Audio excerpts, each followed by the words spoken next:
Exciting. Wait, do I have stuff I want to get rid of? Probably.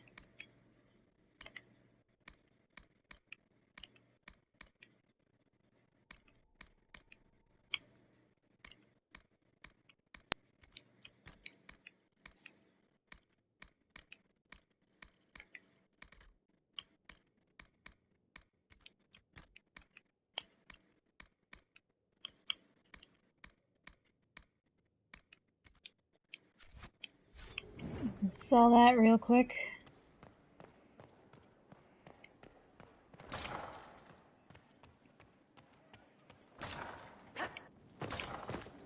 Eh.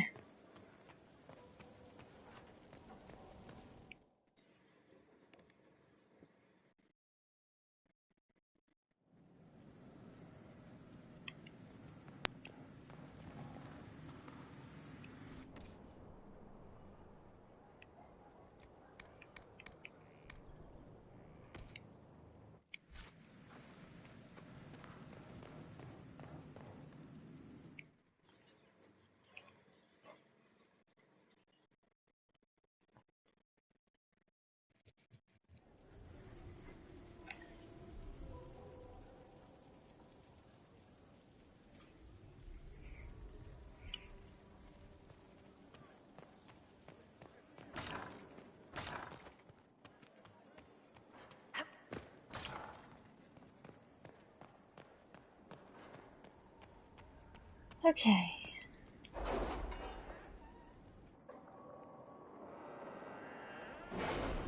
Let's start doing the fun part, I guess.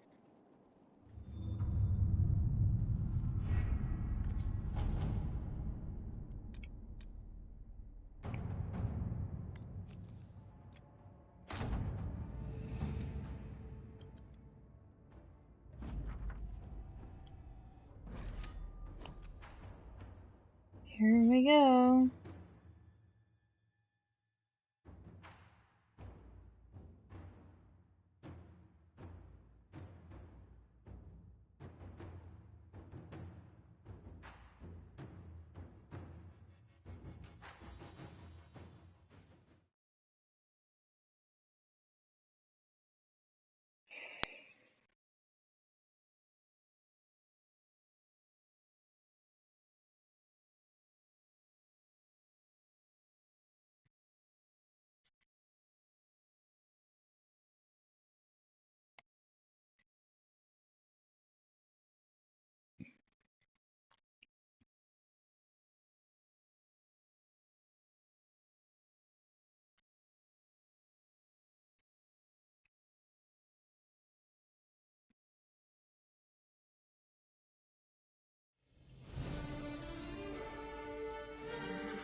Another parade, another bloody negotiation. Smiles, everyone.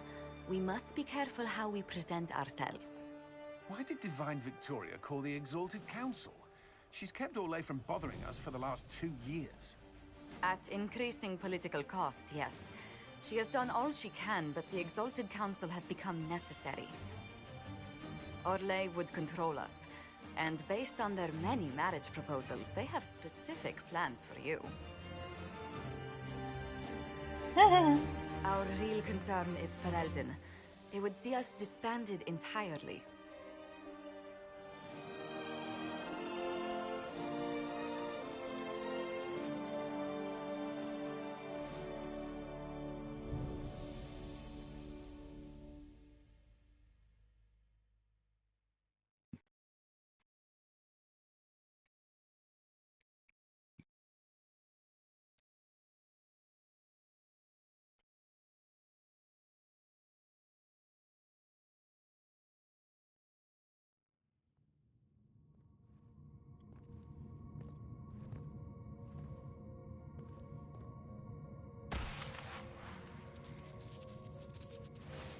Inquisitor, it has been too long. I hope the years have been kind to you. How have you been, Mother Giselle? I spent last summer in Emprise du Lion, distributing food sent from the Exalted Plains. The Dales are finally recovering. Corypheus left a great deal of damage for us to repair. I appreciate your efforts. And I yours, your worship. I should mention that your forces at Suladin Keep were of great help.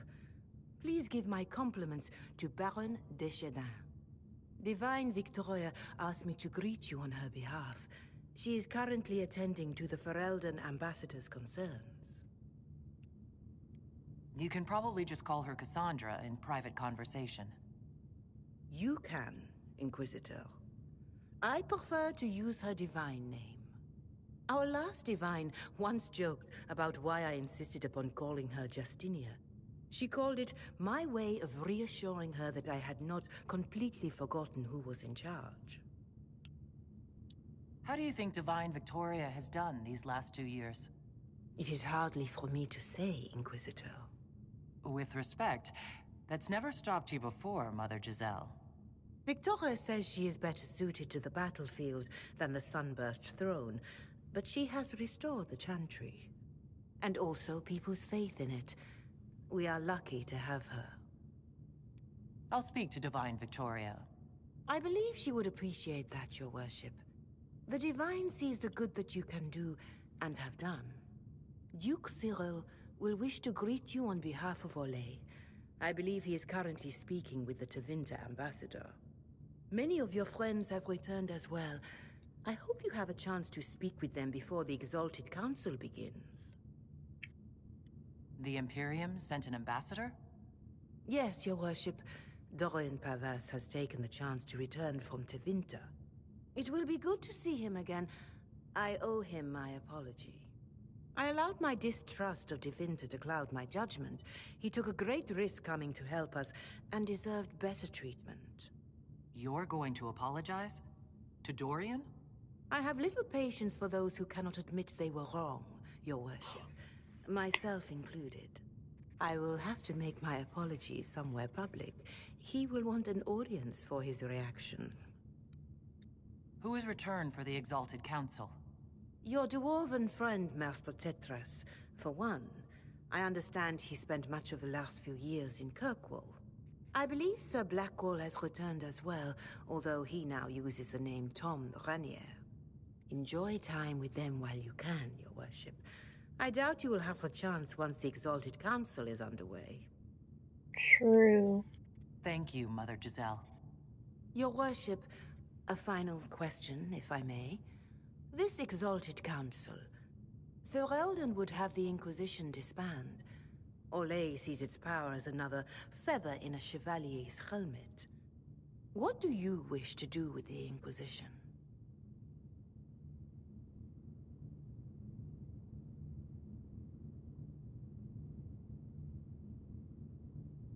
You once told me about the First Inquisition that took place 800 years ago. You said that when their battle was over, that Inquisition's soldiers sheathed their swords and went home. If our battle is truly over, perhaps it's time for us to do the same. Thank you. Maker watch over you, Inquisitor. I will not keep you any longer. Yeah, besides, Mona has a clan to get back to one of these days.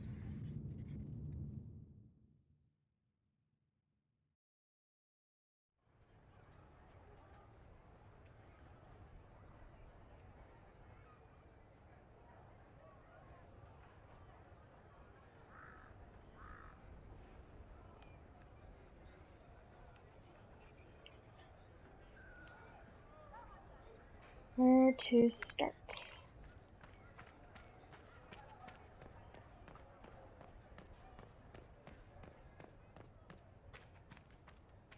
Jesse! It's been quite a day so far, has it not? I've been speaking with representatives from everywhere. Have they given you trouble? Not at all. It is quite alarming. It means they are all saving themselves up for later. Would you walk with me? I should like to take some air before the Exalted Council becomes inescapable. The palace has been most accommodating. We are, after all, here at their insistence. But the ministers may... No. No more talk of the council. This meeting was to spend time with you in a more relaxed fashion. Is this in your daily notes? 3 to 4 o'clock. Idle chat with the Inquisitor. Of course not. Not precisely. The truth is, there is a small entertainment happening tonight, to which I may be able to find a pair of invitations. You'd like me to go with you? Very much so. In all the years you worked with Orlais, you had so little time to enjoy its culture. Yo, did I miss something in my romance with Josephine somehow? I'm pretty sure I'm supposed to get, like, some other scenes with her. Am I just, whatever. Perhaps you're right. These meetings and talks don't allow for much leisure time. And then back to Skyhold without a moment's pause to take in where we are. With all that's been happening, I promised myself a single evening out. I'd very much like to go with a friend. And what is this small entertainment? Something to ease our minds.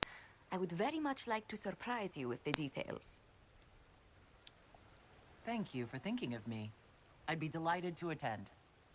Splendid. I will arrange things at once. The past years have been so busy. We have earned at least a few moments of rest. A calm night out sounds... Oh, bravo! Bravo! Thanks.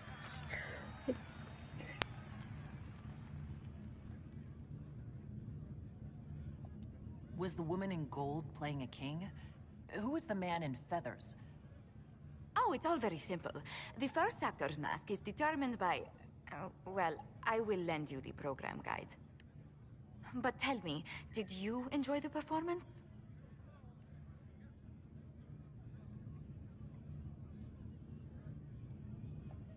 That was one of the greatest things I've ever seen. Truly. That part with the glittery... Oh, and they actually set fire to... Oh, yes, I truly enjoyed it. Then I call tonight a great success. Oh, look! The encore signal!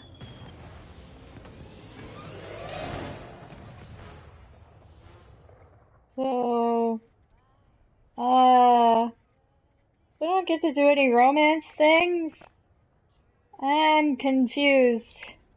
I do hope you recovered from your night at the opera. Any ear-ringing should go away in a day or two. Okay. Now I'm sad. Cole in the last few years. Inquisitor, your suggestion regarding this young man, Cole, was excellent. He displays an uncanny ability to locate missing people.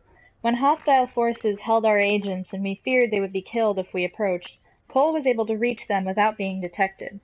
While he has been less useful overall at extracting intelligence, I have learned to trust his instincts about whether a target is trustworthy or malicious. Per your request, I have limited his assistance to rescue operations or attacks on clearly hostile forces. Whatever magic lives in the young man's mind, it would be poorly served by the less pleasant necessities of our work. His remarks about my family, while not germane to the mission at hand, were also greatly appreciated. Yours, Charter. Huh. Liliana in the last few years. Inquisitor. Unfortunately, I must report that my attempt to use nugs in place of messenger birds in the deep roads has not gone well. On the first attempts, the nugs I released would not even go in the right direction, choosing instead to run around in circles and collide with walls while trying to squirm out from under the message canisters. After considerable training, the second attempt went slightly better, with only half trying to escape their collars, while the others at least tried to go in the right direction. However, none of the nugs arrived at their destination. I will require some of Charter's time in dealing with an Orlesian noblewoman I believe to be intercepting my nugs. From my surveillance, she appears to be dressing them in little frocks that are simply terrible. Nightingale. Good to know, Liliana. Josephine in the last few years. Dear Inquisitor Llewellyn, Commander Cullen has reviewed the soldiers. I have written and received so many letters from the Elysian court, our birds practically blot out the sun. We are as prepared for this exalted council as we will ever be. I know this past year has been full of formal meetings, goodness knows I have attended many myself, but this one will truly test the alliances and friendships we have worked so hard to build. If I may offer you any advice, Inquisitor, it is this. Keep a ready smile, and remember, we have their attention because we are to be reckoned with. Respectfully yours, Ambassador Montilier. What did I miss? I missed something for her romance, but I don't know what it is. I did like all the scenes, but nothing's happening. I don't know.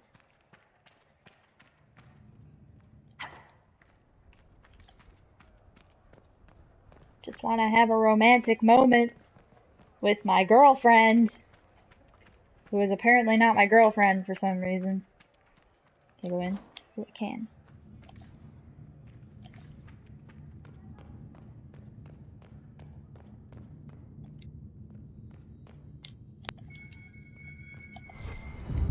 Alright, the dog treats. The first Grand Enchanter. Grand Enchanter Lothaire Hardouin was the first leader of the Circle of Magi when it was founded in 120 Divine. After Hardouin distinguished himself in battle during the Second Blight, Emperor Draken himself endorsed him for the position. From all accounts, the Grand Enchanter performed admirably, but some speculate Hardouin was a second choice, that Draken had another mage with connections to Inquisitor Emeridin in mind for the job. Tellingly, these debates are based on a half-finished letter to an army captain and the guest list of a party where Emeridin and the Emperor were in attendance. If any proof ever existed, it is likely dust. The idea's merits should be treated as such, for scholarship's sake. Like, is it Talana, maybe? I don't know.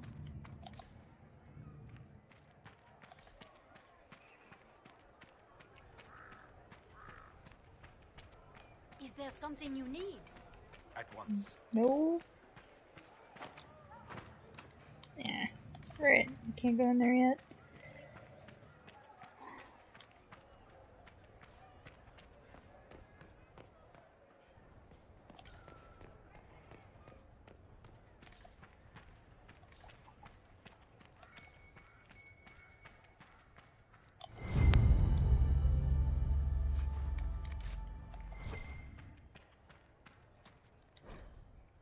Arden Hightown, Chapter 10.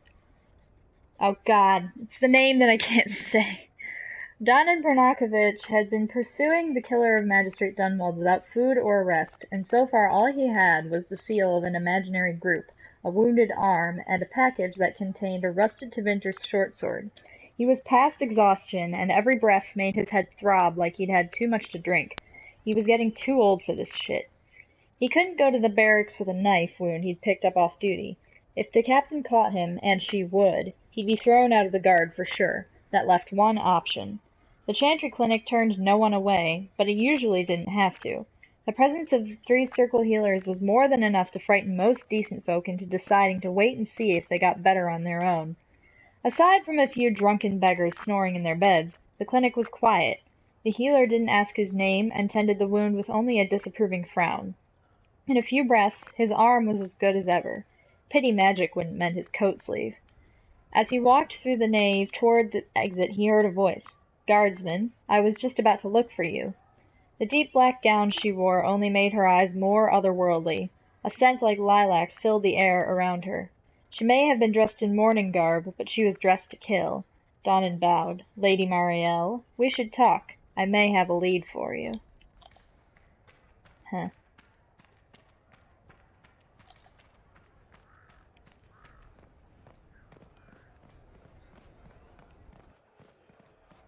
I don't think they knew.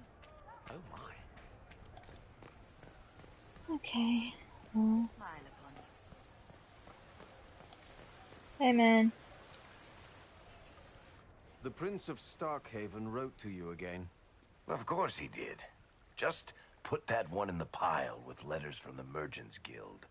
And the captain of the city guard had a very colorful message for me to deliver to you as well. Inquisitor! Andraste's ass, am I ever glad to see you? Am I interrupting something important? Yes. Which is perfect, because Bran here needed a break. This is Bran Caven. Until recently, he was the Viscount... Provisional Viscount. Of Kirkwall. And what are you doing now? I have resumed my post as seneschal now that Master Tethras has been elected Viscount. You're the Viscount of Kirkwall now? Well, it seems the two of you have a great deal to discuss. Why don't I just leave you to it? So, it turns out, you fund enough reconstruction efforts in a city-state, the nobles give you the worst job they can think of. That's fantastic. You'll make an excellent Viscount. I think the nobility figured, after Dumar and Perrin, what's the worst that could happen if we put the dwarf in charge? They voted me in because I got the harbor and businesses up and running again. They want shit fixed, and I can do that. Anyway, I was hoping I'd catch you before the summit got underway. I got you a sort of present. It's official recognition of your title and holdings in Kirkwall. Congratulations. You're a Comtesse now. You can't actually do that without... Too late. Already did it. You should stop by Hightown sometime to see your estate. It's pretty nice. For Kirkwall, anyway. Proper disposition of empty estates is supposed to... You were leaving us to talk, remember?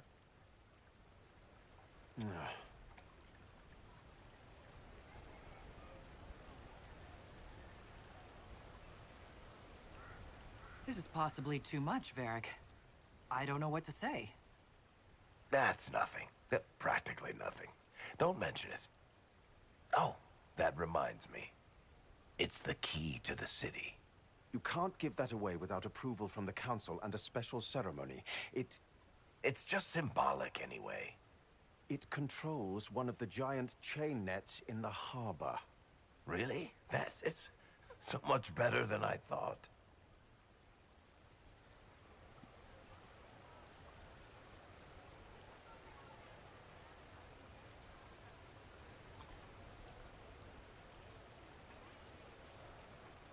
Thank you. I'm touched. A little bit horrified by this key now, but still touched. Please don't give anything else away. I don't know how this council thing is going to end for the Inquisition. But whatever gets decided, you've got a place lined up in Kirkwall if you want it. Also, control of the harbor, I guess. Anyway, you should meet with the diplomats. And we'll get in a game of Wicked Grace before I go back, though, right? I wouldn't miss it. Don't bet any public buildings this time. Hey,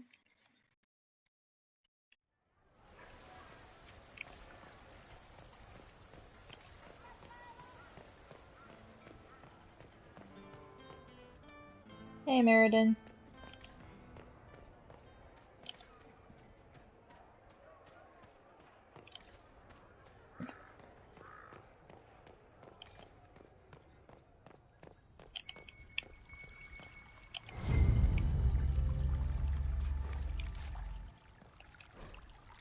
Arden Hightown, Chapter 14.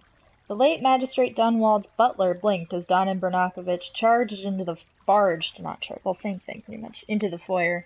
Get Lady Marielle, now. He headed straight to the parlor where the magistrate's collection was displayed. Wrapped in a black shawl, Marielle sauntered into the room and leaned against one of the glass cases. Guardsman! What a pleasant surprise! Where's Jevlin? Her smile faltered. Why do you think I would know? He's your partner. Donan held up the note. Your perfume, Lady Marielle. He dropped it on the display case beside her. What were you doing in the guard barracks? I didn't leave the note, she said with measured calm, and I don't have your partner. But you were in the barracks. He stepped away to examine a display.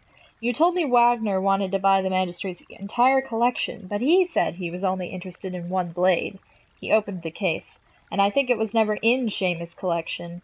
I think it was the sword meant to go right here. He pointed to the empty velvet-lined box. I looked in the Viscount's records, and you've only been married to Magistrate Dunwald for about 3 weeks. You tell me who you're working for and where my partner is, and I'll see if we can't get you a deal with the Viscount's office. The Chantry. Muriel closed the door quietly. They sent me to Kirkwall a few months ago when rumors of the sword began to surface. She examined the note. I don't have Javelin. This was already on his bunk when I went to find both of you. Donna didn't hide his skepticism. You're innocent, but you didn't report him missing to any of the guards? Someone took him from the barracks, Sarah, with no one the wiser. That doesn't seem strange to you? She looked him in the eye.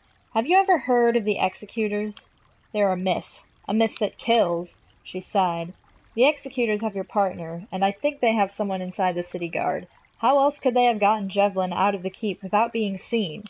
Donnan watched her fidget with her shawl. Why were you in the barracks? I suspected the executors had an inside man. She shrugged. How else could they have gotten poor Comte de Favre to open the door to his killer? Since he arranged the sword's purchase for Seamus, he'd been hiding in his own home. The only people he'd seen were Seamus and you. Plot twist. What the heck? What am I picking up here? Oh.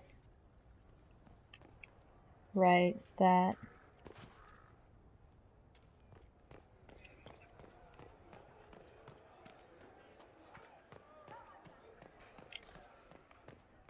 A charter. Well met, your worship. Activity in the Winter Palace. CM's intentions seem sincere. Agent in place at party tonight where CM is attending. VP left notes at door, as promised. Servant in green livery seen leaving guest wing of palace at odd hours. Possible tryst? Madame LV's second cousin is a bard in employ of Duke WM. Lord WG plans to meet Lady GD tonight. Neither of their spouses know. Lord RW plans to meet Lady SR tonight. Their spouses do know. Lord RW's wife encouraged RW to step out with SR so she could have some peace and quiet to herself. Conduct becoming the Inquisition. To all members of the Inquisition, it has come to my attention that I must remind everyone of the type of behavior expected from us during this exalted council. It is natural to wish to hold our heads high, but remember that we are guests of the imperial court. It is upon us to behave with good grace, propriety, and restraint. If you are unsure of how to address someone of gentle birth, my lord or my lady will suffice. If you are fearful that you have overstepped an unknown protocol, speak with your commanders. If they are not available, seek me out. Over-imbibing is strongly discouraged at all times. If you are steered into an argument about the Inquisition's politics, politely excuse yourself as quickly as possible. Please do not engage in these debates.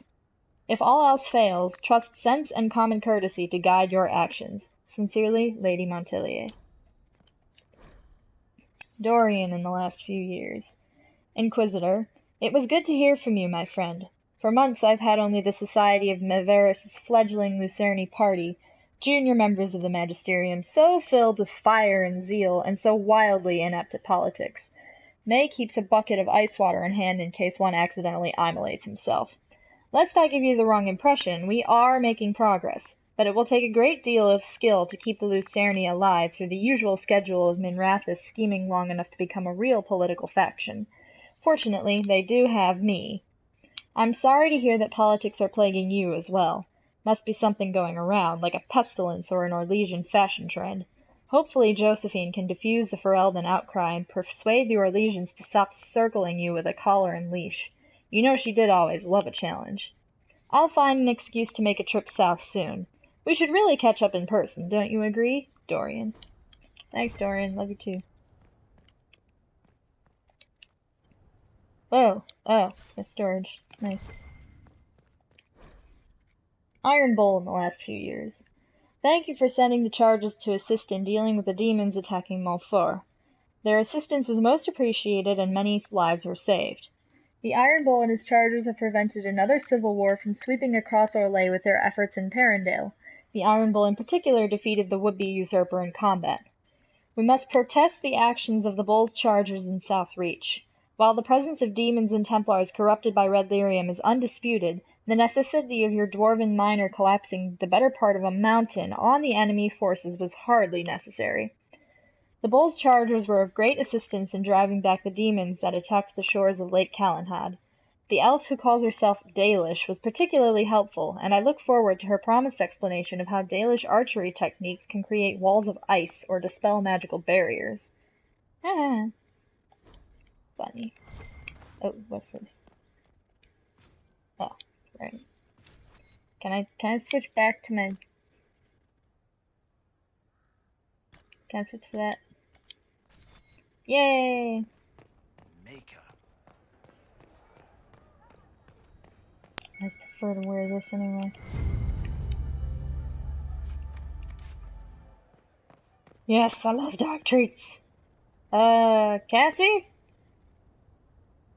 Ain't you supposed to be over here? Are you somewhere else now that you're divine? Storms of Temptation. This tattered novel bills itself as a sweeping romance on the eight seas by Danelle Mithril. The cover shows a dark-skinned elf with long platinum hair hanging by one hand from the mast of his ship, a dagger in his teeth.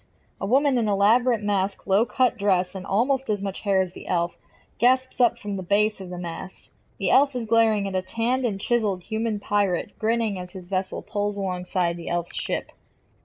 For the first elven captain in the Antivan Navy, Kiel Zabulan's inaugural assignment was a routine trading mission down to Wycombe. Little did he know that the fiery Amethyst Corun, a passenger he picked up in the Free Marches, was heir to an enormous fortune, a fortune Rivani pirate Prince Elrado Hurakan would do anything to get his hands on. Unable to resist Amethyst's pleas for help, Kiel found himself racing to get her back to Valroyo, even as the ferocious Hurakan pursued them, and their passions ensured the Eight Seas would never be the same. If found, please return to Lady Yvette Montelier. Ha! Bet Cassandra would be interested in that. Seriously though, where is she? Cassie! Arden Hightown, Chapter 13. In the Lowtown Bazaar, Donnan paused to pay a little elven girl to play courier for him before making the long climb back up the hill to Hightown. A careful glance told him the scar-faced Ander and the tattooed Chasen were still tailing him. Donnan was certain they'd love the Viscount's keep. He passed beneath the stone gaze of the cormorant statues flanking the gates and nodded to the guards on his way to the barracks. No one noticed his ragged, bloody clothing, which disappointed him as much as he benefited from it. Recruits these days, always slacking off. Donnan bypassed the captain's office and went looking for Jevlin. By now the kid ought to be rested up, and Donnan suspected he would need backup if his large, suspicious shadows decided to pick a fight. But Jevlin's bunk was empty. Donnan noted blood spatter on the bedding and a scent like lilacs. All of his gear was missing. In the center of the bunk was a note. Bring the blade to the keys tonight at midnight, or the boy dies. It was signed with a wax seal, 6 crossed swords. That's like the precursor to the chapter that I just read. Okay, this is where I can do all my mods and crafting and whatnot. I think this. What? Oh, whoops. Might be.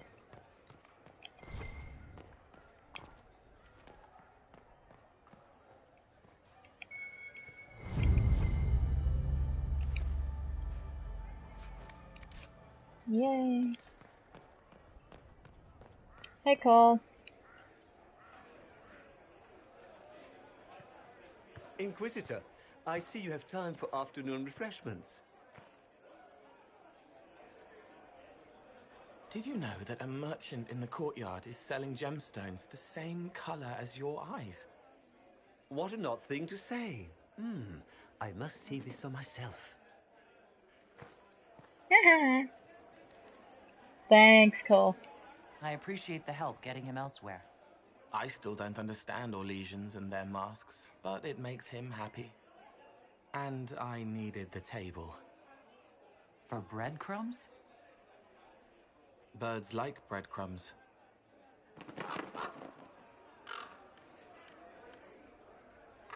Isn't that one of Liliana's burbs? Oh, Cole, good day. I didn't see you there. But I saw you, as lovely as your songs.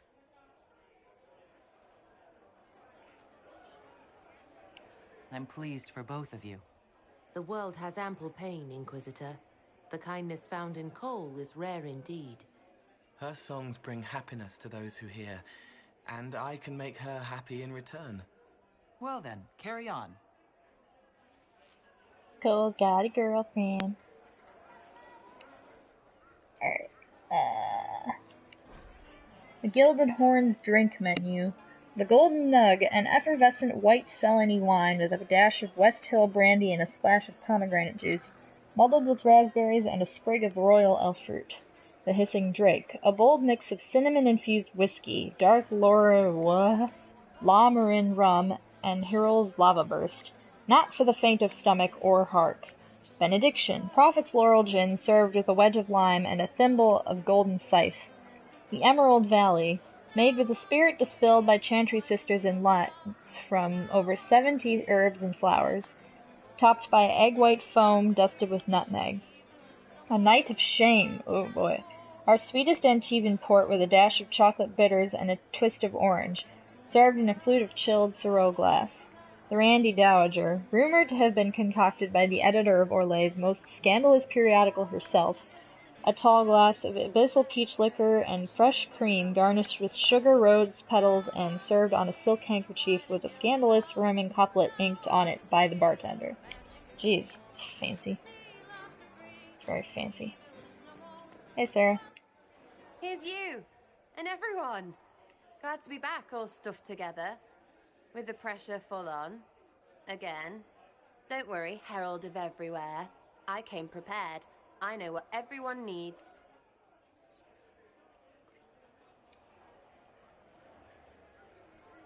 Just like best times. But I didn't say anything. Was I supposed to say something? Get him! Ah!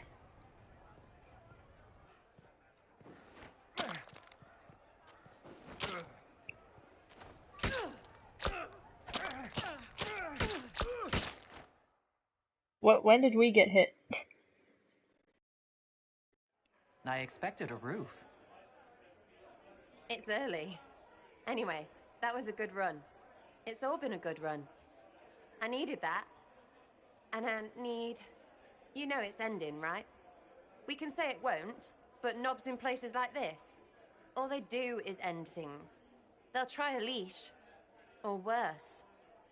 But maybe you aren't ready to quit just because some Lord Piddlebits is scared of us.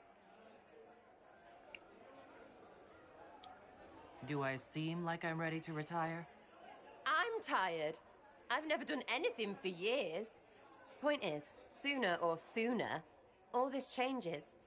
And you've helped me understand too much. So it's my turn to help you. See, I have these friends, and all of them were the wrong sort of whatever. Their place changed, or it never was. So together, we made an us. Everyone needs an us. And when the world is done saying no and calls you the wrong sort of whatever, maybe we can be that us for you. What do you think, Inquisitor? Want to run some rooftops as a Jenny?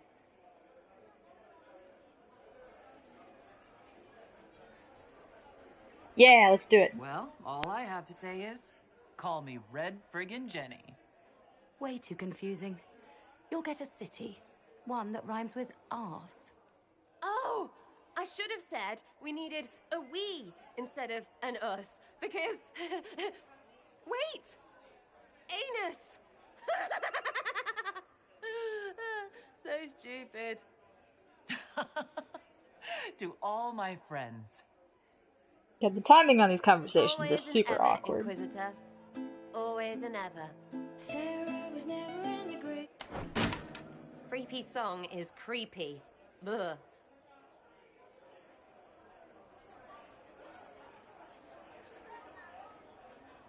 Okay, Bull.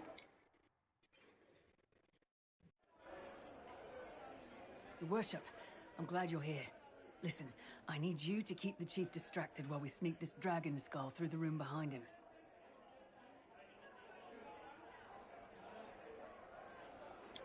Got it. It's for his birthday. Didn't ask, Krem. All right, here he comes. Just keep him talking. He loves talking. Hey, boss. Good to see you.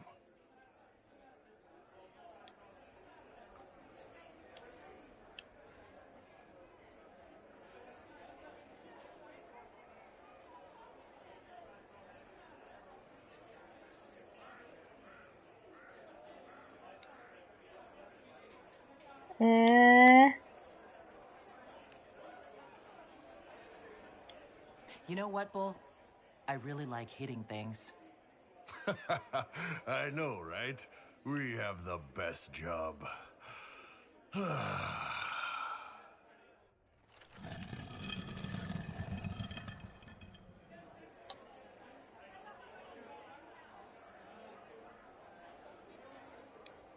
Do you think news of the Exalted Council could affect the lyrium shipments from Orzammar?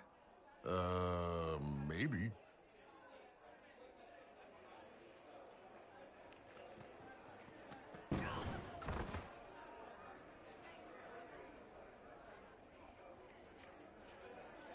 It's fascinating to see the remnants of Syrian culture here. Most of it was deliberately erased during Orlesian unification, under the reign of Mafarath's son, Isarath. Uh-huh.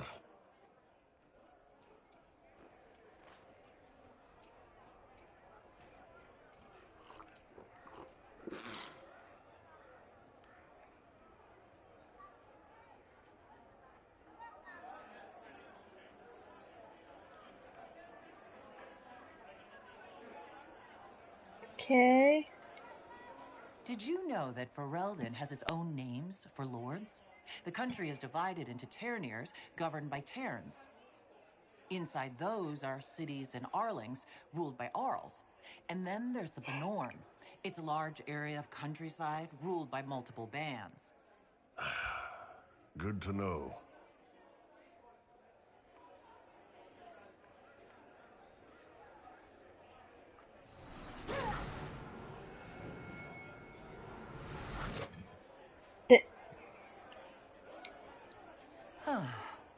I'm sorry. I can't do this. Sure you can. They must have that thing almost across the room by now, right? Ben Hasrath, remember? Surprise! Happy birthday, Chief!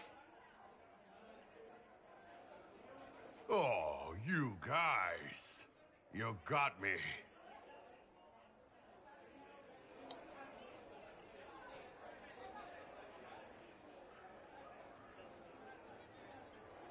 That's fun.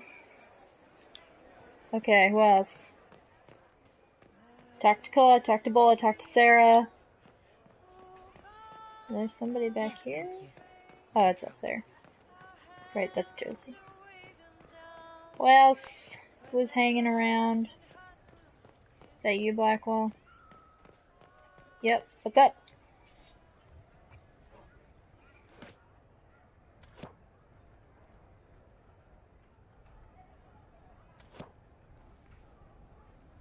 Fashionably late. I thought you weren't gonna show.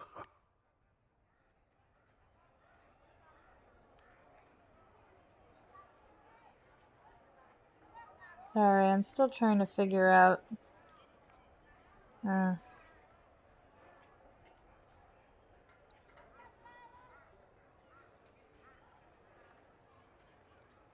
what the deal with Josie's romances. I gave you my word we would talk, and I never break my word. Easy there. I was just teasing. So tell me everything that happened while I was away. And after the betrayal and what I put those men through, my sorries were worth about as much as shit.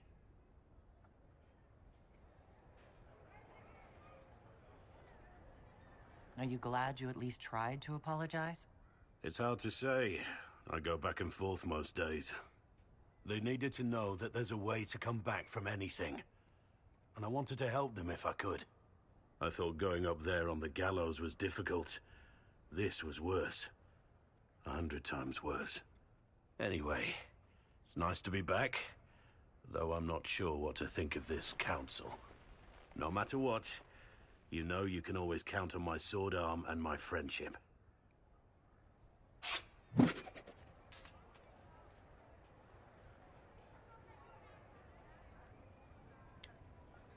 I'm getting a little worried for the palace, and any passers-by.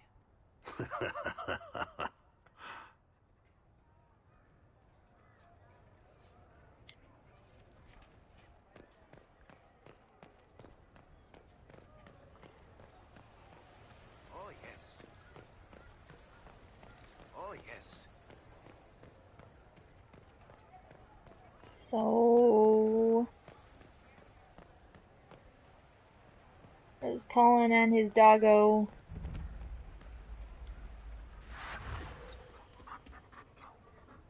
You there!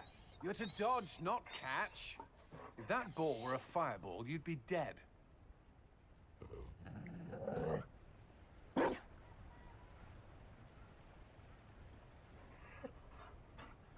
You found a dog? They don't breed Mabari in Olay. The merchant said he was abandoned. Perhaps his owner's tired of the novelty. Poor boy. Well, he seems happy now. Another Ferelden trapped at the Winter Palace. I couldn't leave him to that fate. Besides, I think he likes me. You could take him to Ferelden sometime. He should know where he came from. I did promise my sister a visit. She might try to spoil you. Remember who you report to.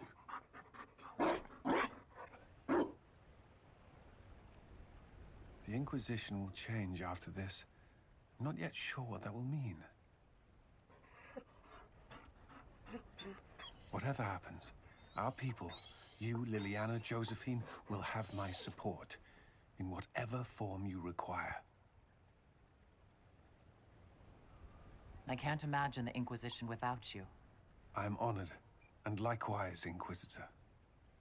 You can help. Dodge this, and I'll find overpriced Orlesian dog treats before we go. Not if I find them first. Oh wait, I already have.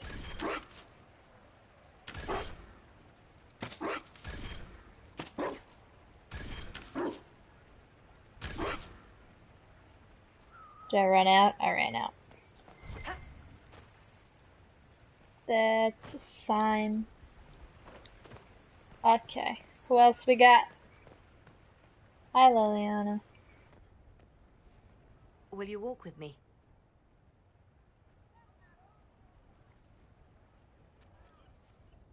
The first time I came to the Winter Palace, I was only 18.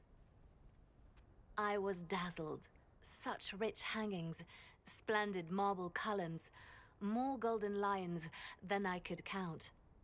It's all still here, still bright, but I no longer see that same palace. Everything changes.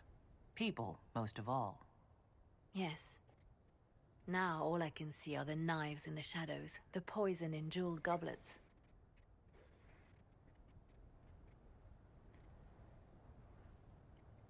They seek to tear the Inquisition down. You feel it, no? Fear.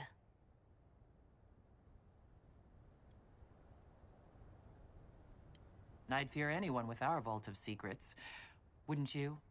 It is not our secrets, nor our soldiers. There have always been spy masters and private armies. They are afraid of nothing so much as the hand that directs it all. Mine. Already your actions have begun to reshape Thedas. Your influence is felt everywhere. It was only a matter of time before they moved. I'm surprised it took this long. It may be time to end things. The Inquisition has done enough. More than enough. Maybe it's time for us to lay down our swords and go home. We set out to restore peace, and now peace is upon us. But I know from experience how hard it can be to lay down your blade and accept that things have changed. We can still work for the good of Thedas without the Inquisition, but the time for soldiers and spies has passed. You have suffered terrible things, Inquisitor. I hope you still see the light ahead of us. The world is ready to move past the horror of the Breach and Corypheus, and so should we. But whatever you decide, I will be honored to stand beside you. Thanks.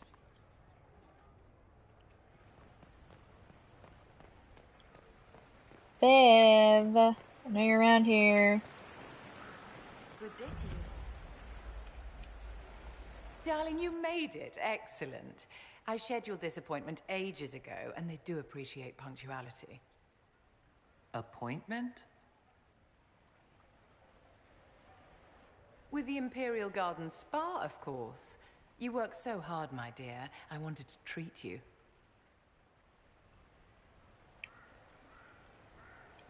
I've never heard of a fancy spa serving elves. You are the Inquisitor, darling. Savior of the Empire. They won't turn you away.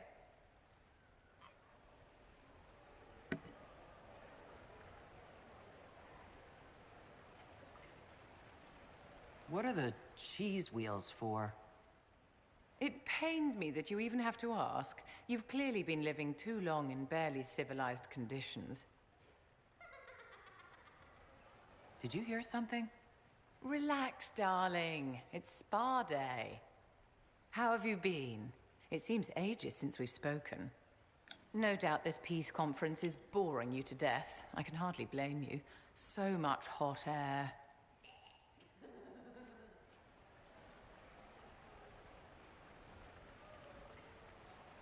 You must be keeping very busy.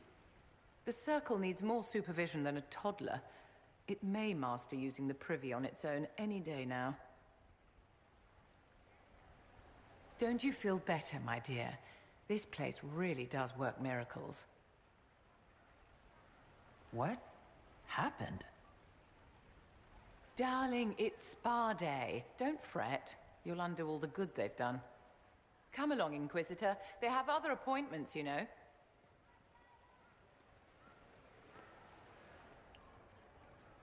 Okay, who else do I talk to? Arden Hightown, Chapter 15. Oh boy.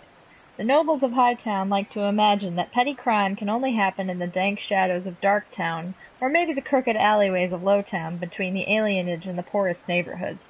Their lofty, ivy-walled avenues could never be the site of something as crude as a mugging or a simple assault. Donnan didn't have much trouble finding an out-of-the-way alcove near the chantry to wait for the scarred Ander and the tattooed Chasen to catch up with him. The Ander came at him first, dropping down from the balcony above his head. While Donnan tried to back out of his reach, the Chasen loomed behind him, clamping an enormous, vice-like hand on his shoulder. The Ander's follow-up punch just below his ribs knocked the air from his lungs. As the Chasen lifted him up by his coat, Donnan got back enough of his breath to say, "You work for Wagner? I need to give him a message." This earned him a skeptical look from the Ander, but the Chasen set his feet back on the ground. "Tell him I have his sword. He can meet me in the quays at midnight to settle on the price." For a long, nervous moment, Donnan watched a variety of expressions pass over the Ander's scarred, grayish face before the man nodded. Another long moment, and both Ander and Chasen walked away, leaving him alone in the alcove. With the sun just setting, there was only one place left that Donnan needed to go. The tavern in the center of Lowtown sat in its own tiny moat of spilled ale, vomit, and the sea-water the owner flung at the walls in a half-hearted attempt to scour the seagull crap from the building. Donnan, like nearly every guardsman who drank at the Hanged Man, walked through the door to a frantic chorus of, "Put it away! Hurry!" He tried not to smile, and completely succeeded when the brooding, white-haired elven bartender greeted him with a murderous glower. "Guardsman." Donnan placed a handful of copper coins on the bar. "Keep the ale coming, Ferris. I've got some time to kill." Okay. Fascinating. What? Doctorate.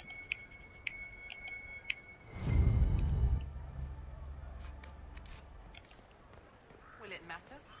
Oh, yes.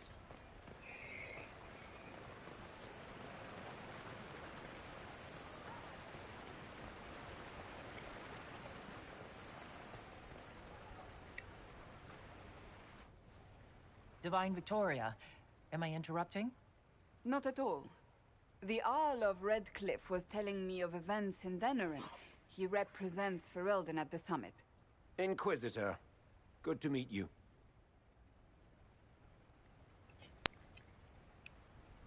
How are things in Redcliffe, my lord? We still come across scars left by the Venatori, but the land continues to mend. I'll try not to keep you from more important matters. Very well. We'll continue this later, your perfection. I am supposed to be impartial while speaking for the Chantry, but I confess that neutrality is beyond me. I may be the Divine, but I will always be your friend. and I can hardly ignore the fate of the Inquisition that I began.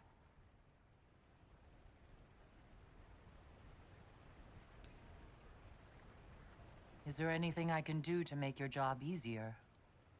You could find me a sword and something to hit. I must attend to other matters. If you need me, I am ready to assist. Unconditionally. Thanks, Cassie. I'm glad you finally arrived, Inquisitor. The Crown's anxious for news. And your thoughts on Ferelden's position? The breach is long gone, yet Skyhold's army remains.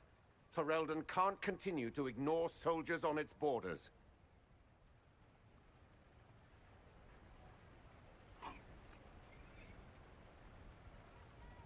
The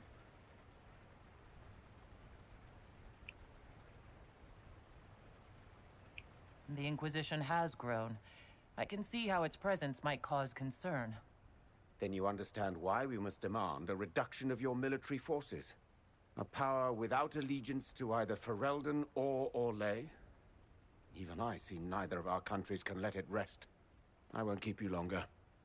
We'll have words enough when the Exalted Council begins.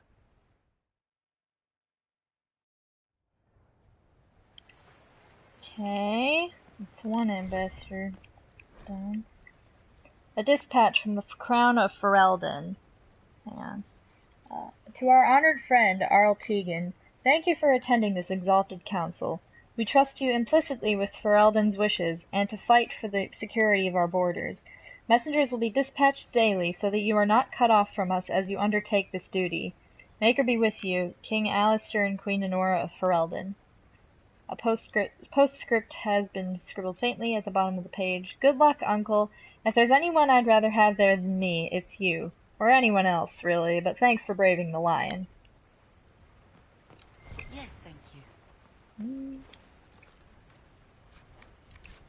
The heck was that? Oh, don't suppose it matters.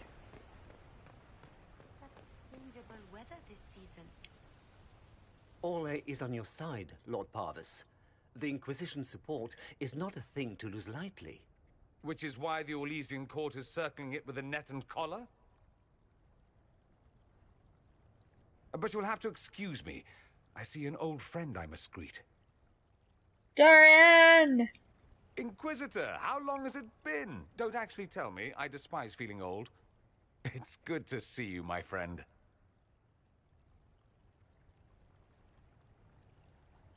Yeah, I was supposed to get, like, flirt options in my conversation with Josephine, but I didn't get any flirt options. What the hell? Oh, whatever. You arrived ahead of me. I hope all's well. It's everything I expected. We've been spared the burden of surprise.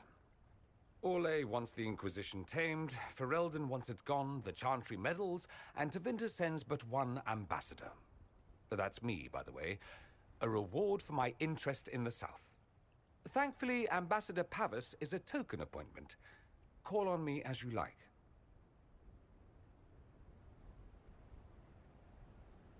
Inquisitor, Duke Cyril Montfort, member of the Council of Heralds and Lord of Chateau Haine. I have long followed your work. It is extraordinary. Is that sentiment shared by the rest of the court? Of course. Orlais wishes only to offer respectful guidance to the Inquisition.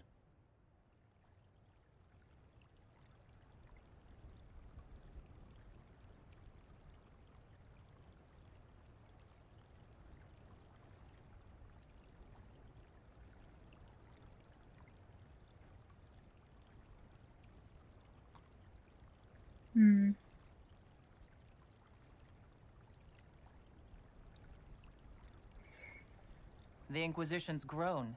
It would be shocking if they didn't find us a threat. Yet you've started no major wars. The Inquisition is a very considerate rival. I've not forgotten Justinia's death. I had friends who perished at the Temple of Sacred Ashes. More than the good you have done, it is a good we may do together I don't wish to lose. Whatever happens, Inquisitor, I wish you well. Thanks, I think.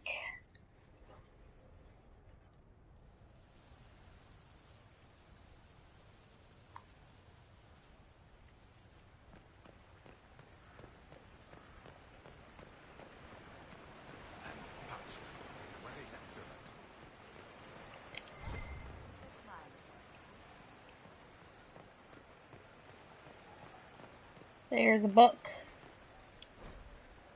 Arden Hightown, Chapter 18. The rain stopped with a suddenness that suggested some enterprising footpad from the coterie had climbed up to shank the clouds. The fog drifted off to haunt a better part of the wounded coast, and as Donnan reached the chantry courtyard, the clouds parted to let a sliver of moonlight shine on the rain-swept flagstones. He stopped to catch his breath and tightened the torn-off coat sleeve he'd used as a bandage. The bleeding was slowing, which meant either the wound in his side wasn't that deep, or he was running out of blood to lose. Trying not to dwell on the latter, he pushed open the chantry doors. At this maker-forsaken hour, the chantry was lit only by the eternal flame at Andraste's feet. A single soul occupied the space, lighting a candle for the dead. She rose as Donnan staggered into the firelight. "Guardsmen!" Lady Marielle rushed to help him into one of the pews. "Might want to wake up one of the healers." He'd managed a pained smile. "I wasn't sure you'd be here." "Neither was I. Your message was a little vague." Marielle tried to examine his makeshift bandage, but Donnan waved her away. He pointed toward the golden statue of Andraste. "I had a friend deliver something for you, under the altar." Marielle cast him a skeptical look, but she climbed the day and returned with a small oilcloth bundle. She picked apart the wrapping's knot and peered down at the rusty blade inside, specks of dried blood still clinging to the pitted guard. "The sword of a Sarian," she breathed, almost a prayer. "You can get it to the Divine?" Donnan asked. She wiped at her eyes. "I'll take it to her myself. What do you want in return?" Donnan struggled to his feet. "Just put in a good word for me with the Maker, your ladyship. You never know when I might need it." And he walked away, leaving her standing in the firelight with history in her hands. "Dog treat." "Where?"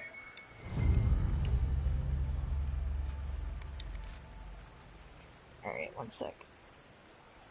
At once.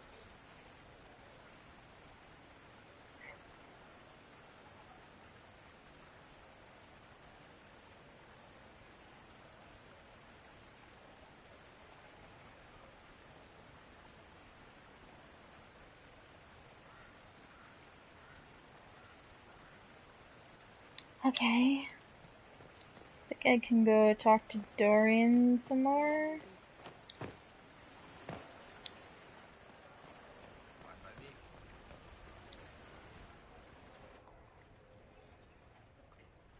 As the most eloquent dwarf you know, Sparkles...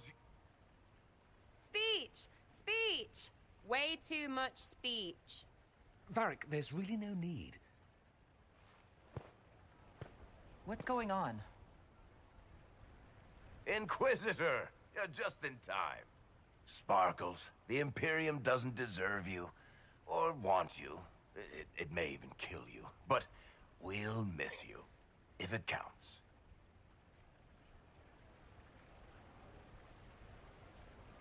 And you didn't know. Okay, folks. Time to take the party elsewhere.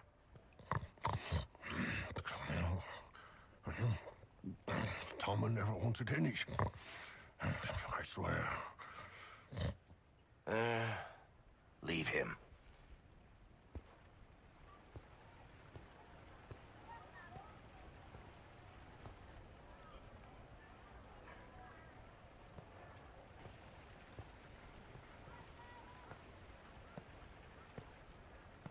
It's true.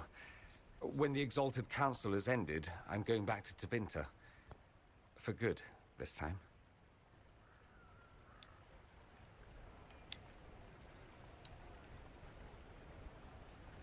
You know I'll miss you.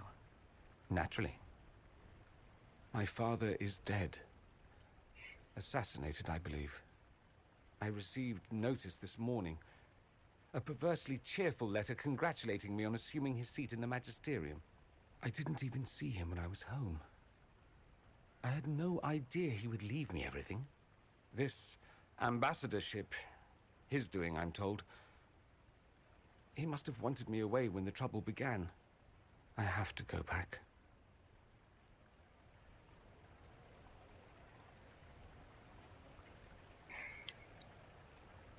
So you'll truly be a Magister? Oh, yes. I can't wait to degrade the Magisterium with my presence. A new outfit is required. And then what? I find my father's killers and kill them back. Then I find those giving Tevinter a bad name and kill them. They're most likely the same people, so that should make the job easier. You'll need help. I could go with you. Not this time, my friend. I won't be entirely without support. Maeveris has gathered other magisters who feel as we do. We'll be an actual faction in the Magisterium. I'll teach them manners, take them shopping. It'll be fun.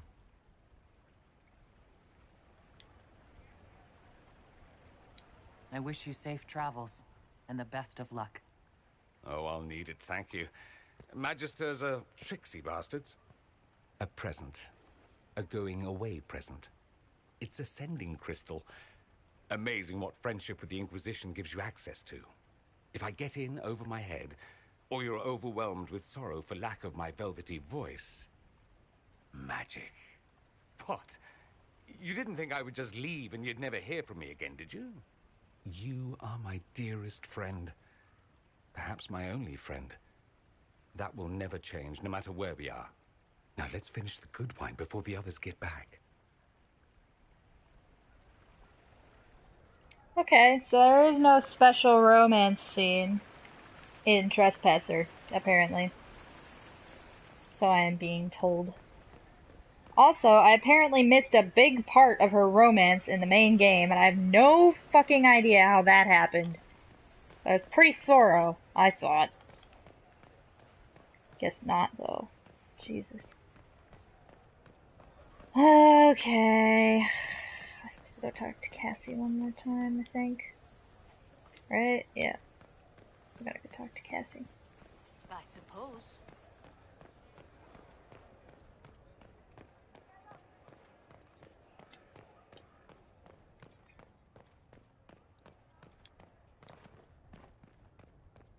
Hi, Cassie. Oh. Is everything all right? Yes. Well, I wanted to speak with you, and now you're here.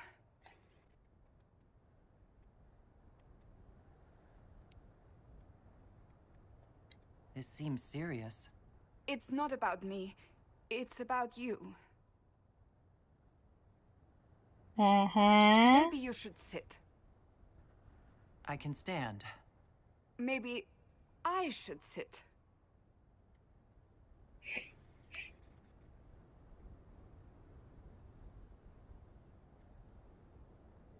Inquisitor, I want you to know that I am your friend. I will always be your friend. Oh, well, that's... So I hope to give you sound advice on this momentous day. Do what is in your heart, my friend, no matter what anyone might tell you.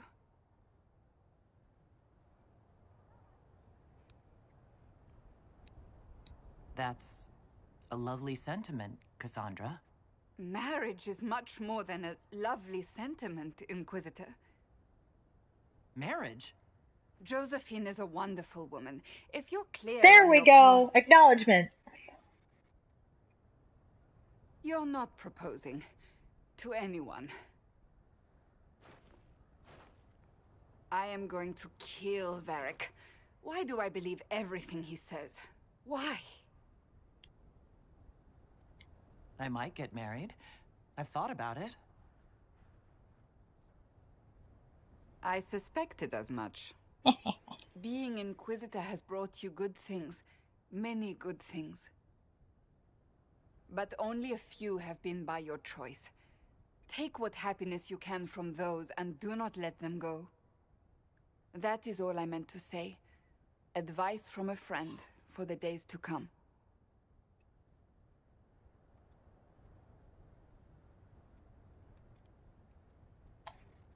Thanks, Cassandra. Well, that was at least some acknowledgement that Josephine is my girlfriend.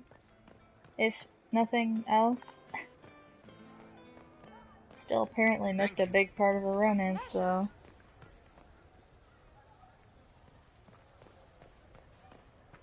Make a smile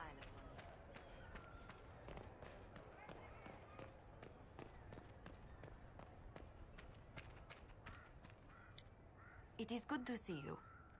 Okay, well, Alright, I guess we'll see what happens in the epilogue credits. To credit the epilogue. Is it an epilogue? It's basically an epilogue. Guess we'll see what happens then. Hey, yeah, sure.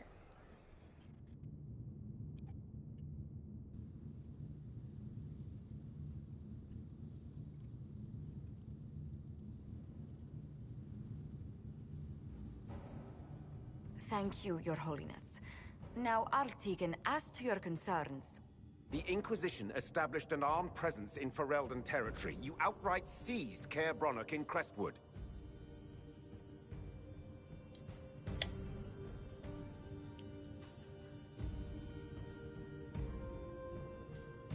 Our goal was to keep more Ferelden citizens from dying, not to seize power. Your help was appreciated 2 years ago, Inquisitor. Now order has been restored, yet you remain. Invading under pretext of restoring order is exactly what the Grey Wardens did to us centuries ago, and we exiled them. Now the Inquisition is doing the same thing with Grey Wardens in their ranks. Your concern is ill-founded. The Grey Wardens have proven their worth time and again. Of course Orlais tolerates this interference. The Inquisition is the only reason Selene still has the throne. Rest assured, Tegan, the Empire of Orlais will not stand idle if the Inquisition oversteps its bounds. Unlike Ferelden, however, Orlais understands that these were the well-intentioned mistakes of a young organization. An organization in need of a guiding hand. Yours, no doubt. Pardon me, Inquisitor. Sister Leliana asked to speak with you in private. My apologies. An urgent matter has come to my attention. Ambassador Montilier, can you handle this for a short while? Of course, Inquisitor. This is highly irregular. Are we not even worth the Inquisitor's time?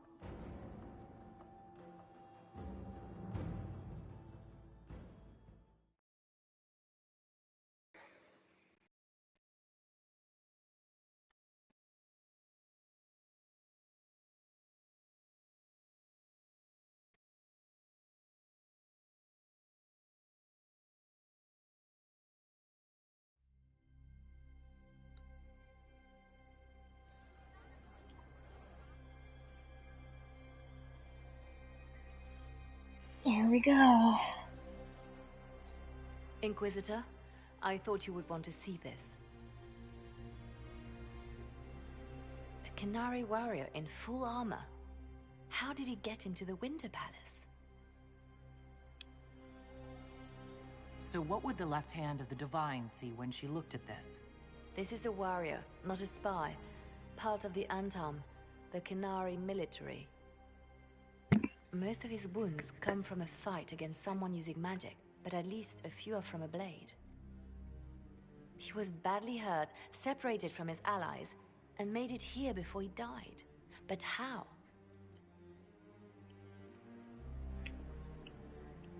Would the Iron Bull know anything about this?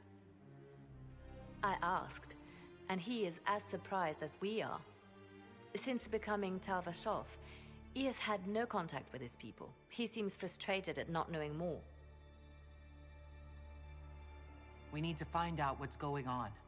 Can Josephine manage the diplomats while I look around? She will be fine. It's all speeches and posturing for the first few days anyway. I will ask Divine Victoria to call a recess for now.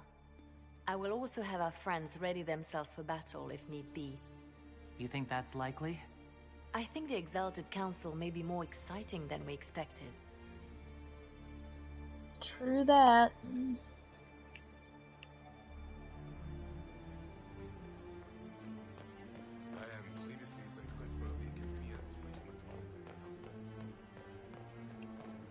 It looks like he came down over the railing.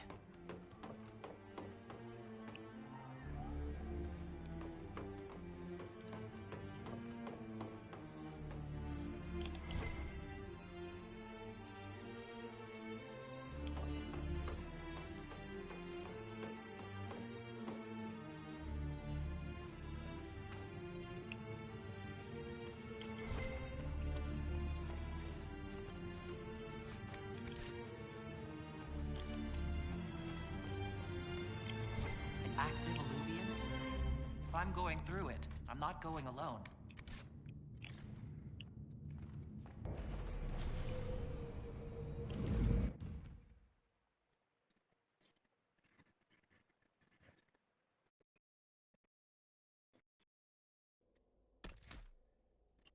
Here come the usual suspects. Morgan brought me here while showing me the Illuvians. I'd forgotten all the colors. I get my armor on.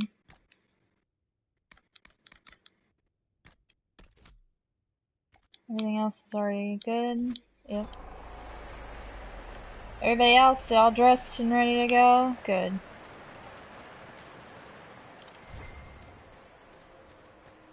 I feel like it's a statue.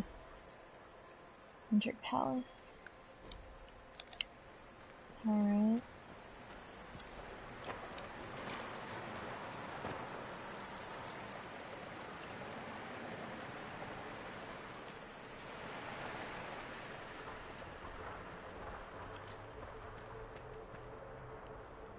Judging by the bloodstains, he tried to get through here. Is there a problem? This mirror doesn't look broken, but it's inactive. Maybe there's a way to unlock it. Oh, there will be at some point.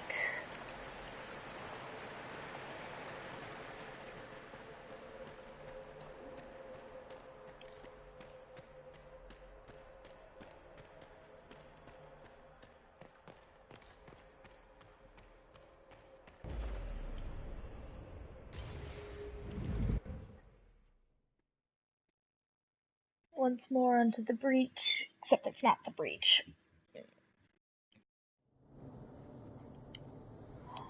This looks familiar. Book of Butterflies. This book opens to reveal thin slats of wood and glass. Pinned to cushions inside the slats are a confusion of colorful butterflies, some as small as a copper, others with a wingspan as large as a hand. Engraved on the front are the words, "In celebration of your 20th anniversary with fondest well wishes, Countess Lutetia." Assuming that's how you pronounce that, anyway. Yeah, this is a lot like Moonlight on the Feast of Shadows. In the far future, a disparate group of men and women from all corners of the land band together to end an unstoppable evil. As these bold adventurers go from traveling companions to friends, will their secrets and desires tear them apart? Cloud Luna Lily, an ancient elf pulled out of time, this brawny warrior scholar seeks only to return to her liege in the distant past, but the voices calling her forward aren't what they seem. Ren, this mysterious thief, used to sing in taverns while deftly lifting items from the wealthy. Many have fallen in love with the diminutive Heartbreaker, but Ren has a dangerous pact, the sinister figure in the shadows. Lancaster Marlowe, a gifted but eccentric mage traveling the wider world for the first time. Marlowe's ambition for power is matched only by an uncanny ability to thrust his new acquaintances into danger. Elena Brightstone, a knight of low birth under a mysterious curse. The idealistic Brightstone seeks to bring honor to her family name while divesting herself of calamitous death magic that may doom everything she holds dear. Til Ka, an orphan of great resolve, young Til Ka seeks to restore the balance of magic in the world. To do that, she must seek guidance from her foster parents, if she can find a way back to the surface of the moon. Not all may survive their journeys, for these are the perils of a land unrecognizable, a time immemorial. Join them in Moonlight on the Feast of Shadows at the end of the 13th Age. There is a note slipped into the novel. Enjoy the book, my dear. It's Lord Fleming's most ambitious yet. I'm not sure what a moon whale is, and at times there is a scandalous amount of attention paid to young men's backsides, but I doubt that will put you off in the slightest. Interesting. A faded letter. Marcel, forgive the absence of my letters. The Dalish raids were ominous enough, but now Gaspard's chevaliers ride through my estates without so much as a by your leave. What a time to rattle their swords! A shipment came the other day with things that will not travel well. a rare Navaran miniature of Andraste, a triptych lattice of thinnest oak from Tevinter, and, most wondrous of all, a pre-chantry full-length elven mirror. The mirror was discovered after an earthquake near Voldorma brought to light an unplundered elven ruin. I purchased the entire lot. There were some other minor artifacts and trinkets, and the mirror has quickly become my favorite. My wife insists we leave soon, and I suppose she is right, but I cannot bear to leave it behind. I will send for the mirror when I am safely in Val Royeaux, then throw a party where you can marvel at it yourself. Warmest regards, Yuan. Huh. Interesting stuff here.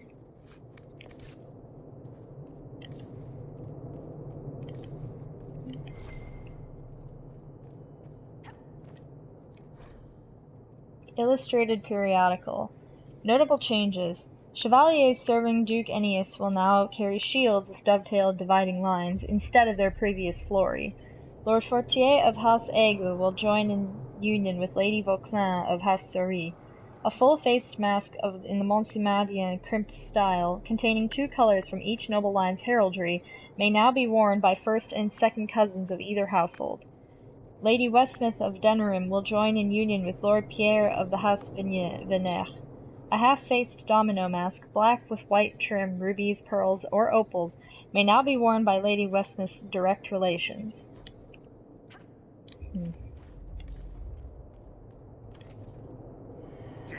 Oh, here we go. Not get through me.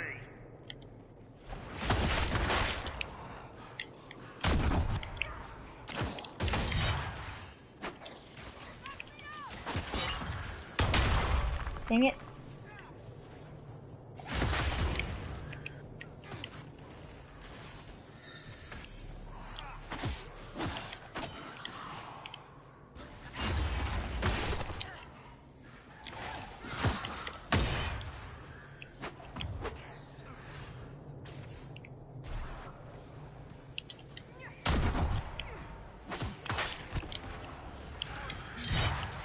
Dang it.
There we go.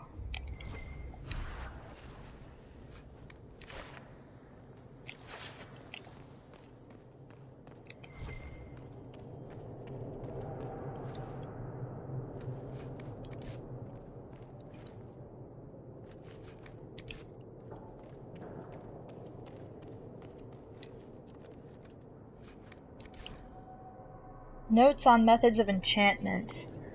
Notes on the first attempt. Improper valances on the bindings woven into materials led to a catastrophic unraveling. The first batch is lost, but I will have supplies brought in from the same stock to illuminate whether the imperfection is within the materials or the enchantment.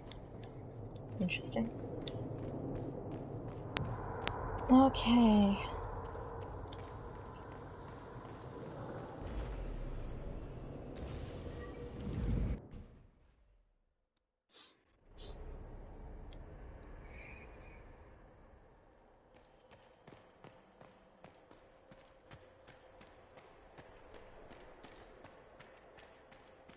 The blood trail leads to this mirror. Good. Let's see where this Canary took his wounds.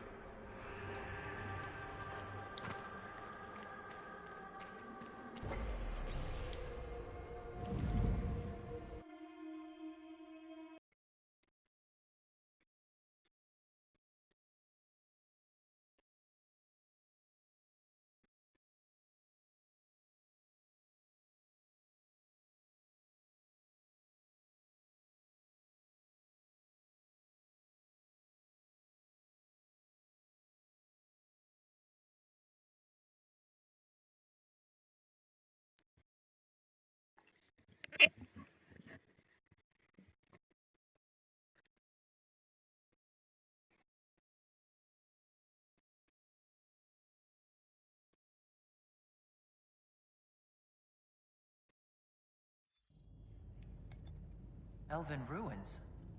I'm not sure we're even in Orlais anymore.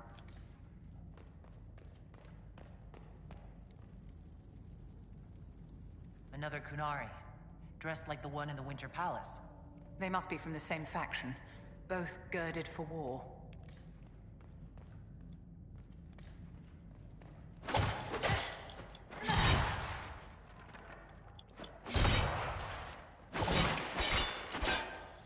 Hello.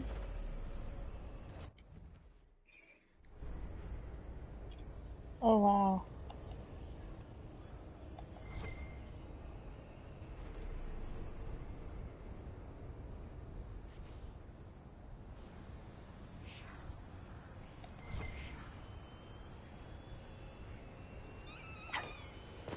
Oops, that didn't work. Come back later then.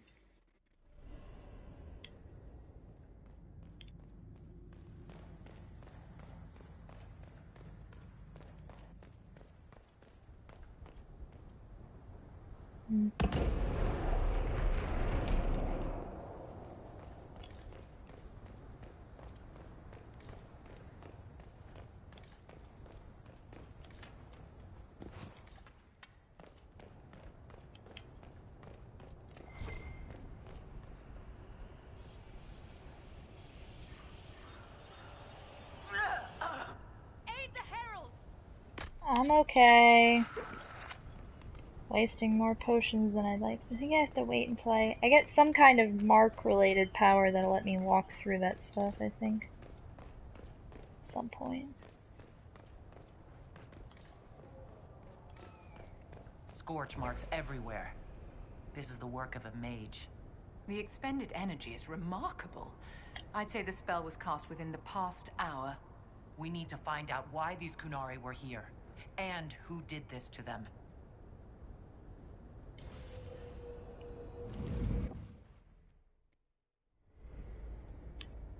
Okay. Over there, Kunari. If we want to know why they're here, we've got to get across to that island.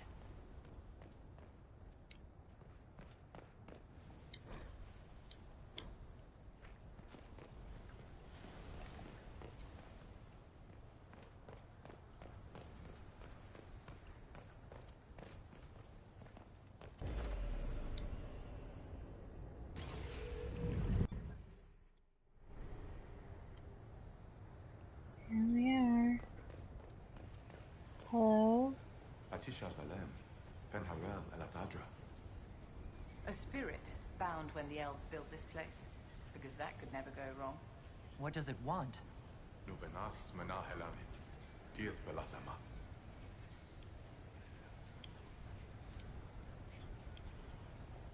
I think I know what to say. Armelana de Favrin.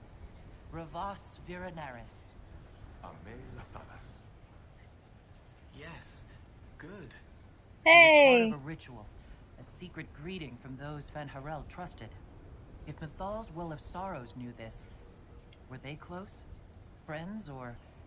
I'm not sure. Huh. I don't have to fight these guys. Yay! Hi, y'all.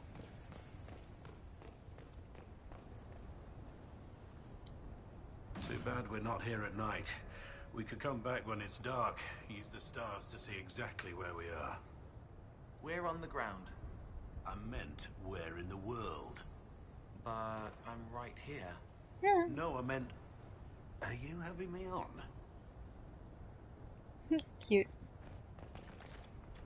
This one's inactive or broken or something.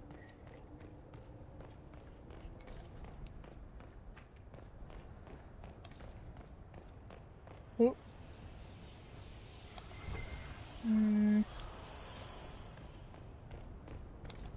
Still don't have the fun superpower. Oh, hello.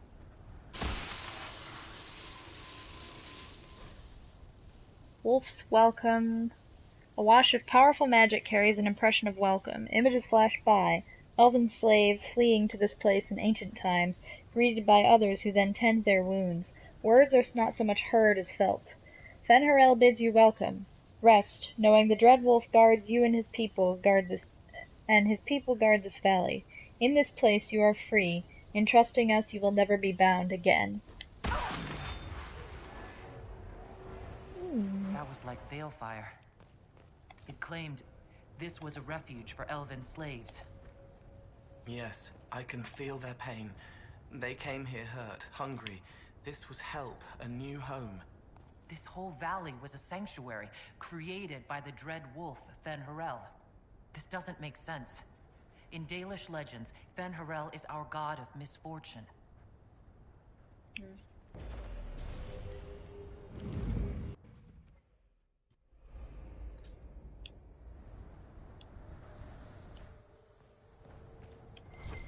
That alluvion only took us a short distance. That's the same lake we saw from the other tower. Has its uses. Move a lot of soldiers around quickly that way.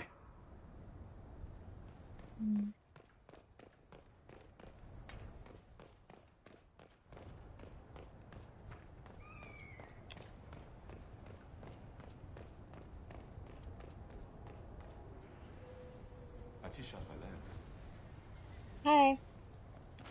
It's nice having you guys be friendly for once. Dead, but his blade's clean. He was taken by surprise. This can't have happened too long ago. The blood's not even dry.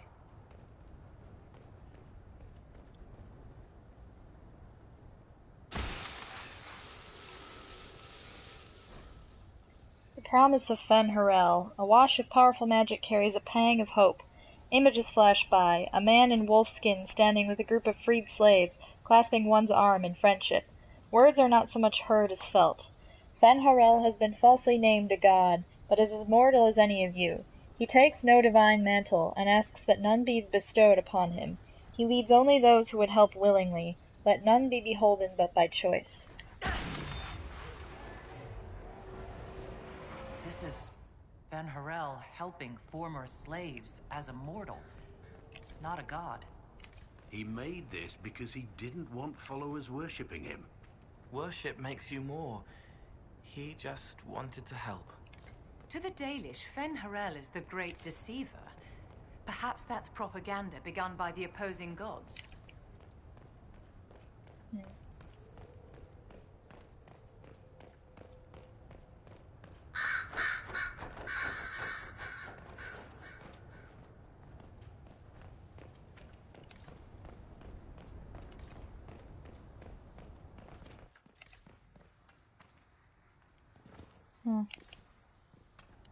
What is that? It's like a picture. I can't see it.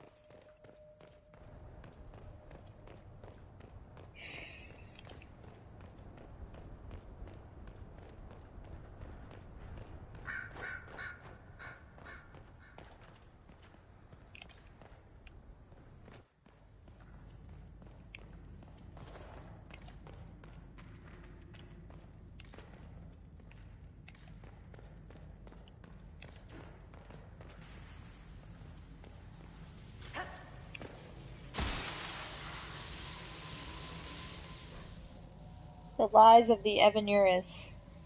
Elven mages enslaving tens of thousands, making arrogant proclamations of godhood. Words are not so much heard as felt. The gods, our Evanuris, claim divinity, yet they are naught but mortals powerful in magic who can die as you can. In this place we teach those who join us to unravel their lies. This claims the elven gods were just Evanuris, powerful but completely mortal mages. Almost like these slaves were being untaught what they'd learned. Being formed into a rebellion. If that's true, Fen-Harel was Oh.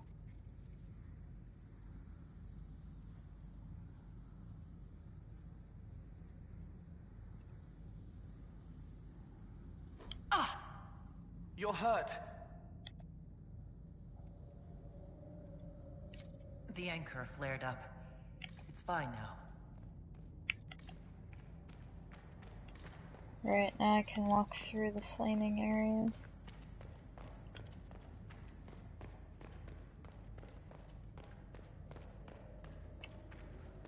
What, where did I go? Where am I? Can't see anything. Oh, there we go.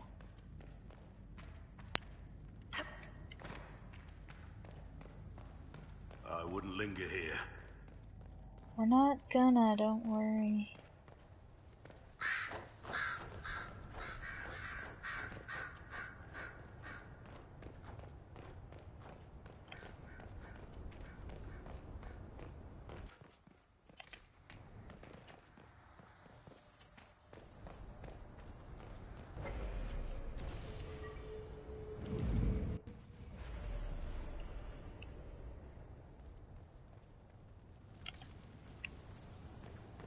Hey.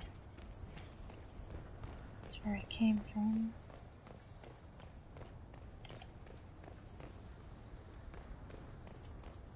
Okay.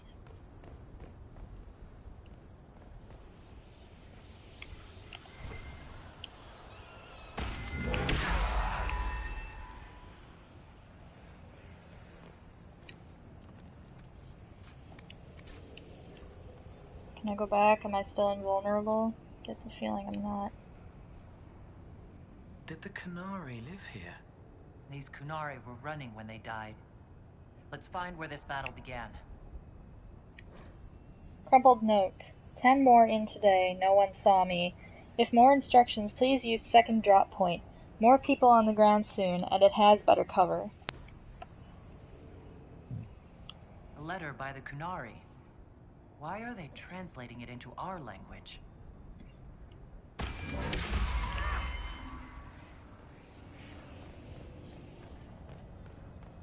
Okay. Hi.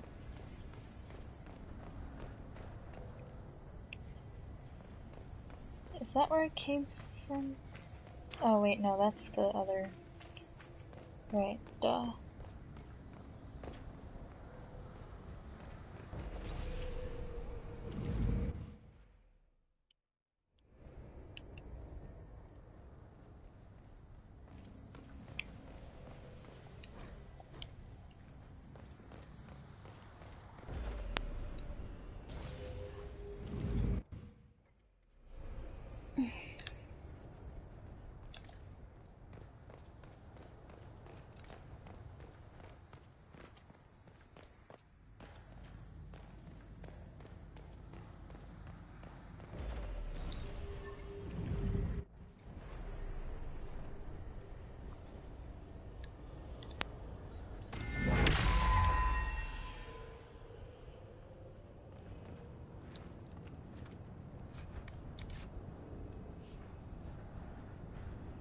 Okay.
Right.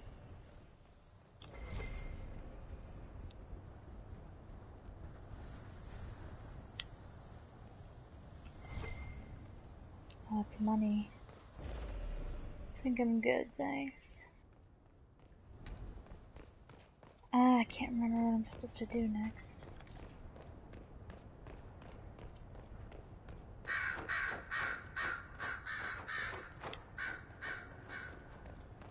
Okay, I went in there. Is there another Valuvian somewhere?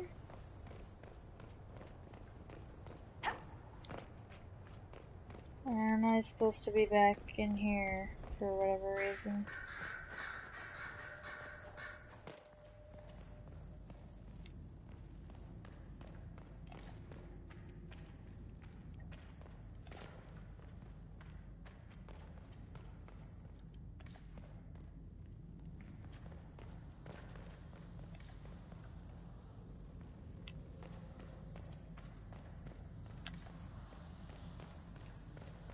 Here's something.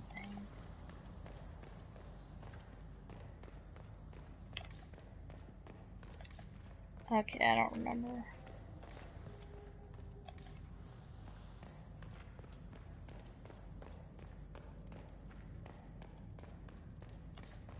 I'm lost. I'll keep looking, I'll find something eventually.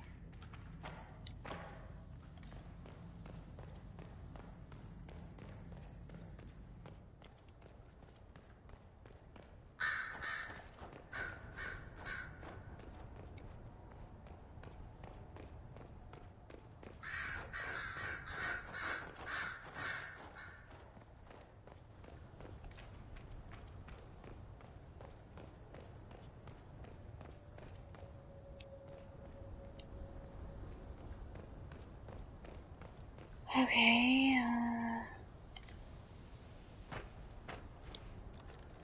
get this, I guess. Ow. It's just here, though.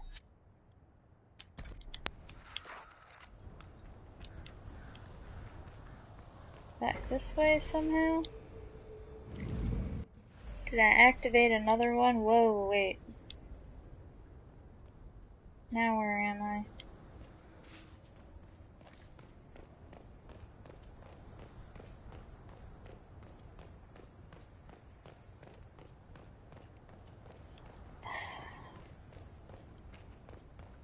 What is happening? What am I missing? I'm missing something, but I don't know what. I don't remember it being this confusing.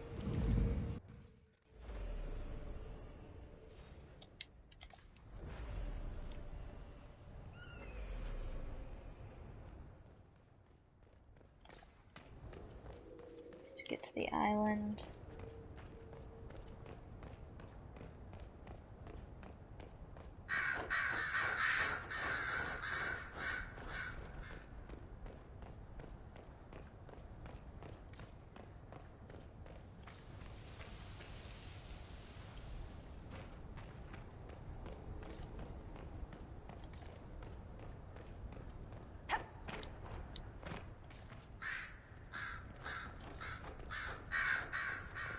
Seriously? Last time I checked it wasn't this...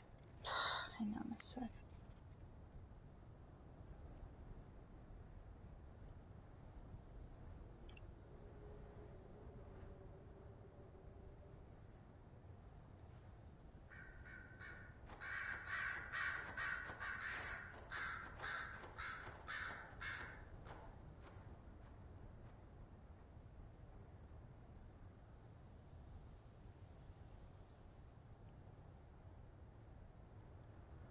I'm not gonna resort to Google just yet.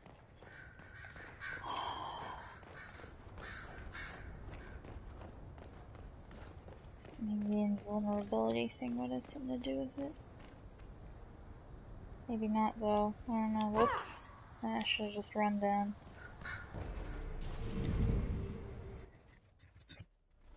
Alright, I'm gonna keep looking.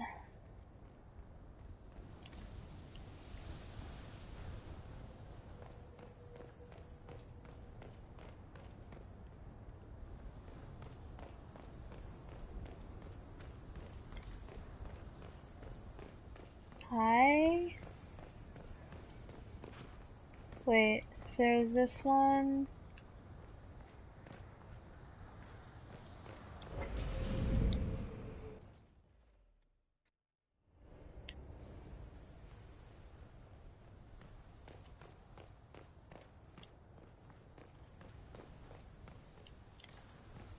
What am I missing?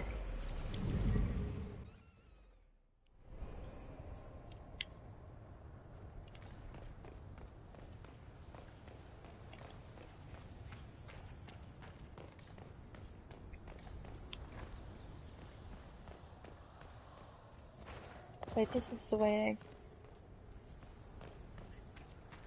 I went further, then that leads back, but then this doesn't go anywhere? No, because it's broken.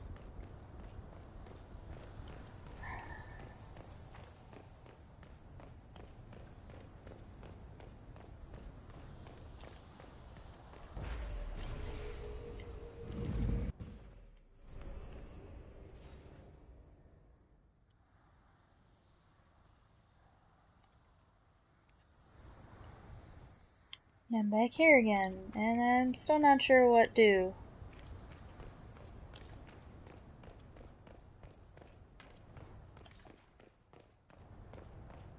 I've done this before, and I've never had to look it up, so I don't know why it's such a struggle this time.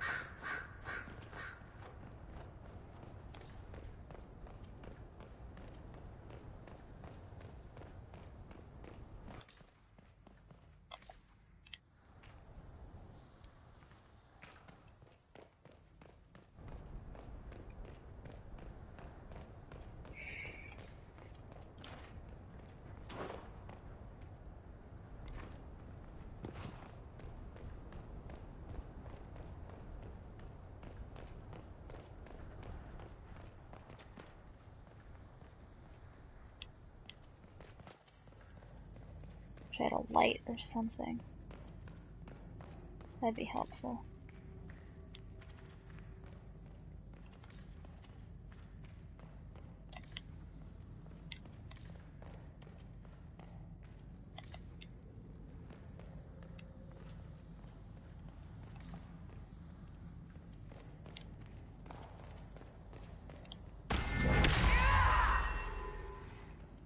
Okay.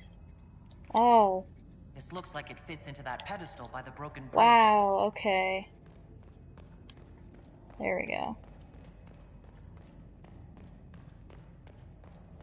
Well, it would have been nice to get that prompt before. Thanks, game.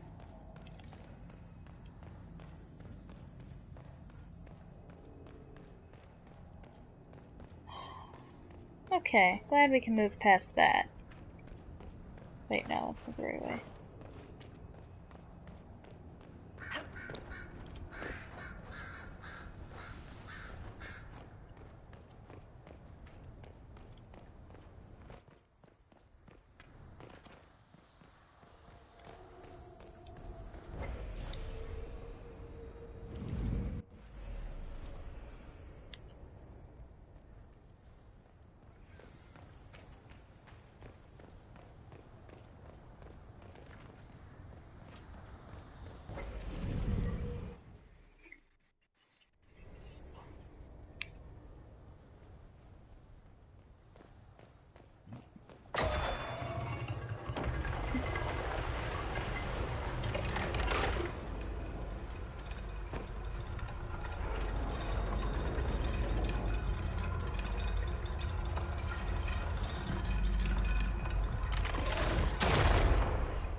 Hello.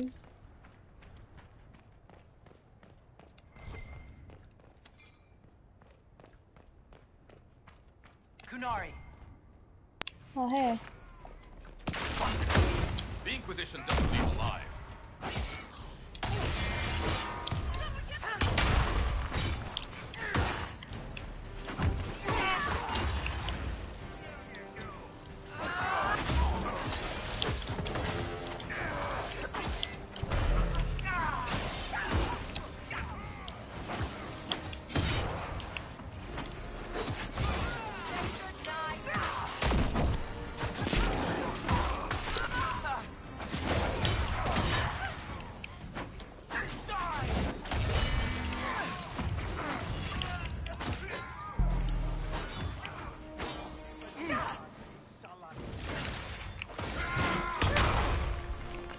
Dang it.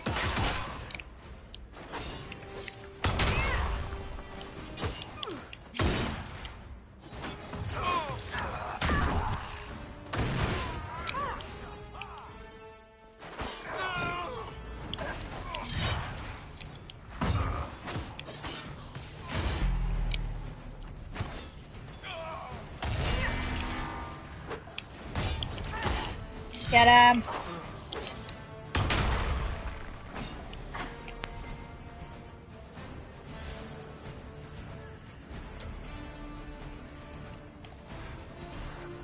Oh, good, Cole.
Well, it's a lot easier with the ghosts on my side. Spirits. Whatever. Thanks, guys. Real helpful.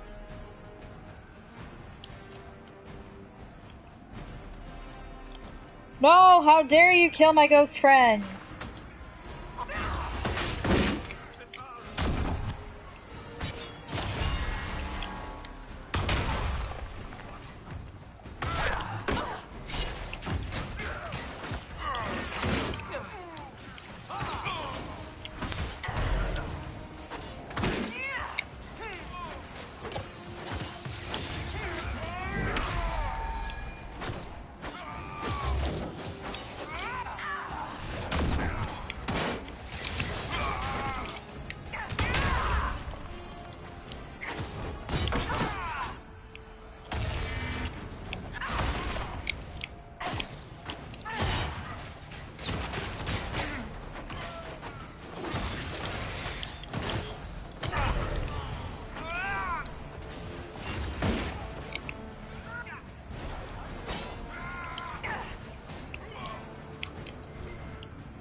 Hey!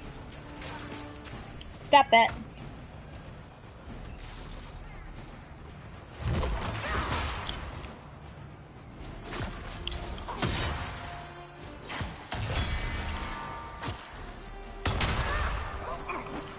Got you, bitch.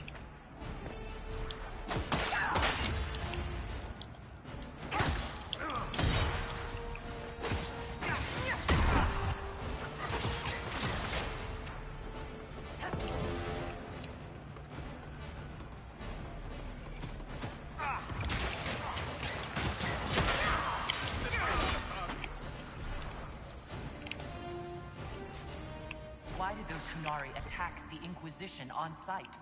Kunari soldiers always have orders. The Kunes declared us an enemy. Are you saying the entire Kunari nation wants us dead? Probably.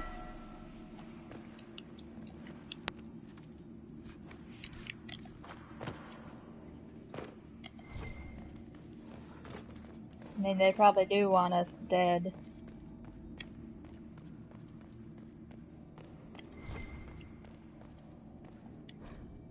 The Dread Wolf keeps its gaze on the one light that illuminates the way forward.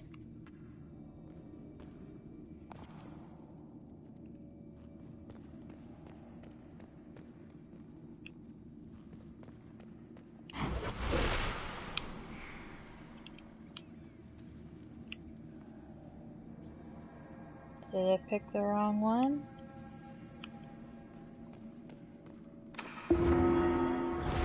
I did not. I can be smart.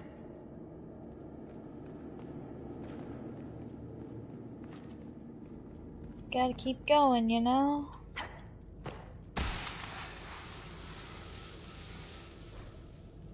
The lifting of the Valasleen. Former slaves in ranks with Fen'Harel, armed and strong. Their skin is clear, their face tattoos, the elven Valasleen, are gone. Words are not so much heard as felt. The brand of the Evenurus can be lifted from you, that all may know you oppose their cruelties. None here are slaves. All are under our protection. All may choose to fight.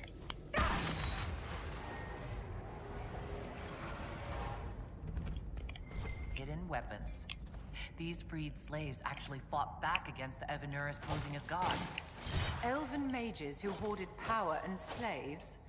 One could see parallels to Tevinter's magisters.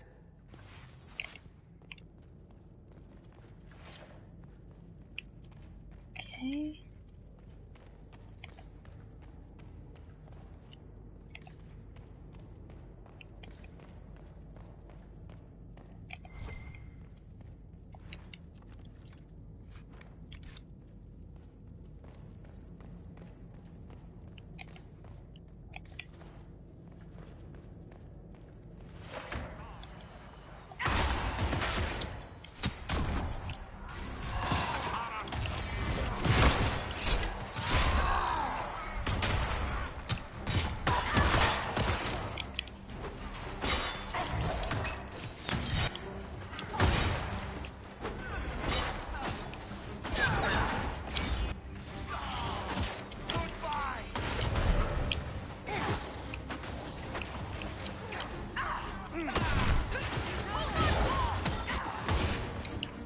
Oh. What just happened? Who did that?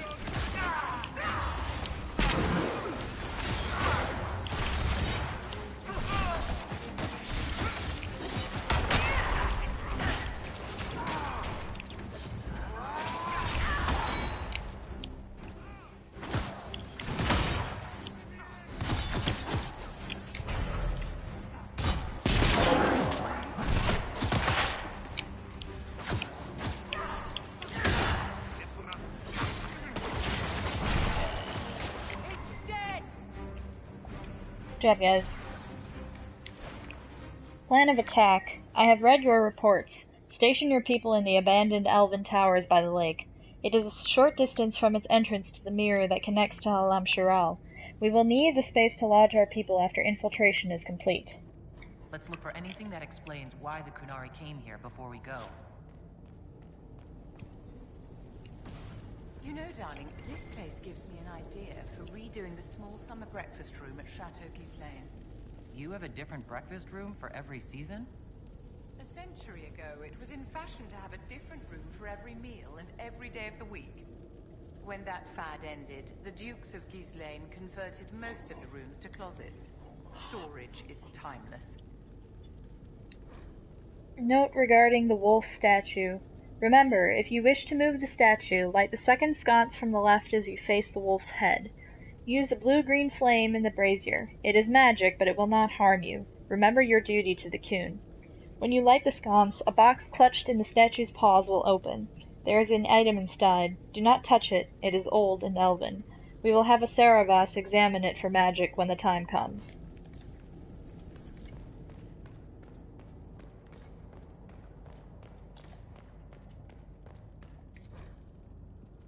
An unknown agent. 2 hours ago, an unknown intruder penetrated our defenses, masked and cloaked, a mage.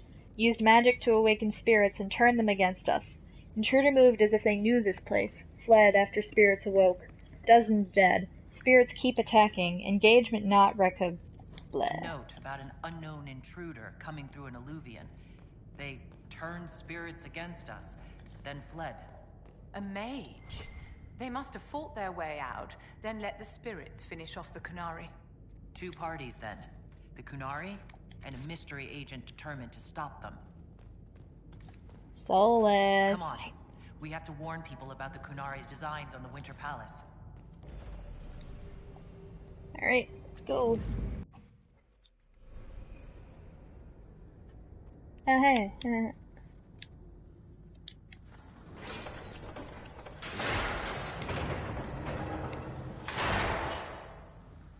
Okay.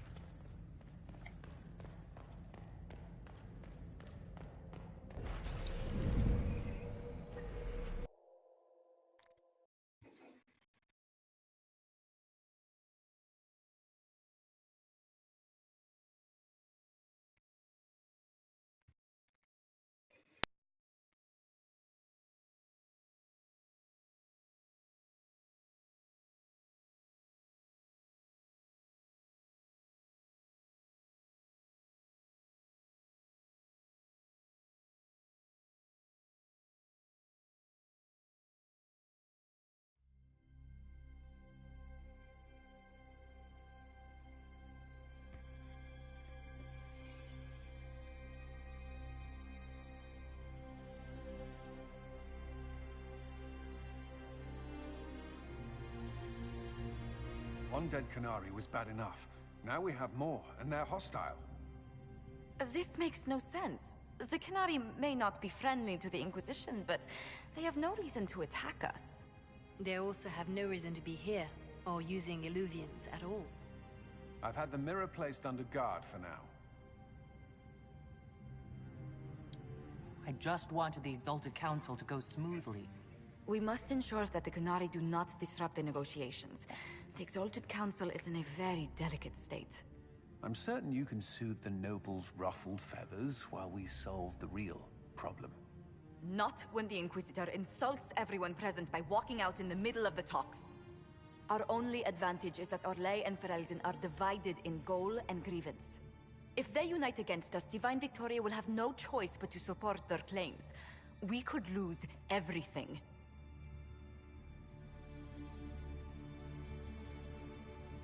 I know we're asking a lot of you, Ambassador. I promise, we won't make this any harder for you than necessary.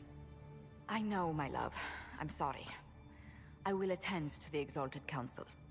And while Josie does that, we will investigate. I'll head back to the crossroads. We need to find out what the Kunari are doing and why they attacked. And I'll have a quiet word with our honor guard.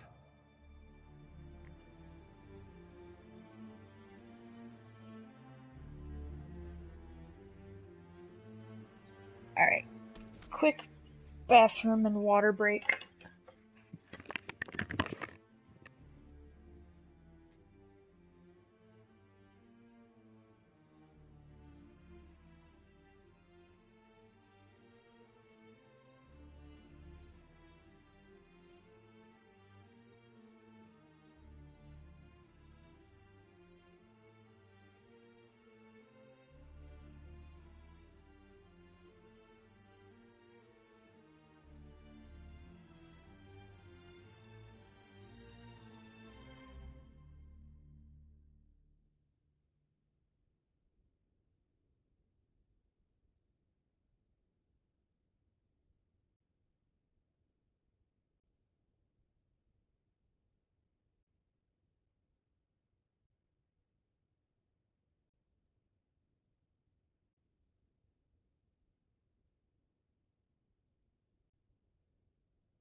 And I'm back.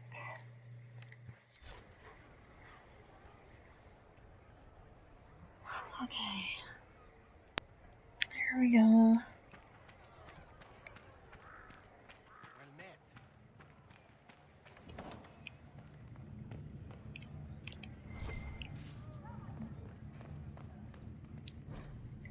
Hard and High Town, Chapter 16. Donnan left the tavern and headed out through a moonless night. Fog clung to the streets and buildings like cobwebs, and the heavy air threatened rain. Any other night he would have gone straight up to the barracks, but he had appointments to keep. The quays at midnight exchanged the cacophony of swearing sailors for the mournful sound of distant bells in the harbor. Donnan found Wagner and his two thugs waiting just out of sight of the harbor-master's office. In the fog, Wagner's white samite coat made him gleam like a smug moon. "Messer Bernakovich, I trust you've brought my merchandise?" Wagner smiled. Beside him, the tattooed Chasen cleaned what might have been blood from his nails with his dagger. Donnan reached into his coat and pulled out a small, cloth-wrapped bundle. "We should discuss a few things first." Wagner's eyes gleamed in the reflected light of his paunch? I don't know. "The price, of course." He gestured to the scarred Ander, who held up a bag of coins. 100 crowns should suffice, yes? "That depends." Donnan toyed with the twine securing the bundle's wrapping. "You killed Magistrate Dunwald, didn't you? After my run-in with your friends here, I realized the only blade that could have made that kind of stab wound was your Chasen's stone knife." Wagner shrugged. "Men die all the time, sirrah. We should not let that unpleasantness get in the way of business." Another gesture, and the Ander strode forward to stand just inches away from Donnan, brandishing the bag of gold like a flail. "And Jevlin?" Donnan asked. "I know nothing of your partner's fate." Donnan handed over the bundle, and the Ander dropped the bag at his feet to deliver the prize to his boss. Wagner eagerly unwrapped the bundle, revealing an ancient, rusty, and pitted short-sword. He frowned. "This is not the blade." Both Chasen and Ander drew their daggers. Donnan held his ground. "Pity you killed Dunwald for it, then."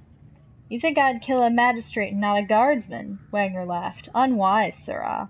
"That's all we needed to hear." Captain Hendalen stepped around the corner behind Donnan, a dozen guards with her. For the first time in months, he saw what might have been a smile on her face. "Good work, guardsman. We'll take it from here."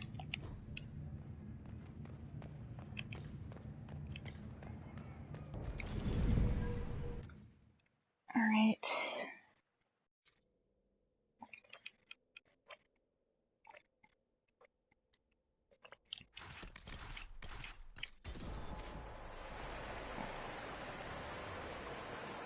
That path wasn't there before. The rocks didn't move themselves. They found a way to make a path.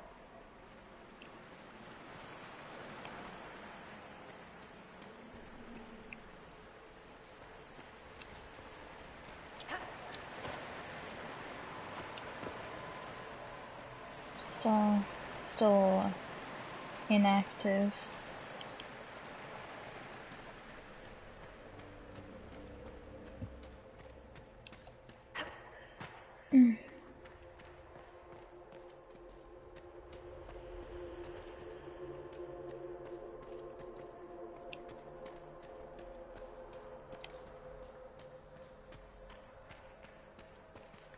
Shall we see where the Canary went in such a hurry? Not just yet.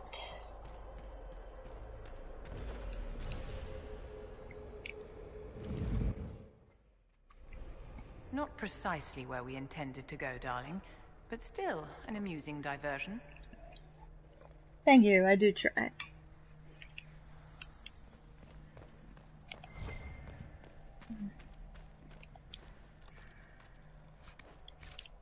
Okay, here we go. This should be fun.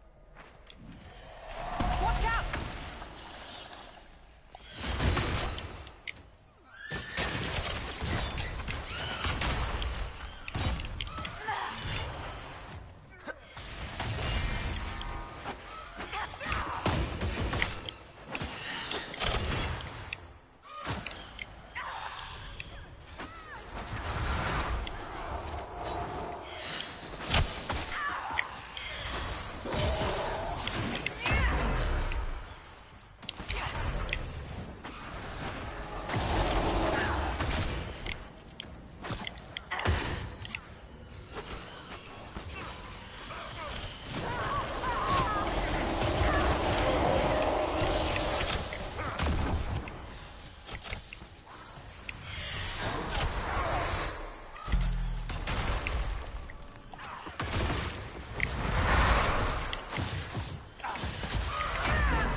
Notes on methods of enchantment. Notes on the second attempt. Elegance eludes me.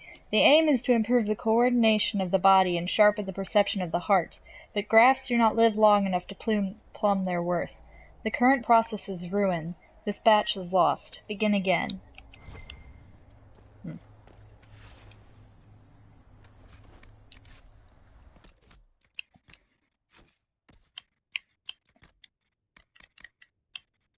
The eye that weeps.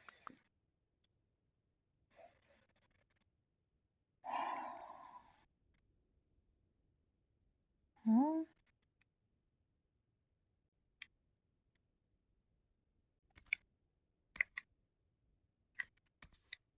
Oh.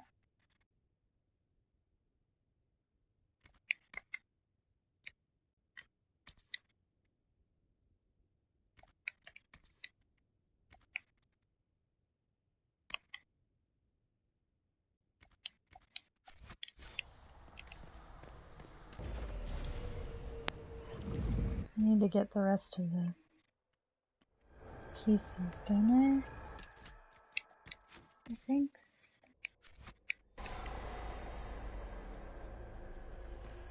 Although I like my armor. Don't particularly want to get rid of it.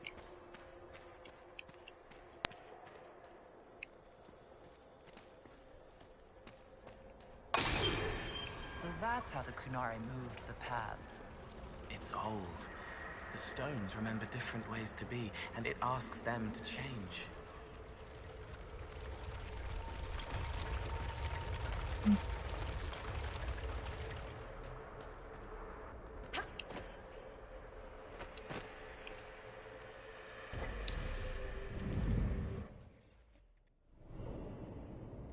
Ooh, hello.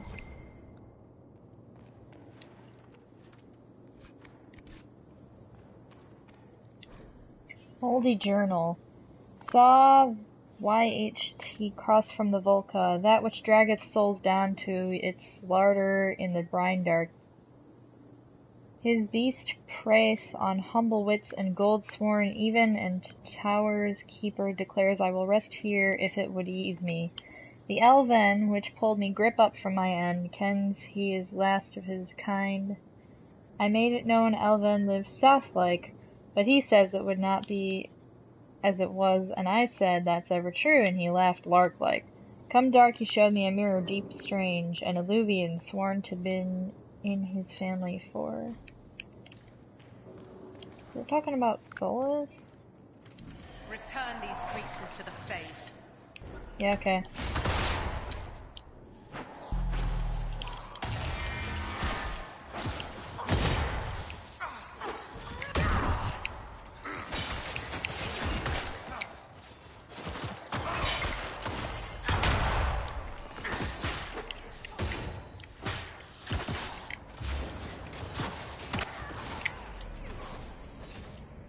Ah!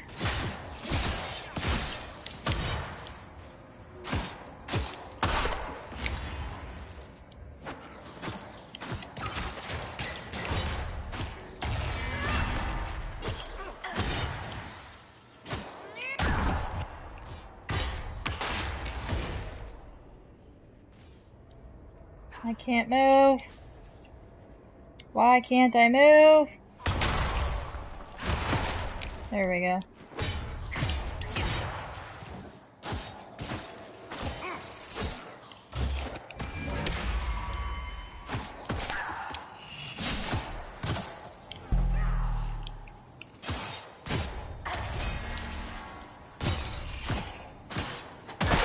Y'all, are we gonna do this or not? And now I can't move again.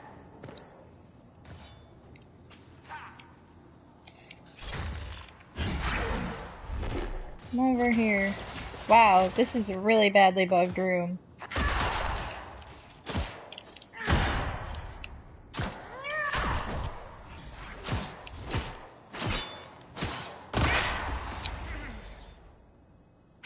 Jeez.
I need Cole to be doing stuff.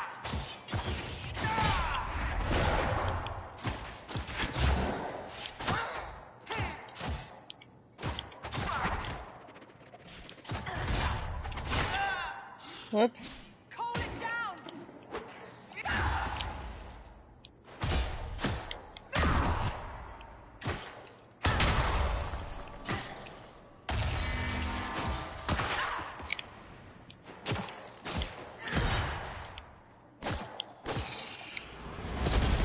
Some bullshit.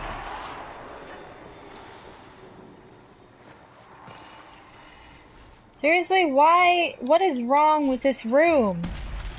None of us can frickin' move. Did that do anything? It did barely anything.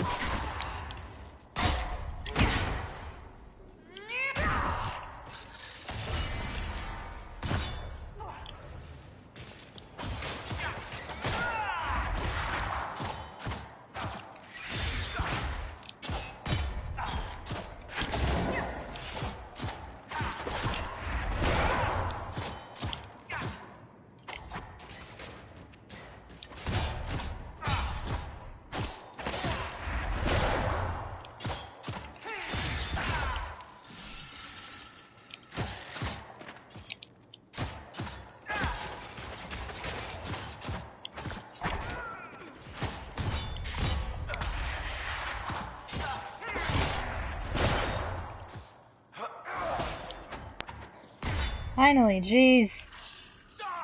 And it's still bugged. Still bugged. Can we get out of this room so I can get away from this hellhole?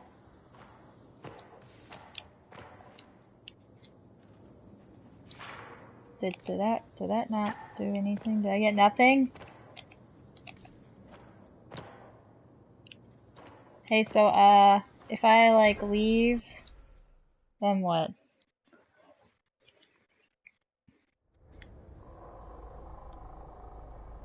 We're done. Oh my god, it followed. The bug followed us. Why does this not lead anywhere? Wait, no, it leads down here. Okay, something's wrong. Well, the rest of them can move fine. Oh, now I can move fine. Well, that's good. Alright, we're going back in. Feel good now?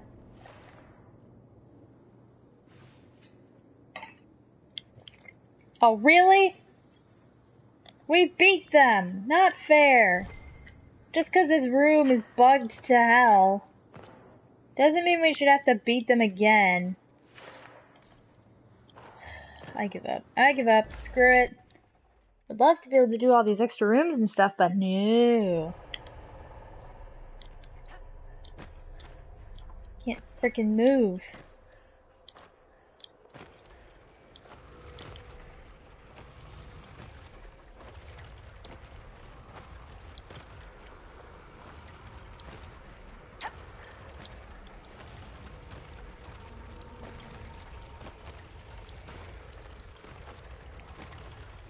This is literally the only way I can actually move anywhere. And now I'm not leaving combat at all, so, you know, that sucks. Get me out of here!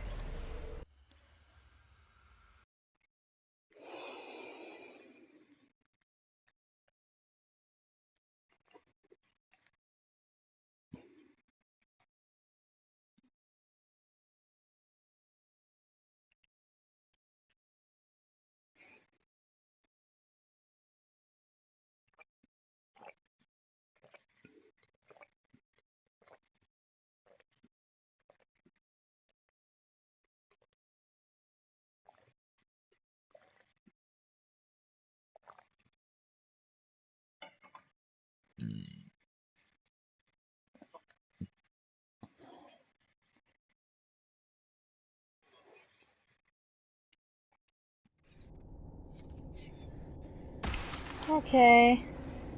Can we move now? We can move now. Yay. Always good.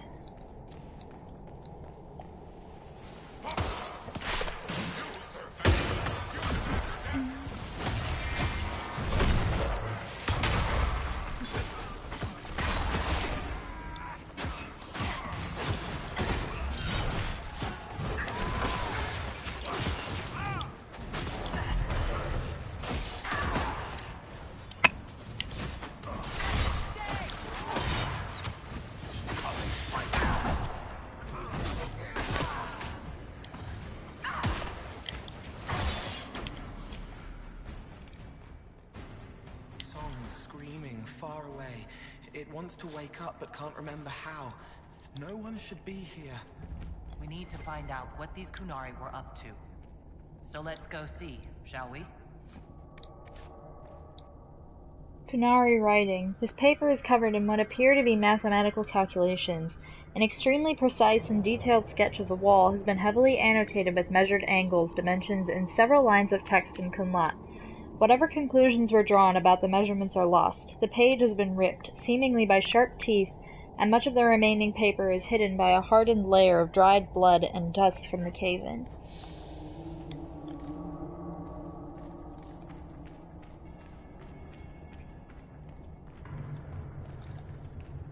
Look at all that. The Kunari have a huge operation here. A lot of trouble waiting to happen. This place isn't stable. You can practically feel it, can't you? All that rock hanging above your head. Smuggled an unpopular baron out of Orlais once. He insisted we use the deep road so no one would follow. Ninth day out, we camped in a cavern by a lake.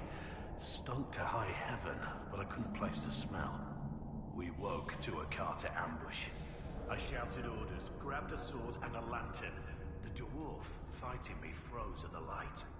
On a hunch, I told my men to run, cut down the dwarf, and toss the lantern into the lake. It exploded into flames, some sort of oil in the water. Found the surface just in time, since the blaze went for days. I'm glad you didn't die. I wanted to, for about a week. Then we had a long discussion with the Baron about hazard pay. Your mark is glowing again. Well, maybe the anchor can make itself useful down here.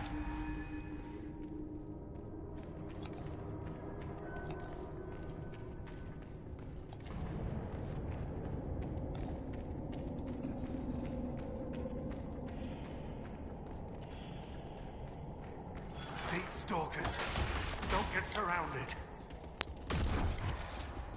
I'm not worried.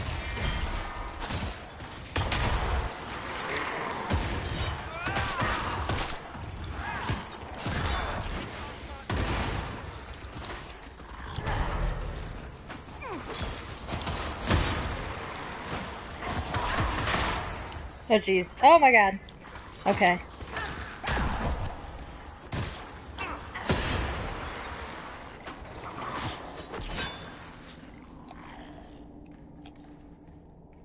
Yeah, alright. Pitch Sure. black and full of monsters. Lovely.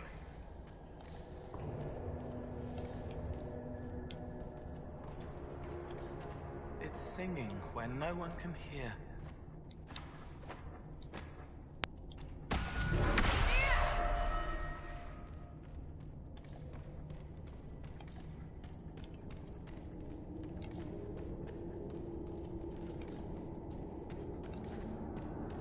Look, someone up ahead. Stay back! Oh, wait. Your hand. Are you the Inquisitor? Odd to find a human down in the deep roads at all, let alone surrounded by Kunari. We don't have much time. Please, what the Vidasala is doing, you have to stop her. The Vidasala? She's the leader of the Kunari here. She hates magic. Her job was to study it and stop it at all costs. Not anymore. I don't care whether you serve Fenharel or not. Someone has to stop her. Why do the Kunari think that the Inquisition serves Fenharel? I don't know. The Vidasala said it, and well, you're Dalish. It made as much sense as anything. We've had agents of Fenharel causing trouble all over the crossroads. Sabotage, making spirits attack us. I assume the Inquisition was their army. That you came here because Fenharel told you to. Who are you exactly? My name is Jeren. Sir Jeren, once. I was a Templar in Kirkwall, until I joined the Qun. You're Kunari? Kirkwall was madness. Chaos. The Kunari were like the eye of a storm. I stand for order and discipline. Protecting the innocent from magic. But this plan... it's as mad as Meredith ever was.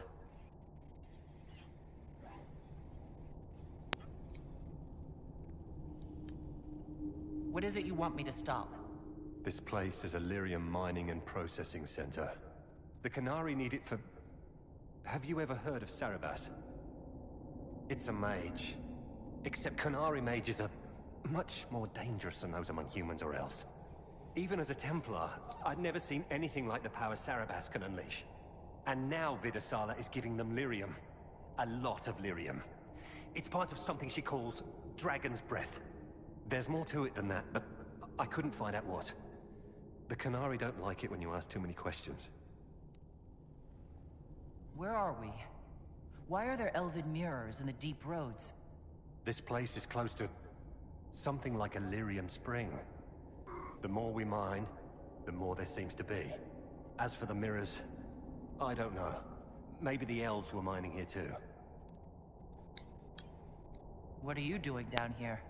The Canary wanted me to teach them everything I knew about lyrium. Where it comes from, everything it can do, how we put it to use. I knew enough from my time in the Order. They figured out more. I'm not sure how. Maybe they got to the Carter. The Kunari can't be mining their own lyrium. It kills anyone who tries, other than dwarves. It killed the Canary at first. But Canary workers have a discipline only Tranquil can match. And they're quick learners. They figured it out. I'm not sure how to stop the Kunari from using lyrium. The lyrium's only part of the Vidasala's larger plan, Inquisitor. She said it would save the South. That can mean only one thing. An invasion. This mine is the only source of lyrium the Canary have. They're using Gatlock, the explosive powder in the round casks, to mine, so they don't have to touch raw lyrium. If you get the primers from Central Supply, you can prime the Gatlock and detonate it. The mines will go up in flames. All right, I'll try to stop them here. I doubt my blessing counts for much now, but make her watch over you. Deep Stalkers and Cave-ins will cut off reinforcements, but they'll still come when they hear trouble. You've got to find the Vidasala to end this war before it begins.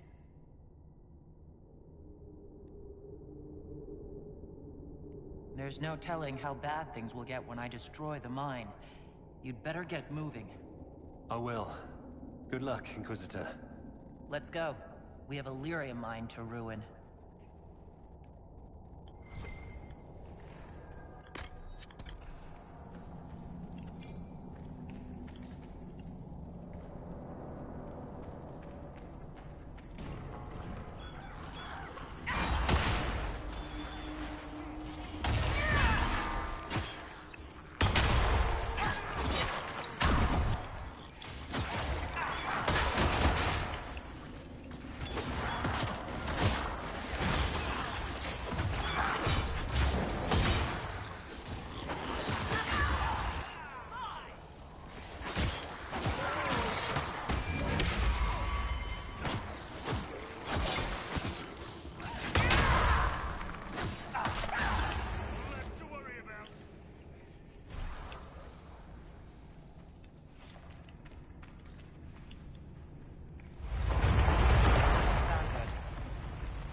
Saw the Kunari make these things explode. Maybe we can use them to get out of here.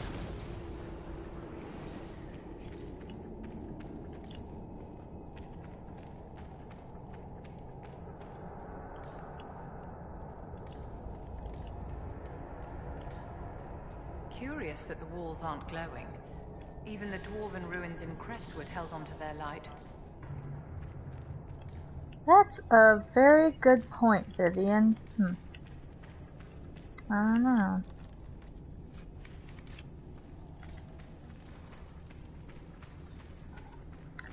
Yeah, I'm not sure what my cat is doing, but he's like trying to snuggle up to me, but in a weird way.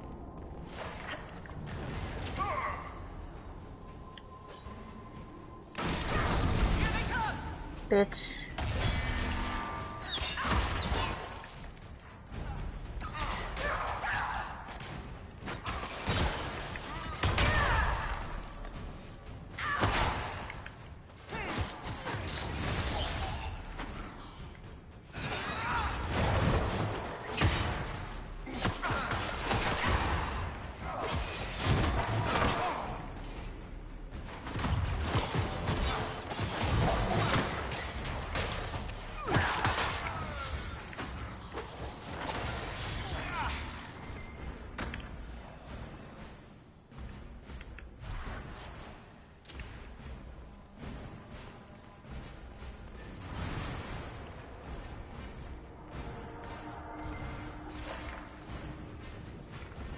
Oh god.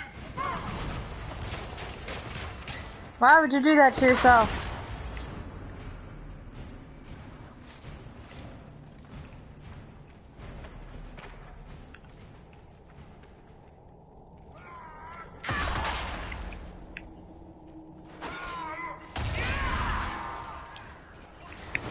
Ow.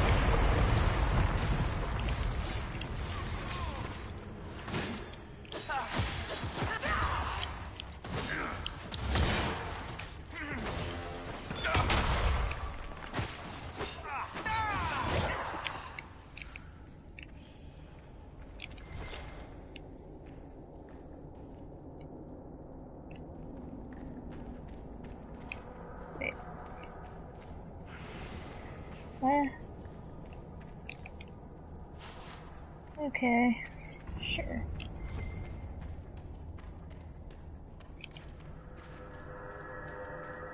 This cavern is barely holding together. Ambush!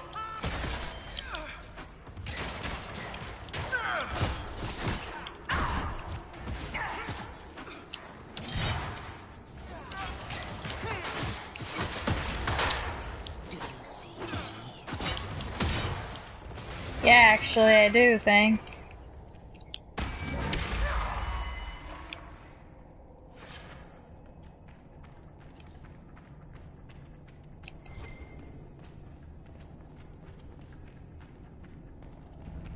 There's one of the mining platforms. Now we just need primers.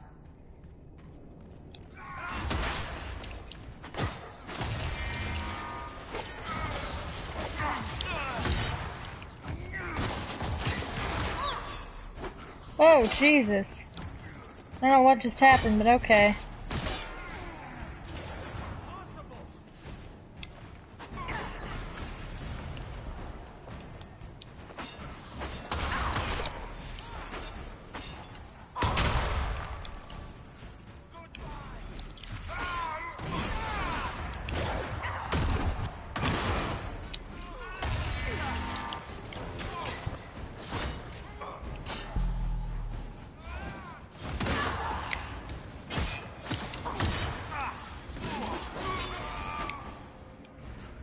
That Templar was telling the truth. The primer should be in here. Torn notebook in the Deep Road, Section 2. They say the agent of Fen'Harel caused trouble in the crossroads. I wish I knew. I wish whoever fights in the name of the Old Wolf was around to fight when the Darkspawn took my clan. Mine is not to question. I have chosen the Khun. The Khun will protect me. Rethost, you all protect. Rethadim, they all protect. Rethsam, we all protect. These statues are older than anything I saw in my days with the clan. The area's dwarven, though. What were the ancient elves doing down here? Mining? Where were the dwarves? Easier to have them mine it. Not a trading post. You don't go into a friend's home, knock over their gods, and put up your own. War? I don't remember any legends about our people fighting the dwarves, though I remember my keeper telling a story about how the dwarves fear the sun because of Elgar'non's fire. A metaphor for the elves of Arlathim driving the dwarves underground? The Qunari like metaphors. I should share that. Wait. This way. We're almost there.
Get the Cerebus!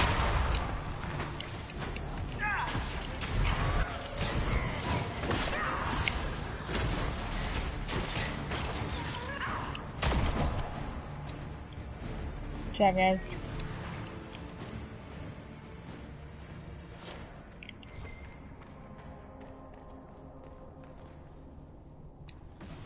Are you quite all right, Inquisitor? It hasn't escaped me that the anchor is acting up.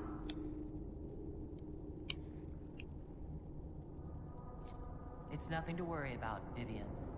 Don't be stoic at the expense of your health. Dorian and I will have to put our heads together, but we should find some way to slow it down. Thanks, Viv. Here we go. Not here we go, never mind. Get these.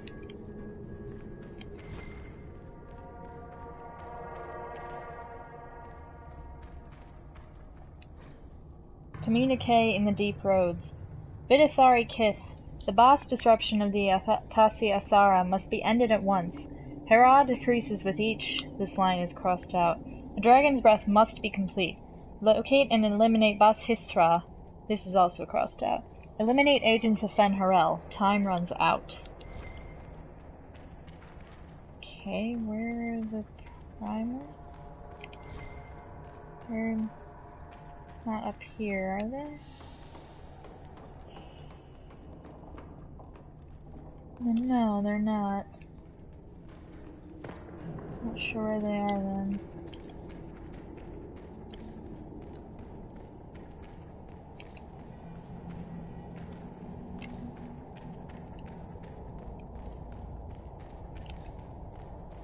Seriously? Am I gonna be stuck because I can't find some friggin' primers now? Oh, wait. There we go. We've got the primers. Let's go explode some Gatlock.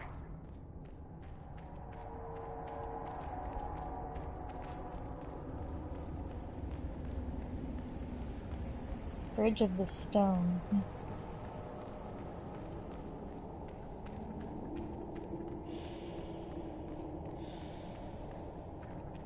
That looks like a perfect target. Don't you agree, my dear?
Some of the stones here are pretty.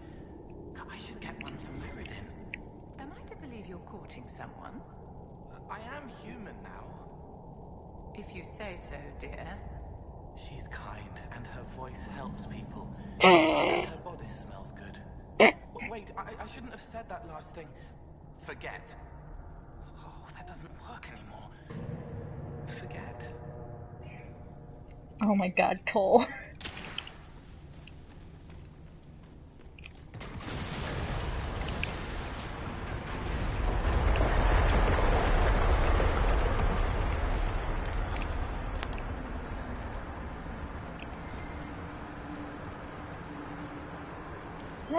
It's really coming apart now, isn't it?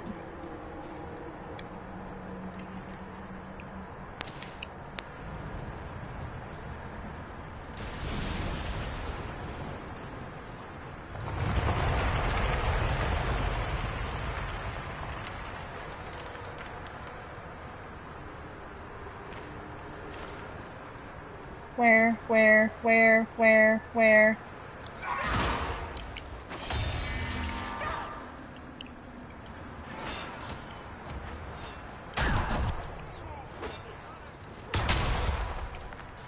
Really? How did you get up? Gotcha.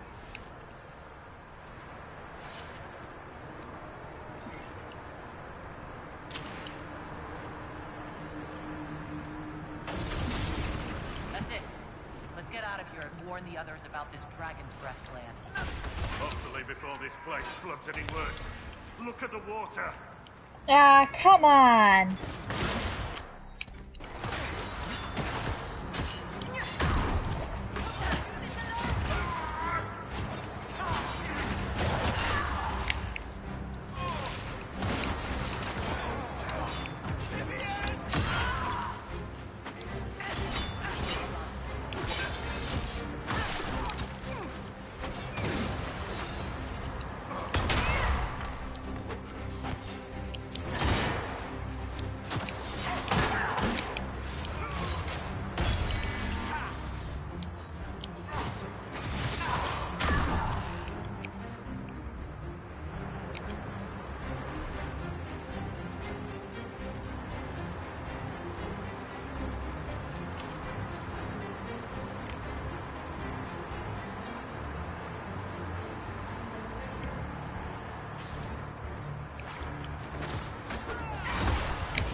I see you.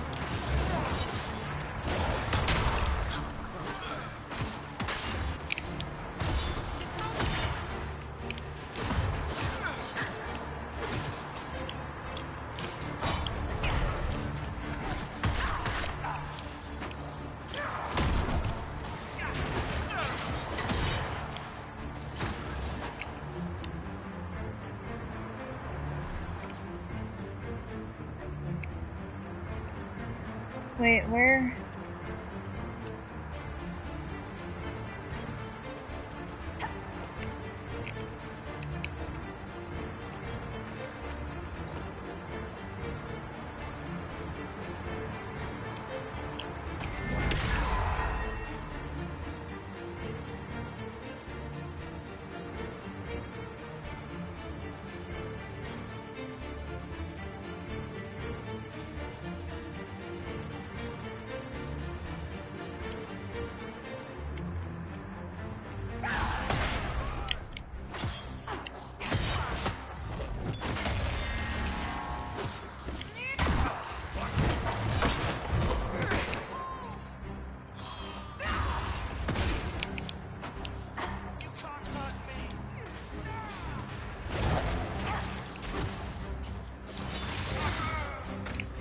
That barrel already looks primed.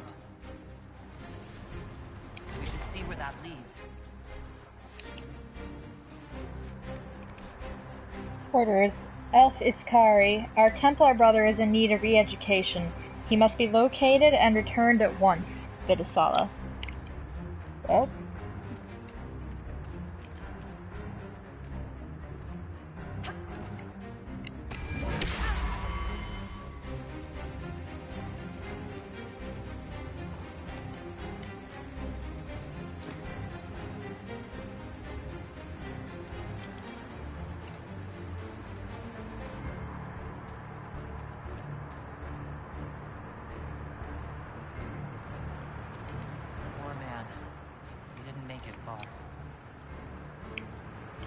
Hmm.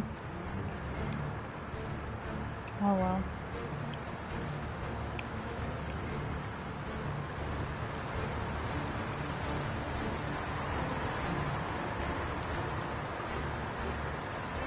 So, who gets to tell Cullen and Josephine we're probably at war with the Cume? Anyone? They're going to kill me.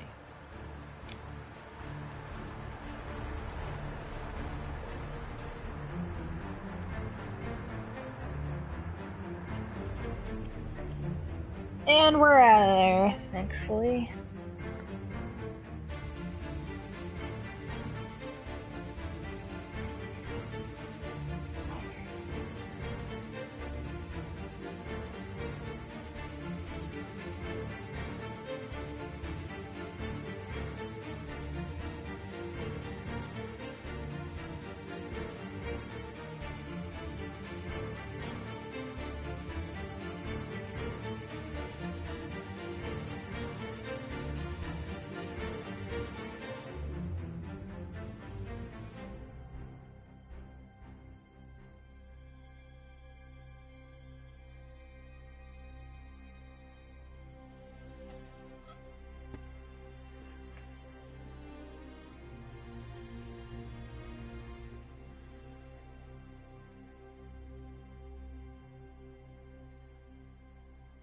Dragon's breath.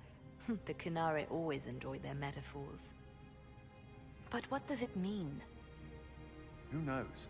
Qunari agents moving through Illuvians to attack the south is bad enough already.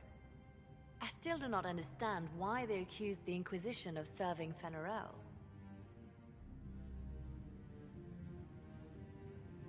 We know that Mythal actually exists. It's possible Fenharel is still here in some form too. What you describe in the ruins certainly implies that the Dread Wolf of Elven legend is a real person. But how does that implicate us? What made them decide that the Inquisition serves this Fenharel? Hopefully we will learn more after we have stopped them. Let's see the Exalted Council try to disband the Inquisition after we've saved them from this dragon's breath. We must find out what Dragon's Breath is first. For now, our only lead is the Qunari leader, the Vidusala. Gentlemen! My apologies, Lady Josephine. There has been an incident with one of your soldiers. How dare you? It was bad enough that the Inquisition chose not to inform the Exalted Council of the Qunari corpse. Orlais would have been happy to help with the matter. But now your own guards are attacking servants? You have overstepped your bounds. Thank you for bringing this to my attention, gentlemen. I'll see to this personally. Thank you, Inquisitor. Orlais stands ready to assist the Inquisition, as always. Secrets and lies. Do you understand why we fear your Inquisition? You act as if you're the solution to every problem. How long before you drag us into another war?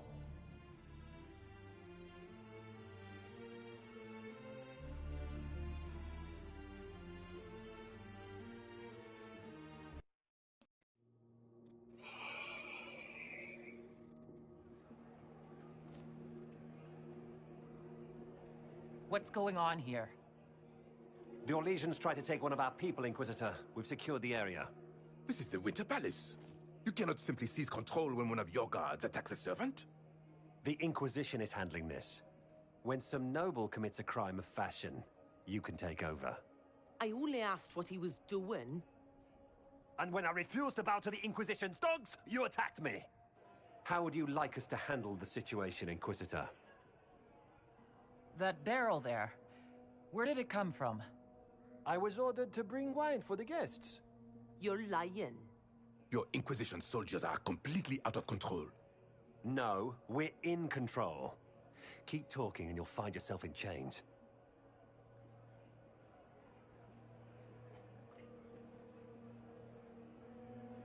Oh boy.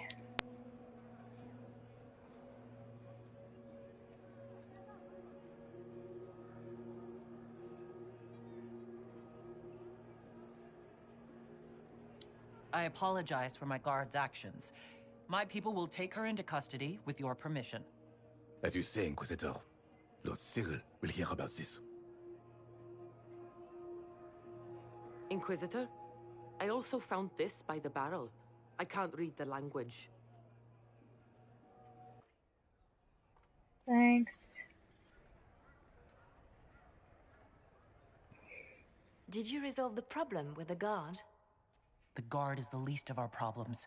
Someone smuggled Gatlock barrels into the Winter Palace. Smile, Inquisitor. There are many eyes upon us. At least now we know the true extent of the dragon's breath.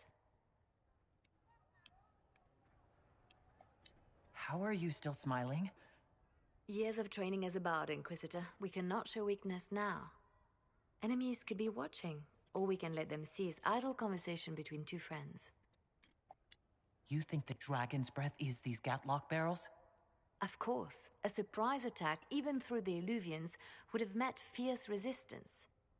But if everyone at the Exalted Council died in an explosion, the South would be rudderless, vulnerable to attack. This is what Corypheus should have done after the explosion at the Temple of Sacred Ashes. An attack as swift and unstoppable as the breath of a dragon. The guard who confronted the servant said she found this note near one of the barrels. It looks like Kunari writing. Let me see. I picked some up from the Iron Bull, though I'm told my accent is atrocious. These are orders for positioning the Gatlock in the palace. When duty has been performed, report to the Vidisala through the mirror marked by a bookcase. If we're going to find the Vidisala and stop this dragon's breath, this is our chance. Good. While you do that, I will have agents locate the Gatlock barrels and remove them safely. I will also send word to my foreign contacts. We must see where else this dragon could strike.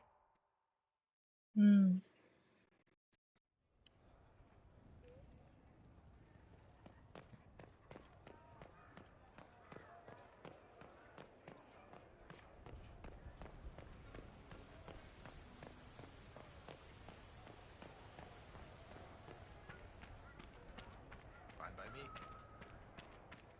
It's not the same one as before, right?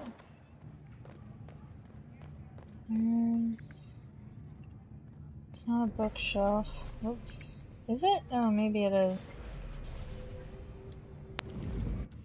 Oh wait, yes it is. It's not. It's just not this Illuvian. Not yet, anyway.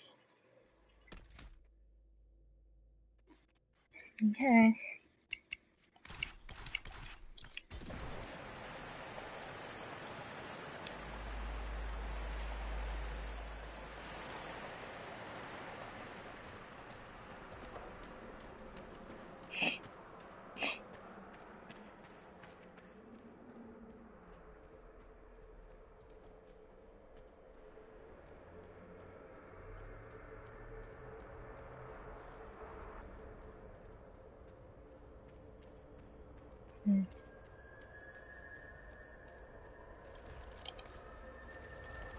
Let's see if I can do this now.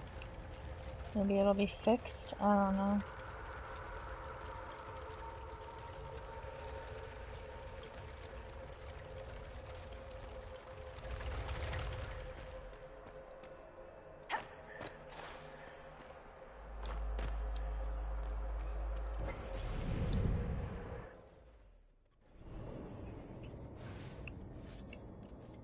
Dang it.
Hey, I got you this time.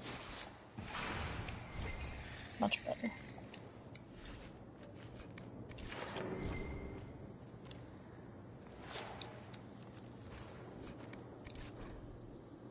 Notes on the third attempt. 2 enchantments whose matrices should have meshed caught.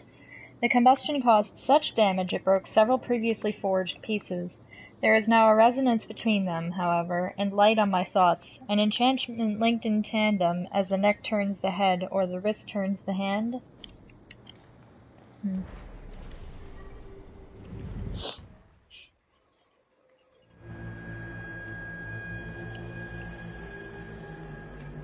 Okay, cool. Much better.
Move, Blackwall. Move! This note is written in an unknown language, but the portly figure at the bottom with a ring of keys and an unflattering scowl is likely a jailer who once walked these flagstones. He's been drawn cross-eyed, with wiggling lines radiating from his backside. Wow. Mature.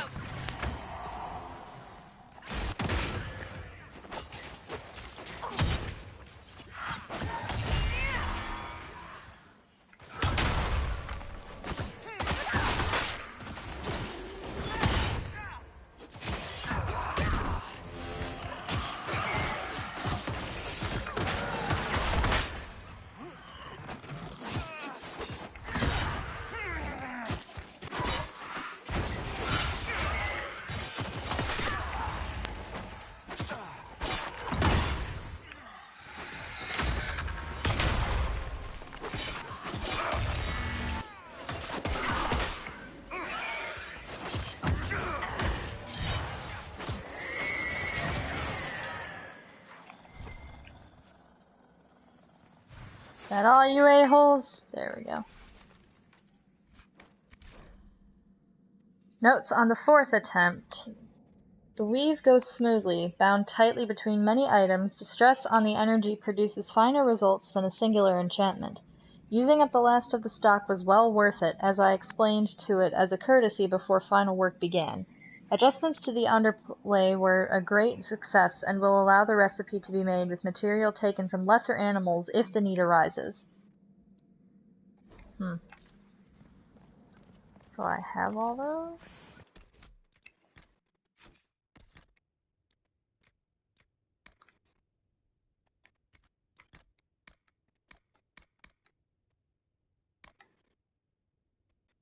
That's... Oh, dang.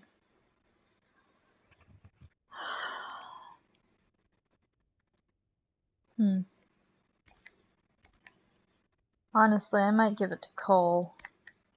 Seems like it's better suited for him. It's gonna look weird on him, though. Yeah, see? It's funky looking. Okay, give him the stacking bonus.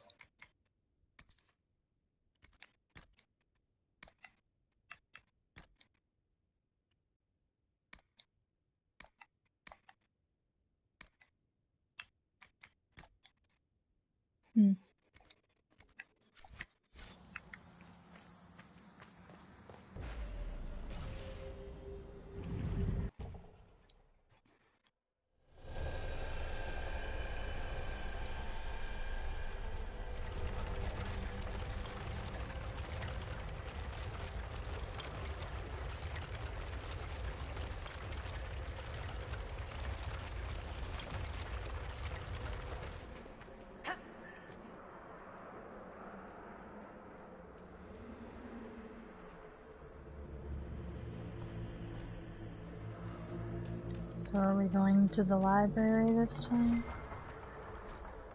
Books in the Crossroads. A book from the Crossroads. Its pages are filled with numbers and letters splattered around the page in random order, like writing in a dream. Every other book on its shelf is filled with the same nonsense script. In certain lights, the letters appear to shift slightly out of the corner of the eye. An alluvion marked by a bookshelf. This should be it. Right. Let's get some answers from the Vidasala. Map of the Crossroads. Do not stray from the marked paths. There are many mirrors. Some lead to danger. Do not linger longer than you must. Cool. Into the library. This part may take a little while, from what I remember.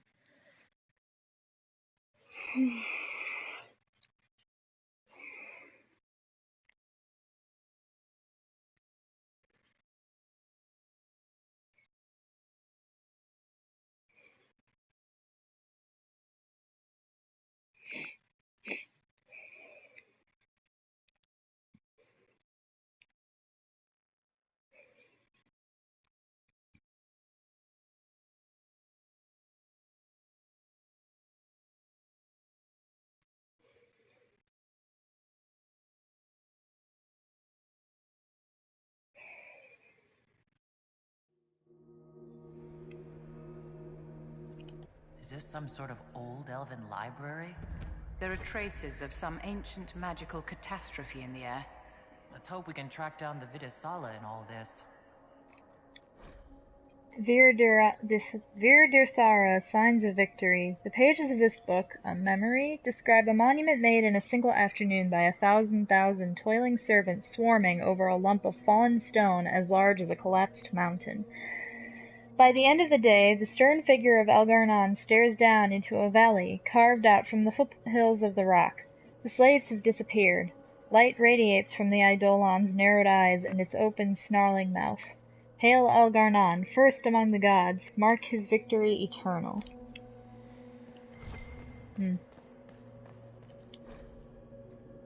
Vir'dirathara, Homecoming. These ones describe an elf approaching a city of glass spires so deeply blue they ache. The city's outskirts are wrapped in lakes of mist, and figures stroll along the pearly, glowing strips as if they walked on solid ground. Groves of trees woven into enormous parks shelter elves in quiet hollows, while other elves walk below a river churning along an invisible shoal in the air. The scene hums with quiet talk and contentment as the memory's maker reaches the city's gates, already thrown wide open.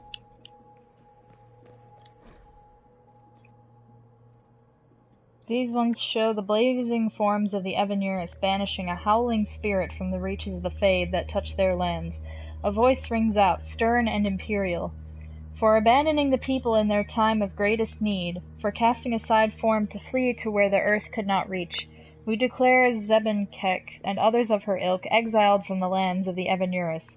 Beware, their familiarity with shape allows them to travel paths unaided. They may be bound, but only the protection of your gods will fully shield you from their malice. They are forbidden from the earth that is our right.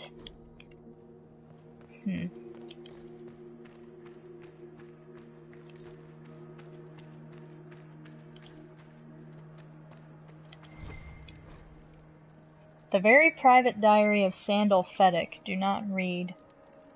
Enchantment, enchantment. Enchantment, enchantment.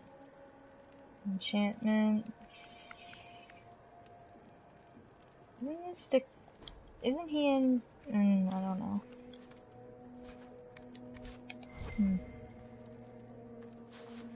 Interesting. I say that a lot, don't I? Usually I just say that when I don't know what else to say.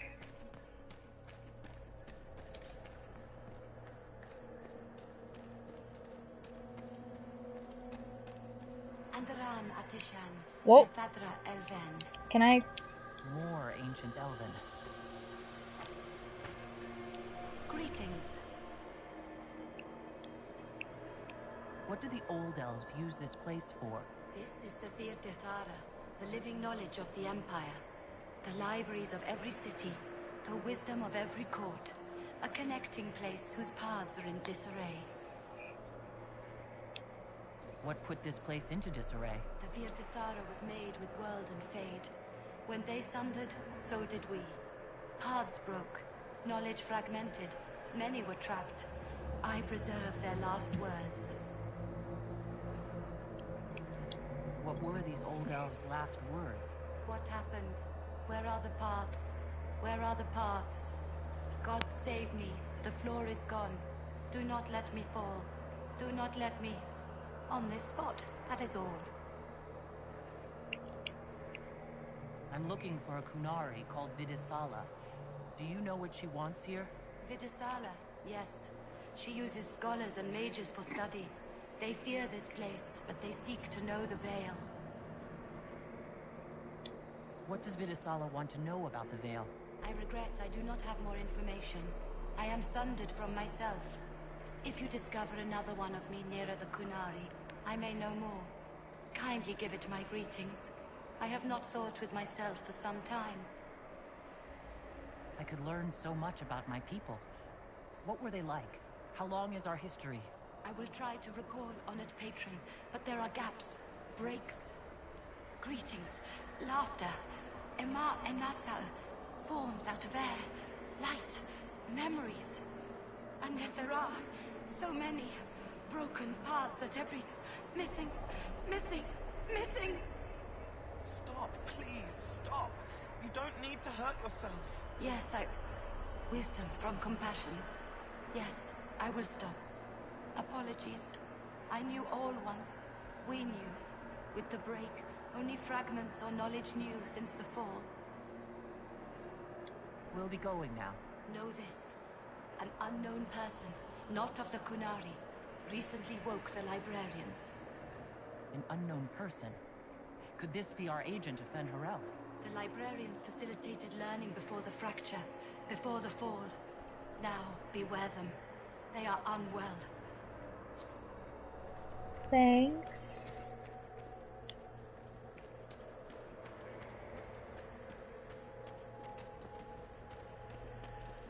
What the heck?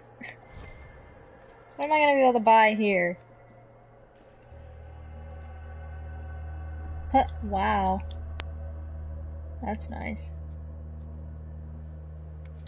I think I'm just gonna stick with my shield though. Thanks.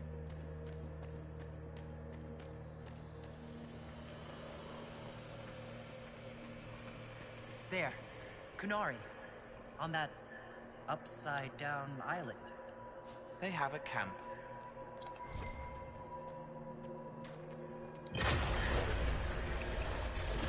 Have prepared some of the steps.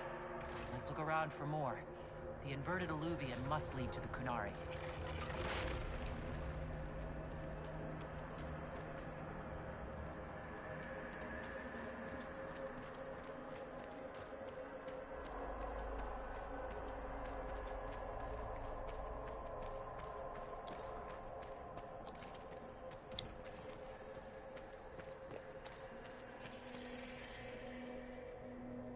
Hello.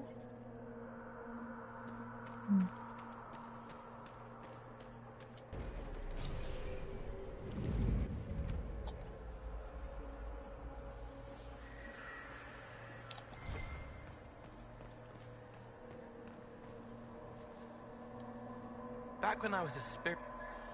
Ah! Interesting. The anchor is reacting adversely to elven magic. What does that mean? I haven't the slightest, my dear. Keep an eye on it. Can I listen to him? It's not working.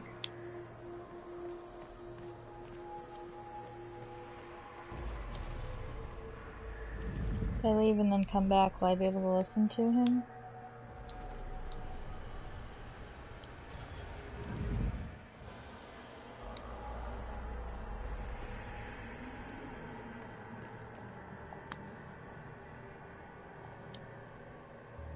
Nope. It's not working now. Great!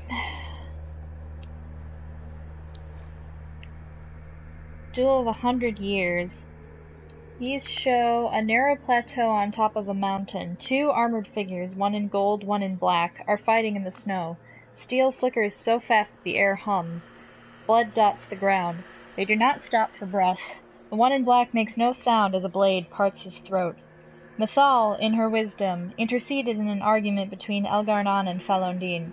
With clever words, she convinced them to settle their grievance through a battle of their champions. Elgar'nan and Falondin agreed, and set their champions against each other rather than declare war among the gods. May those nights long be remembered, and Mithal's wisdom praised.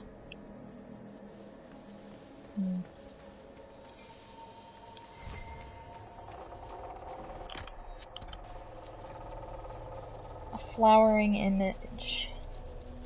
These describe an immensely tall, immensely graceful vine that flowers at the heat of a copper sunset and has blossoms as large as ponds, petals as long as a man, and scents puffing out like citron and sky and carrion death. The day the last of the vine's folds, spent and extinct, the creator of this memory weeps and, after recording the flower's sights and sounds, enters Euthenera. Treasure this thought, for it was the last of its kind, and so much more than the last of me. Huh. That's kinda sad. These describe a pair playing, colliding in the air, bodies formed for kissing, stroking, lines of heat as molten as the sun. The dance is fluid, roiling, never-ending, lovers tangled in a laughing knot that rolls on for years, a promise never to be parted, whatever age has come. An annoyed thought intrudes from one who marked this memory after it was recorded. By the gods, find a private chamber. Yeah, geez, really. I read fanfiction. I know what that's about. Okay, do I want to do this one first? No, let's do the other one first.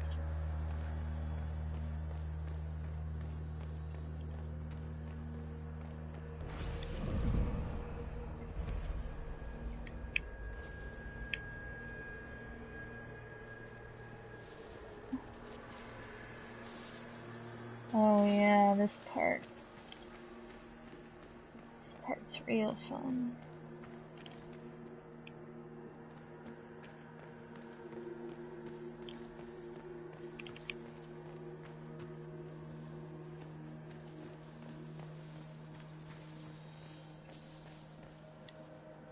These Kunari are dead, but there's not a mark on them. Wide eyes, and that look on their faces. I'd almost say they were scared to death.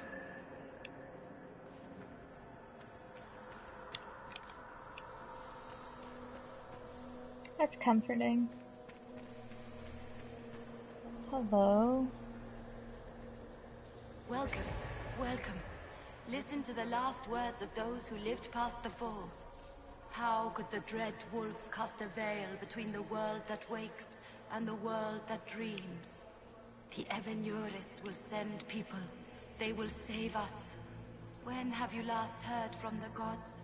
When the veil came down, they went silent. What is this veil? What has Fen'Harel done? Are these records saying Fen'Harel created the veil between our world and the Fade? Impossible. If there was a time the veil didn't exist, there would be some mention of it in human history.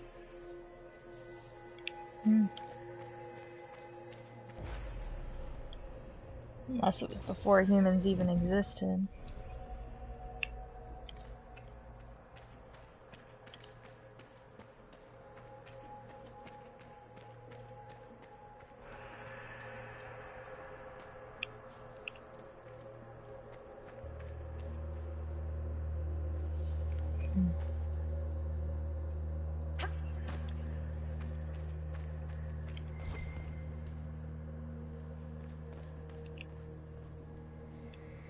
Look at all of this.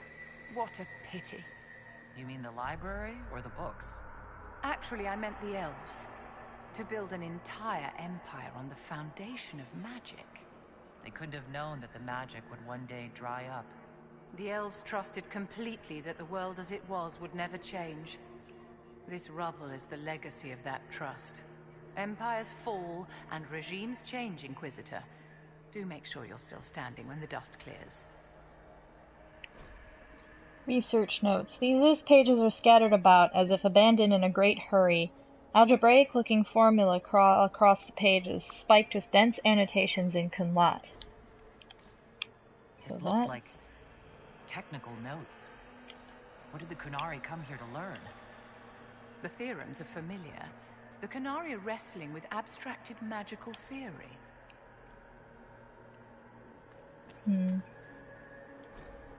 When the Dreadwolf's gaze is bright, light burns in a ring of the dead. I forget what the answer to this riddle is.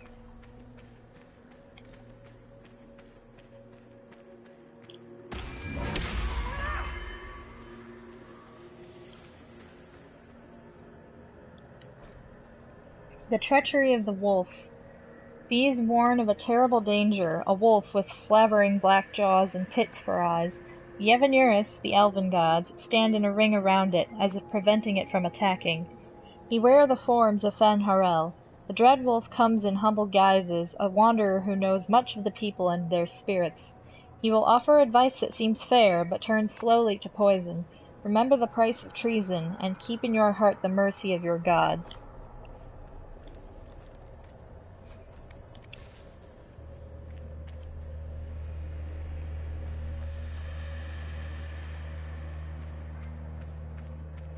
Now my cat is yelling at me.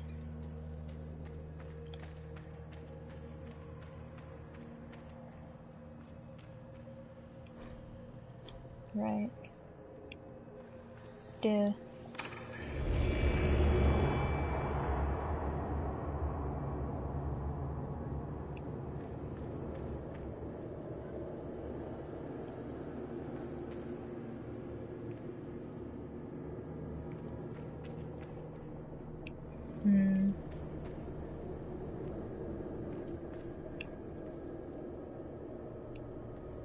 Actually, wait.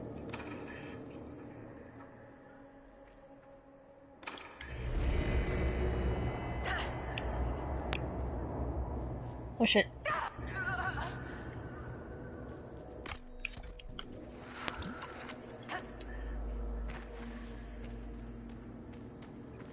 Gotta run, run, run, run, run.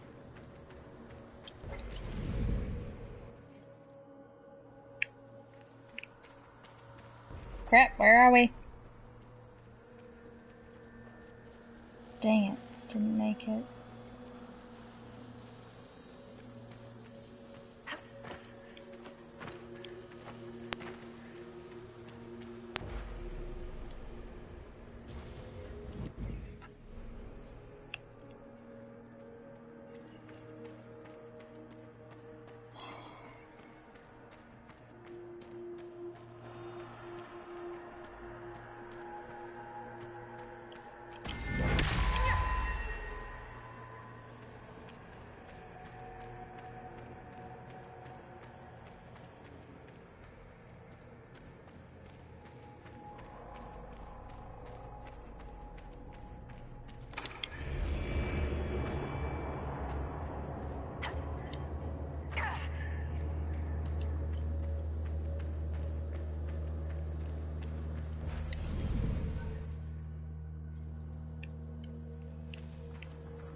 Gotcha.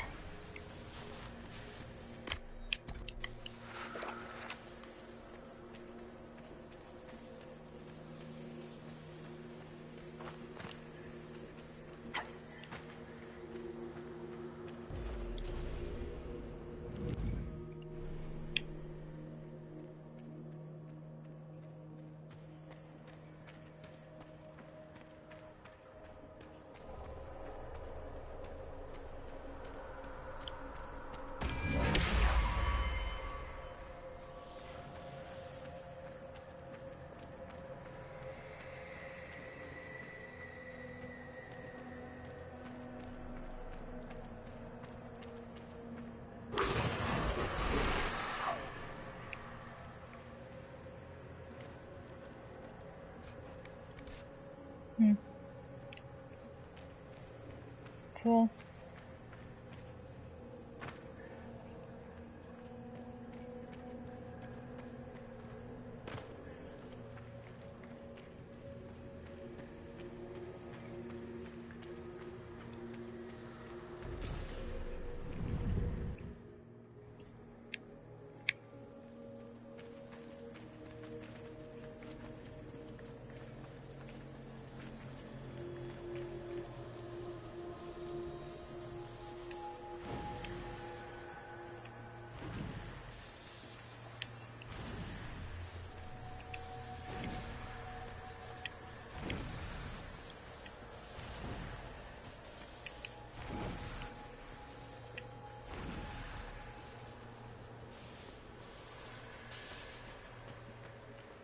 It doesn't actually do anything?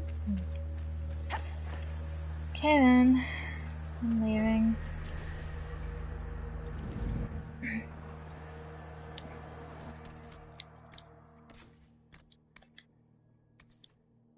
Huh.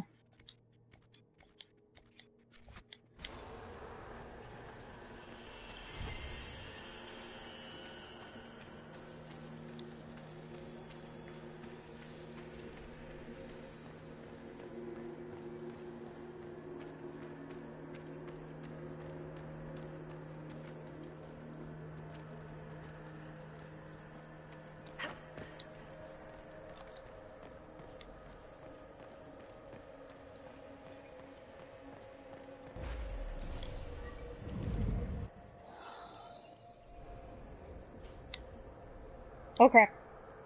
I forgot about that BS. And now I lost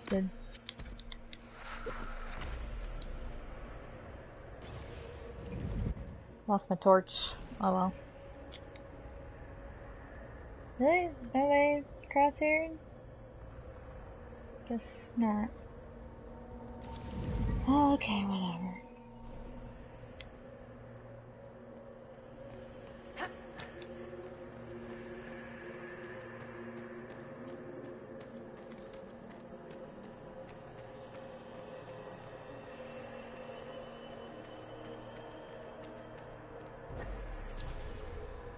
Last one.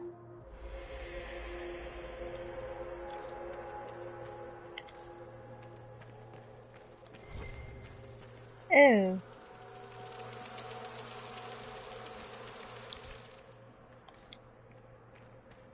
Okay, that was a little weird.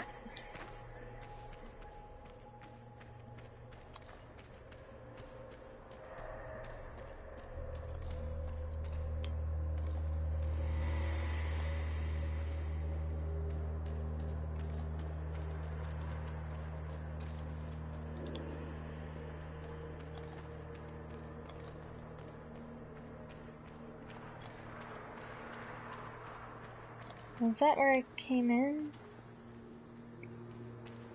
I don't know.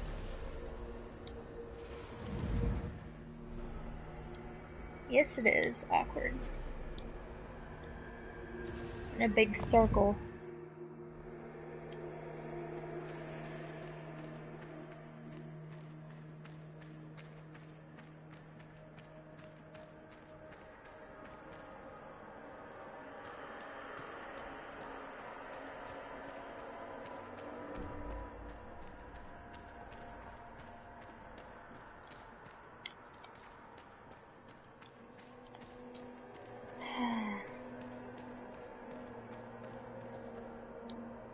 More dead Kunari, with terrified expressions.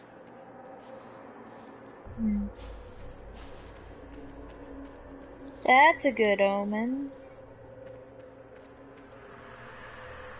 Hello. Welcome, and listen to the last words of those who walked this place. If we get out of here, I will end Fen-Haral. After he held back the sky to imprison the gods, the dread wolf disappeared. Lies. We must tear down the veil, the cities, the pathways. Without magic, they're crumbling. You're wasting your time. Fen-Haral's veil has turned our empire to ruins. So the ancient elven empire collapsed because the veil weakened magic? Like damming a river. Rely on it for water all your life. What happens when it disappears? An empire run on more magic than we have ever seen. Perhaps it's best its little secrets remain lost.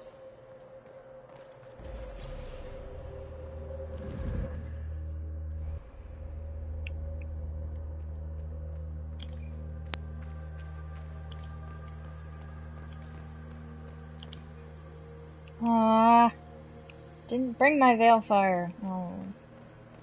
Maybe there's more here.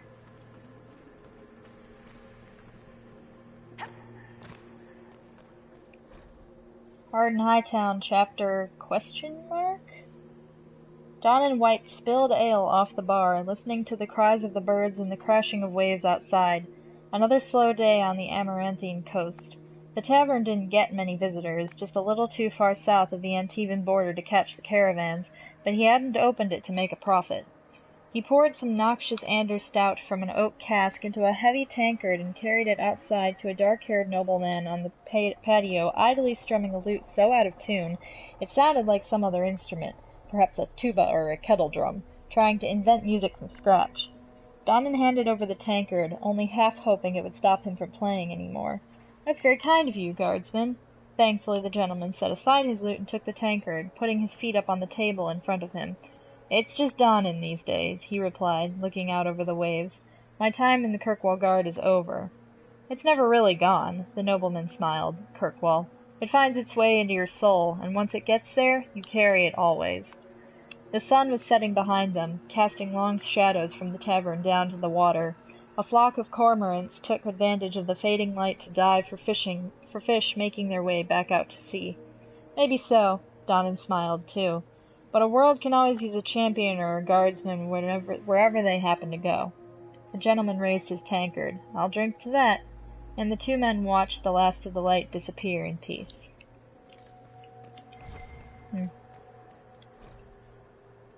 The Deepest Fade. These are instructions on how to reach the deepest parts of the Fade, realms so far removed they're unmarked by dreamers. Epiphany requires a mind smooth as mirror glass, still as stone.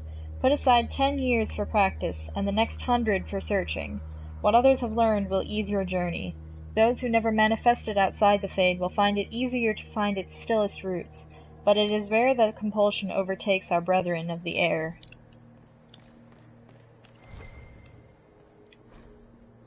Raising the Sonalium. These describe a heated argument between a group of well-dressed elves inside an elaborately arched pavilion on an island floating in a void.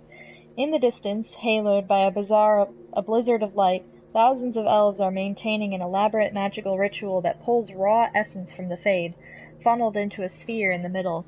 Through the lens of the sphere can be seen a world of indigo waterfalls and rust-red jungles, and a templed palace so frescoed and cleverly carved it is a masterpiece in itself. The well-dressed elves' shouting grows so loud it can be heard over the magic. One leaps at another, howling and pulling out a knife burning with prismatic flame. Architects of the Grand Sonalium, a gift from Blessed Siles to clever June as thanks for a great favor, in friendly debate over the color of the palace's roof trim. Friendly debate. They sound like Orlesians.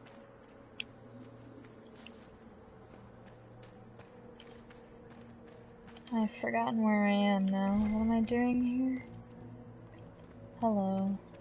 Oh. These blocks are heading toward that upside-down alluvion.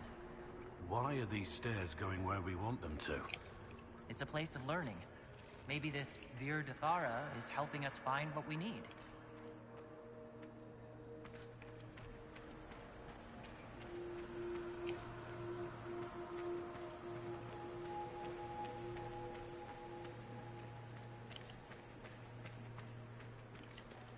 Nothing interesting back here?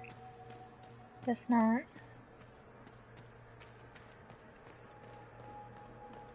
Okay, let's head on back that way then.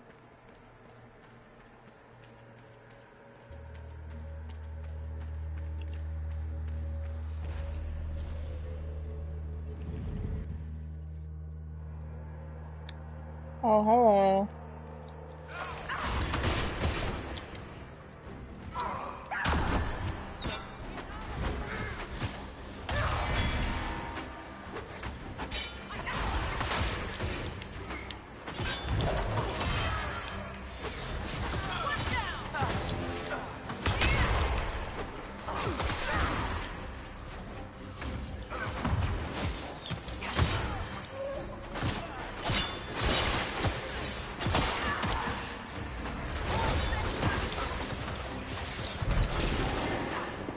What?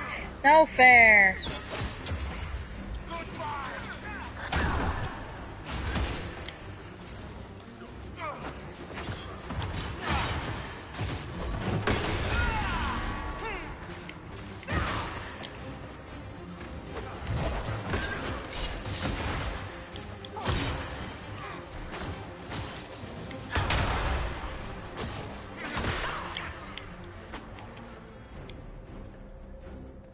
Okay.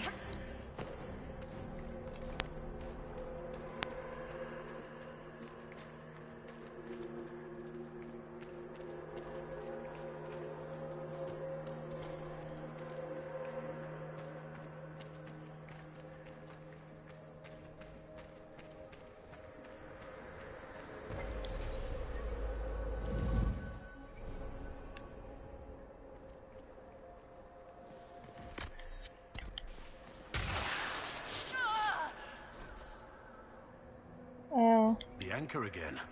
Are you all right? The pain stopped. The magic here wakes it. Familiar, strong, ripping apart again, all again.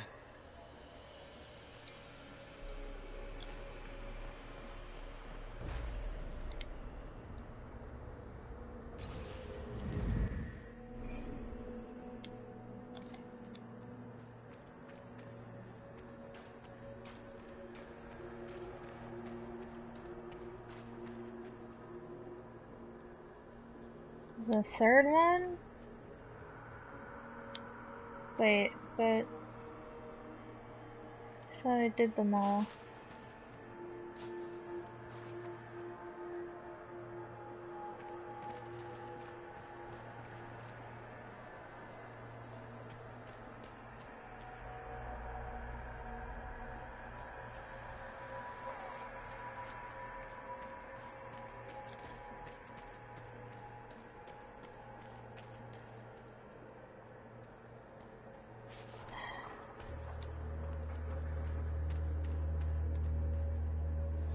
Supposed to be over there. Oh.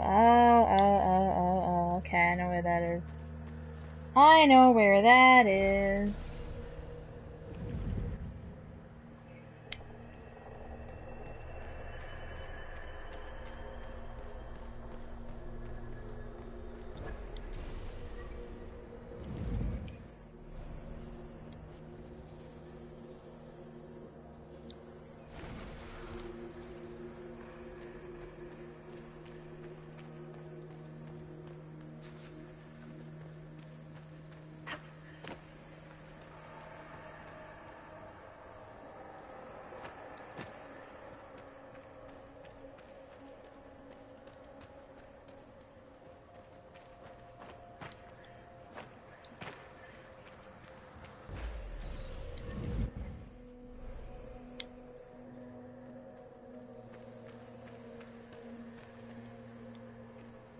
Now the question is, how do I get down there?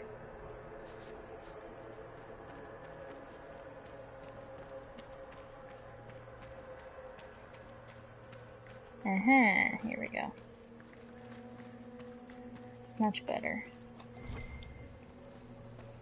That should be enough stairs. Let's see if we can reach the inverted alluvion now.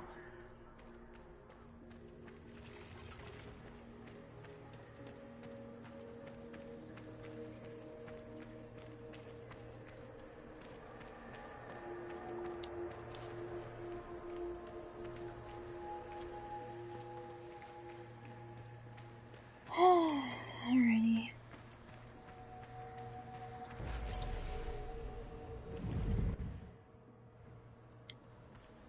That was tiring and not altogether fun, but oh well.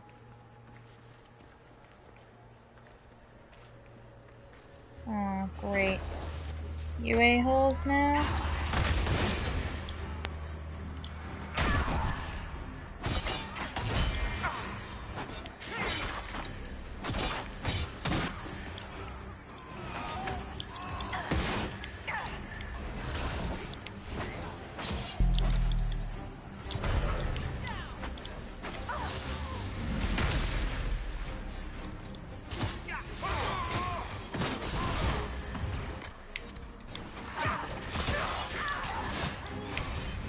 What? For God's sake.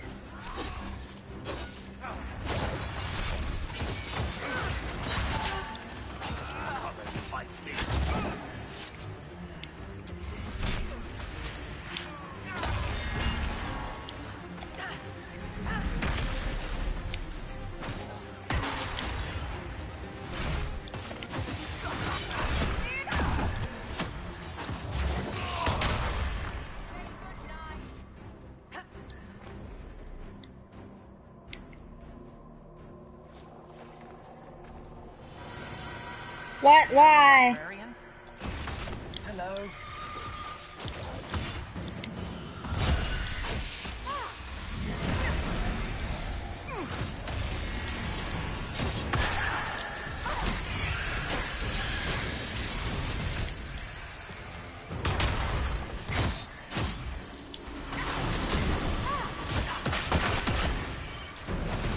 Just enough. Deltos.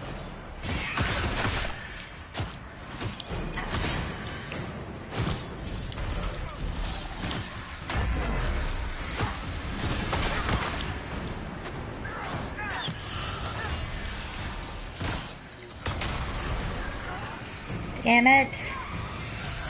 Every goddamn time.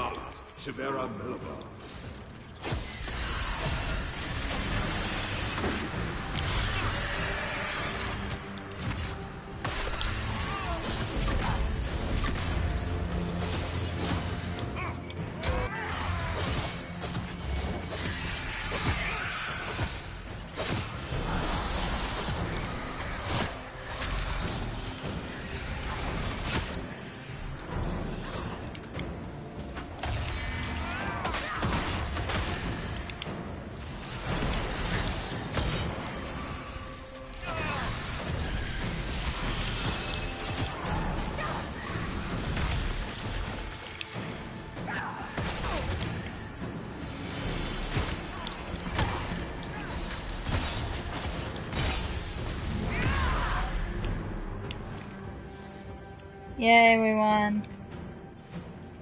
That was a little rough. Oh well.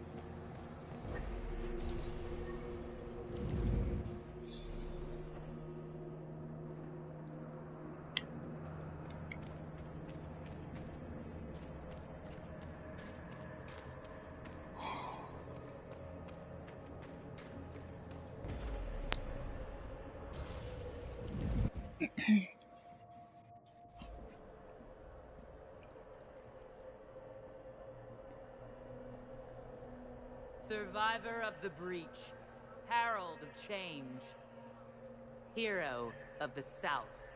The Vidasala, I presume. After fulfilling your purpose at the breach, it is astonishing to hear you still walked free among your people. Your duty is done, Inquisitor. It is time to end your magic. It's not too late to put our weapons down and talk. There's no need to pretend that you're blind to what you've begun. I am no stranger to catastrophe, but this chaos in the South defies comprehension. The Qun left your people to curb your own magic. You've amply proven we should have stepped in long ago.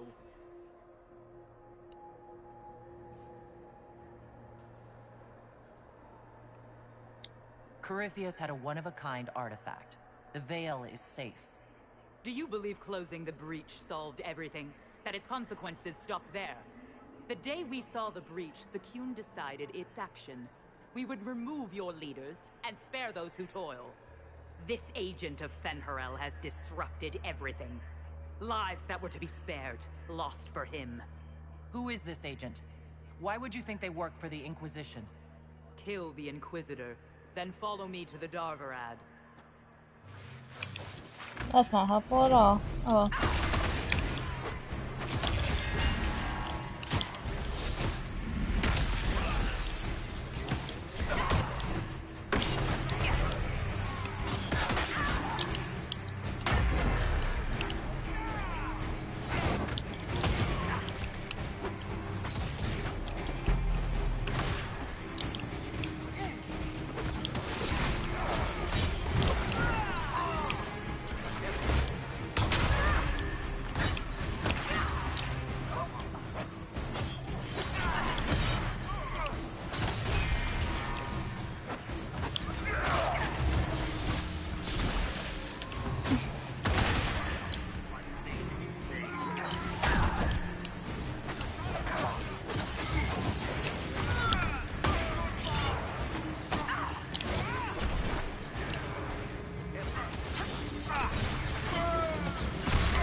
Nice try, Kunari.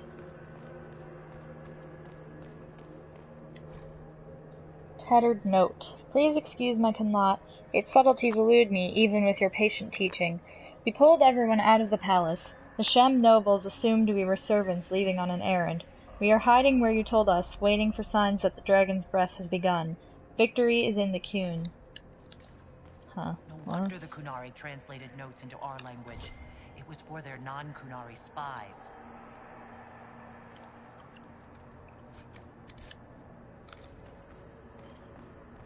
Might there be a superb amulet of aggression somewhere? Because that would be great.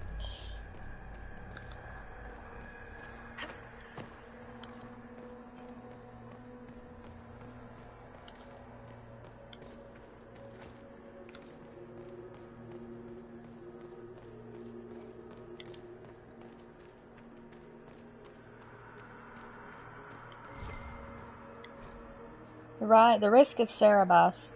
Those born outside the Kun will not comprehend the seriousness of using mages to help us. They believe the worst that can befall a mage is demon possession. They do not truly understand that the loss of mastery comes with a loss of the self. Those of the Kun since birth do not understand why we risk using Cerebas. We have immersed them in a sea of magic until it seems impossible they could ever do anything but drown. It is right that we enlighten you so your purpose here is clear. We have learned from this place that there lived an elven mage who saw a great wrong and sacrificed all to right it. This mage made the veil, which protects us from the Fade. This veil stripped power from his rulers, who had treated their people with such excess that it makes the southern kings and queens seem staid.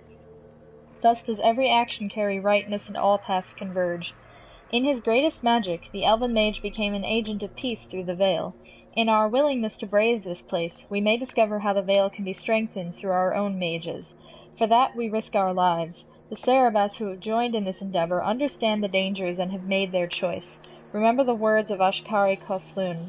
Existence is a choice. There is no chaos in the world, only complexity. Knowledge of the complex is wisdom. From wisdom of the world comes wisdom of self. Mastery of the self is mastery of the world. Loss of the self is the source of suffering. Suffering is a choice, and we can refuse it. It is in our own power to create the world or destroy it. These are Vidisala's papers. She brought mages here to research strengthening the veil. It explains why the Kunari thought it was worth camping here.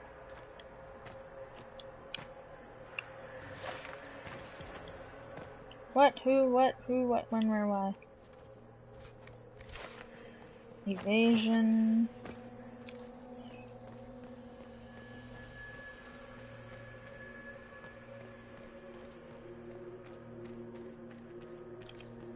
That's broken.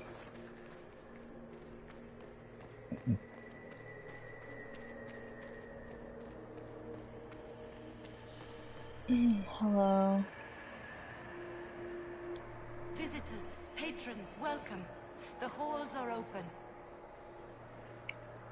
Can you tell me where a Kunari called the Vidisala went? Yes, we heard much, although she fooled herself into thinking we could not hear. Take a keystone to the Darvarad. I will join you there soon and take stock of our remaining Gatlock powder. I found a keystone with one of the Kunari. Yes, and you need words for their key. Maras Nira. It glows. It will open the way to the Darvarad. May you find what you seek. In coming here, you strengthened the paths. I can now raise one, if you wish to go. You've been very helpful. Gildethan was what the Elven called me. One who guides seekers of knowledge true. I was connection. One city could read the records of another, one Elven feel the memories of another. When the veil fell upon us, I marked the end of all they knew. Thank you. We've got to find this Darvarad and corner Vidisala there.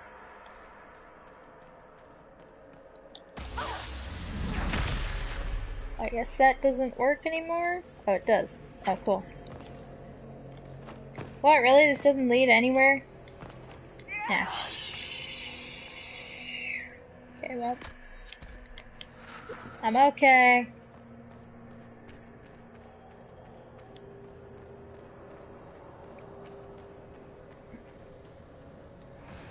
You know, when I traveled alone, I'd fight bandits, some drunk chevaliers.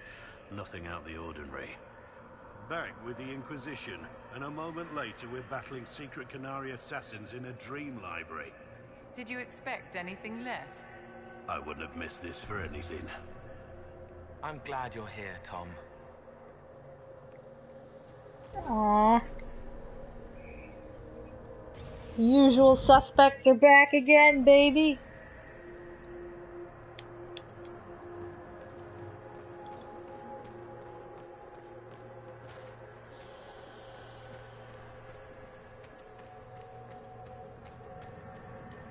Okay, gotta get back to the palace. Gotta run, gotta run, gotta run, gotta run, gotta run. Still got a ways to go. It's taking longer than I'd hoped, but oh well. I just want to get it done, to be honest.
Your agents confirm there are Gatlock battles in Denerim's palace? Yes, and in Val Royeaux and across the Free Marches. The Winter Palace is not the only target. The Canary are one order from destroying every noble house in the known world. There is a bright side. Warning the ambassadors will remind them of the Inquisition's value. Not when the Inquisition is responsible for that threat.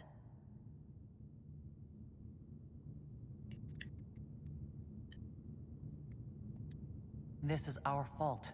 Fault? No. But our responsibility. How did it happen? The elven servant handling the barrels has disappeared. Notes in his quarters suggest he was a Canary spy. But the servant was Orlesian. That implicates Orlais, not us. But the barrels arrived at the Winter Palace on the Inquisition supply manifest. How are we supposed to fight a war when we can't even trust our own people? Do you know who got the barrels onto the Inquisition manifest? Yes, several of the Inquisition's elven workers have gone missing. I had their backgrounds checked. They joined the Inquisition after fleeing the chaos in Kirkwall. I remember when Kirkwall was at its worst. Many of the city's elves converted to the Qun, trying to find a better life. And the Canary turned them into spies.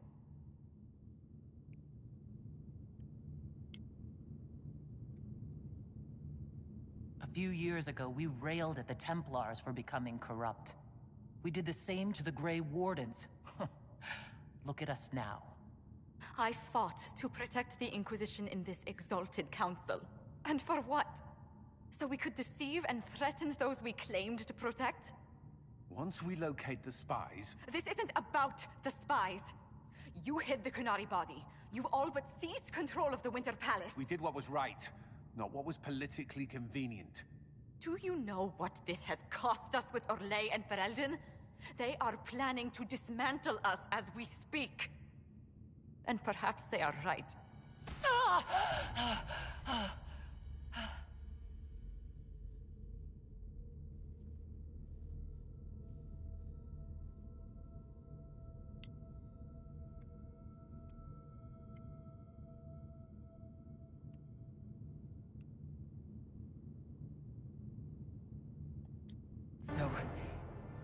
It's been getting worse.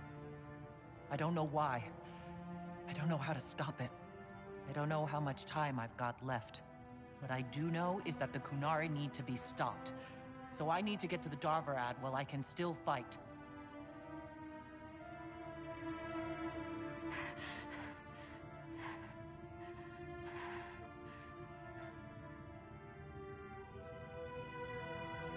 Oh, we do get a Thank you, scene! Inquisitor. Would you like us to inform the Exalted Council of the danger? Yes. If we fail, the Exalted Council needs to know what happened. I will inform them personally. Leliana, I can... No, your job is hard enough already. This is my responsibility. I'll have guards ready at the Alluvion, in case the Kunari attack the palace. Make her watch over you. Thanks, guys.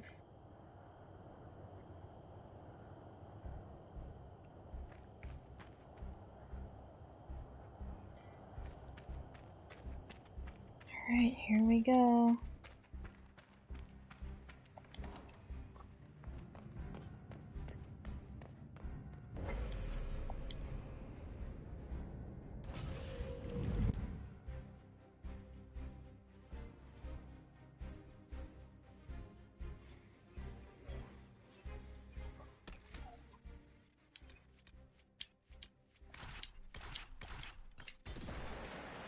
Take another quick break.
Red sunset outside right now.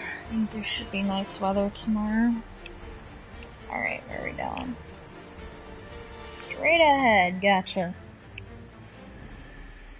Here we go. The Darvarad. Alright, everyone.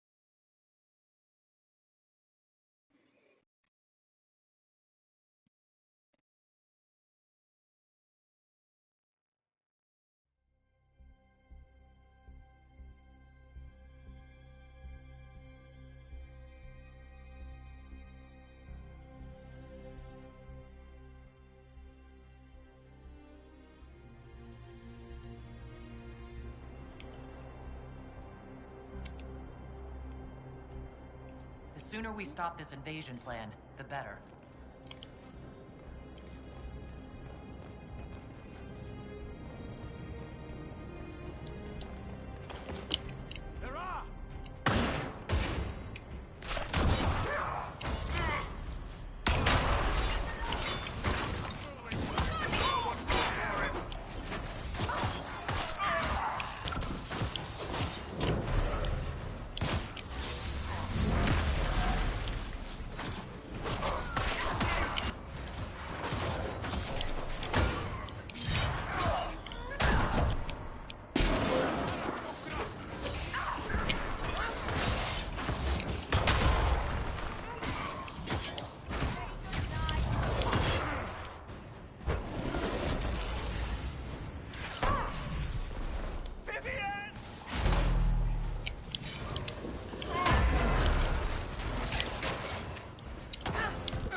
Alluvian Studies.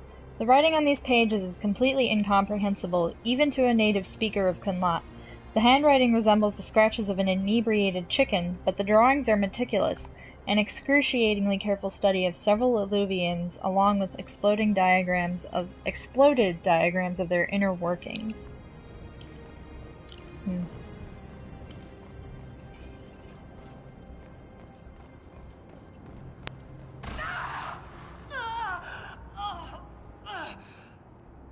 We should hurry. Here they come!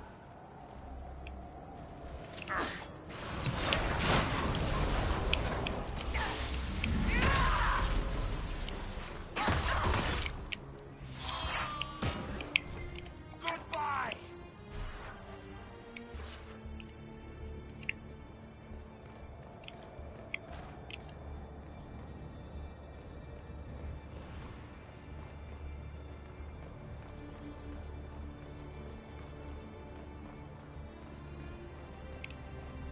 Guards on patrol. If we take them out one at a time, we might avoid raising the alarm.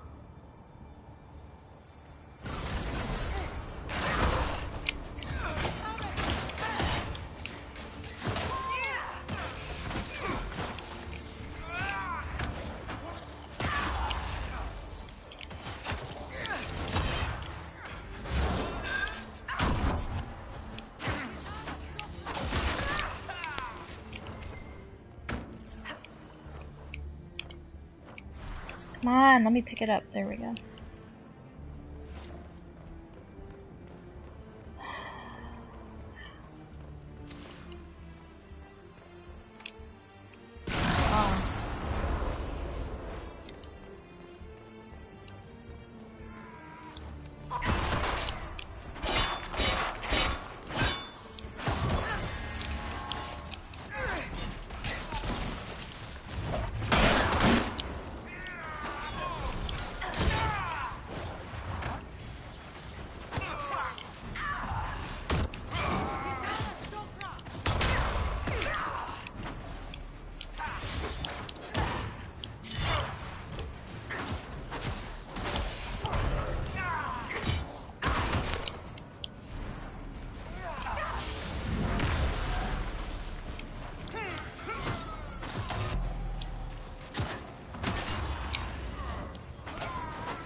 Got the key!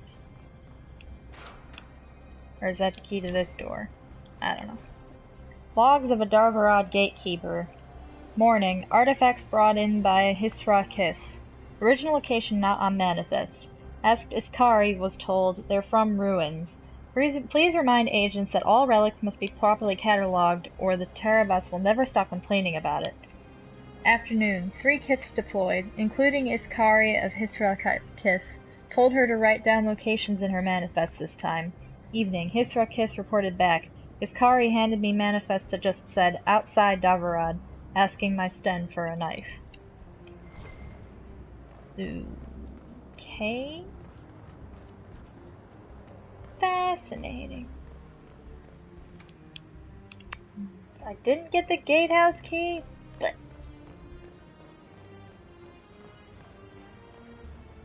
Okay, what's up here?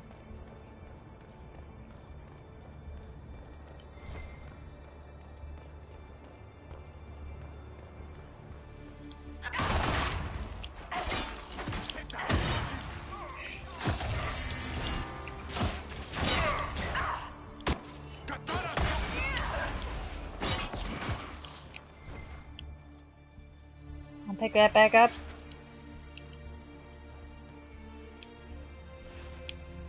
Red lyrium? Do the Kunari have any idea what they're dealing with? The song is different, but the pieces fit together. Sarath. Elf who is Talus. It is no longer my role to instruct others in the Kun, but I will share what I can with you if it brings you peace. You are not alone in your struggles to achieve mastery of yourself and your purpose. Many Vidathari come to the Kun filled with fear and anger. These feelings build walls brick by brick within the self. They prevent you from seeing the others around you, from seeing the world as it is.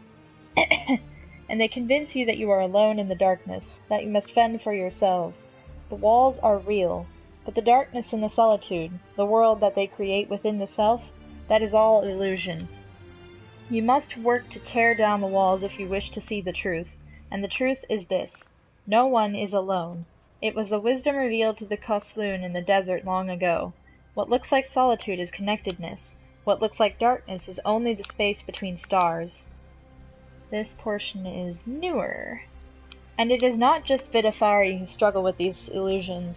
The world changes the self, and we must balance mastery upon its returning tides. Once I was an Ashkari, and I spent my days examining the philosophy of the Kun and trying to seek the enlightenment that Koslun founded. But my dreams of demons took me down a new path. And now with the song Liquid crossed out, and now I study the dam which holds back magic at its source. We will crossed out. It is our purpose to crossed out. Things change, little Talus. The world changes. Find purpose in people around you, and your role will be clear. Remember when crossed out. It will be hard to find wisdom in the noise. The noise is an illusion, like the darkness, but the walls are real. Remember that. Tear down the walls first, and you will see the truth. Sarath.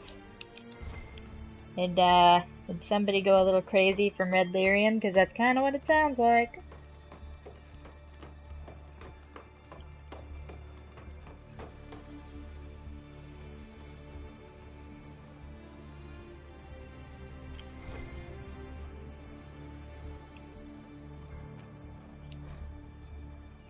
I can't synchronize. Oh, that's okay. Excavated mural believed to be a self-portrait by Fen Haral.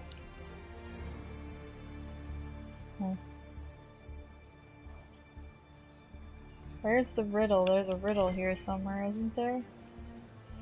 Ah, here we go. Ancient writing. One sees the hunter, one flees from it. One hunts it in turn, one outwits them all. One sees the hunter.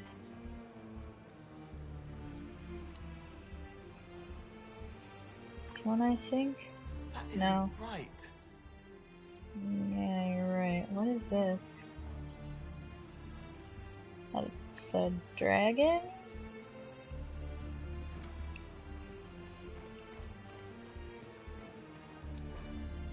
One sees the hunter, one flees from it, one hunts it in turn, one outwits them all. One sees the hunter.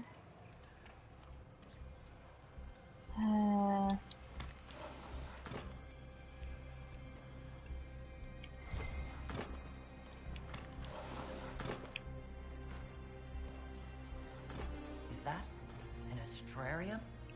How did the Kunari move it here? Do be careful not to touch the pyramid, darling.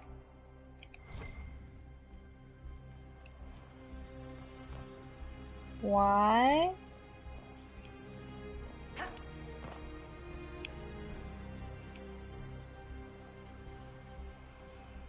One sees, one flees.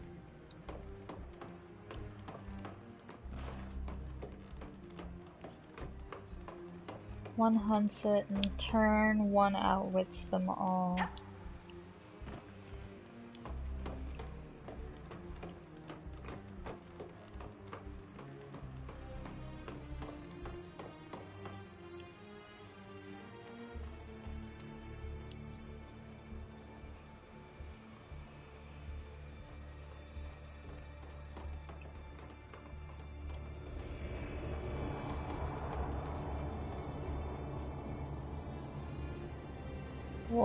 Okay, what? What, when, where, why?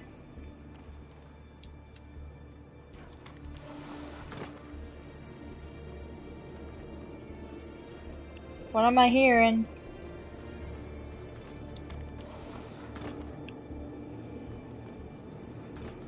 Ah. Nice.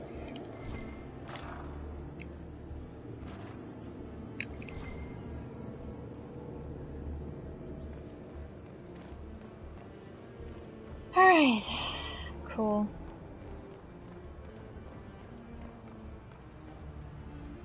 Alright, this. That's quite the door.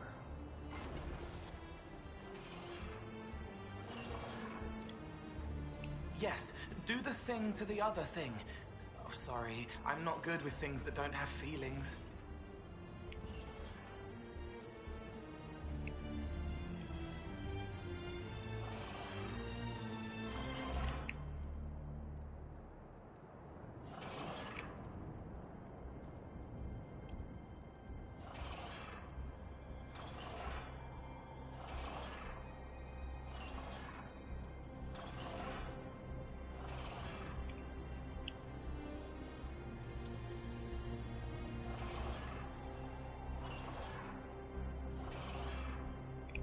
Dang it, I needed to go one more.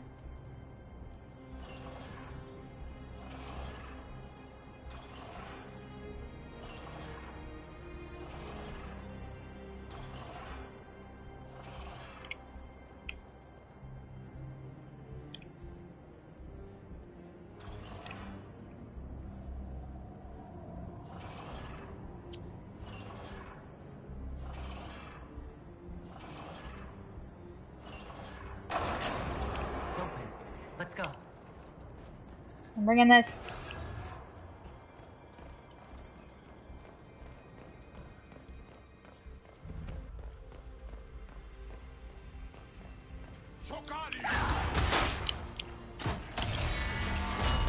Where are you running off to in such a hurry, huh?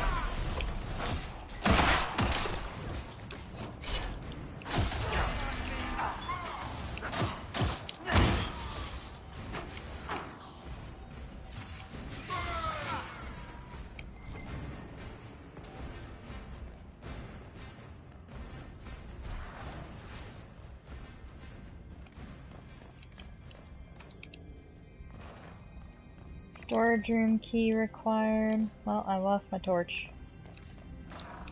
Oh, hello. Oh. Where, who, what, when? I don't see you guys. Journal notes found in the barracks. Sent to palace again, moving things along. Fast Shems never know who comes or goes. Never notice who comes or goes. When the dragon's breath comes, they won't know what hit them. Oh hey, I got the storage room here.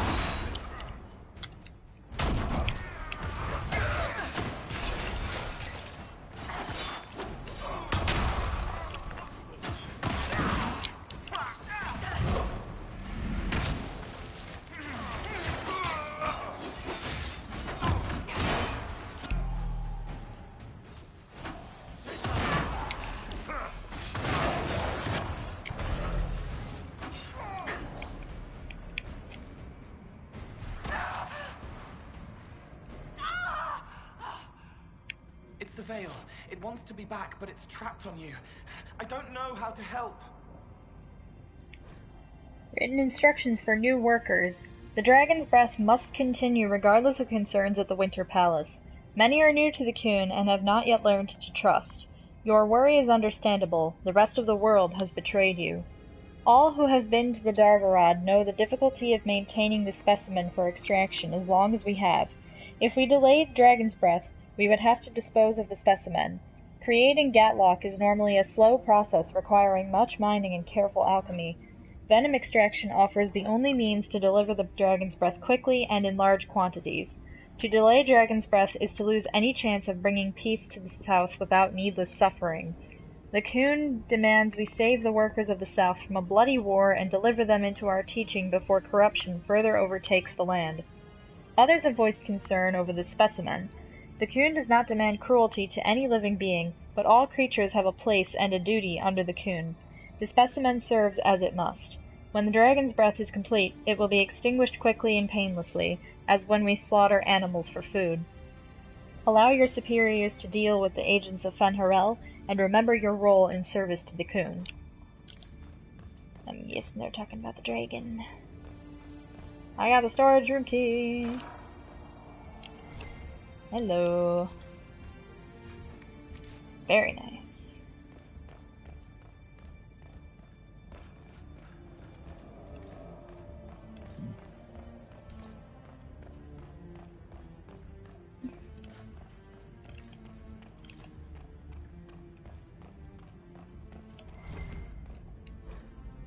Letters and replies. A letter with an Inquisition seal sits half buried in a pile of memos. To the Honorable Salasari, Triumvirate of the Khun, on behalf of the Inquisition, I must humbly inquire as to the hostile actions of your agents in Halam Shiral. We can only view the attacks by Ben Hasrath agents upon our officers and the infiltration and sabotage of the Exalted Council at Halam Shiral as the prelude to a declaration of war. If the Kunari people do not wish to provoke retaliation from the Chantry, these hostilities must cease at once. Respectfully, Ambassador Josephine Montilier. To Ambassador Josephine Montilier of the Inquisition. The Triumvirate of the Kunari people wishes to assure you that despite the loss of the dreadnought Barathlock and its crew of our 100 souls in a failed joint mission with the Inquisition 2 years past, military action has not been approved against the Inquisition. No one in Par Valen has authorized actions of any kind involving the Exalted Council, nor will they. We are seeking out the Ben Hasrath priest who appears to be leading this operation without our consent. Once she is located, we assure you that these hostile actions will cease. Are you sure?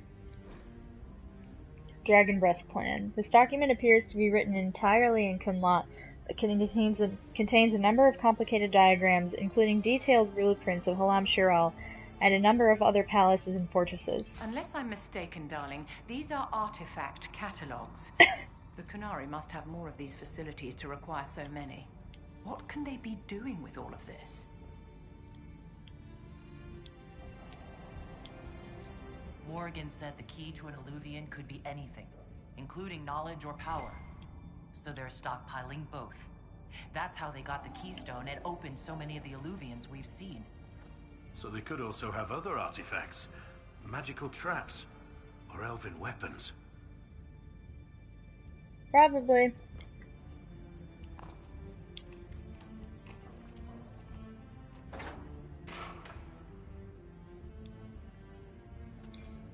Yay.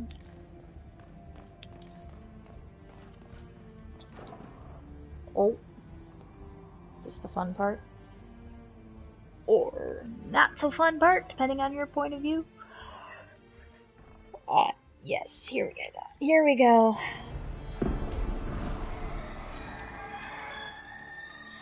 Dragon's breath is an actual dragon? Tethar, Bars. Inquisition! Nira Tasiasara! Miraba Sadim Kata! You have come far enough, Inquisitor. No more. Yeah, we'll see about that.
Orders posted in the factory. For primers, combine no more than 1 part Atashi venom with an equal amount of Deathroot Auxin and 3 parts powdered silverite. Adding more venom will dissolve the casing on the primers here in the factory and will fill the room with deadly gas. Whoever keeps getting the formula wrong needs to see me immediately. We have a great many primers to make on a tight schedule and cannot afford any more delays due to mistakes.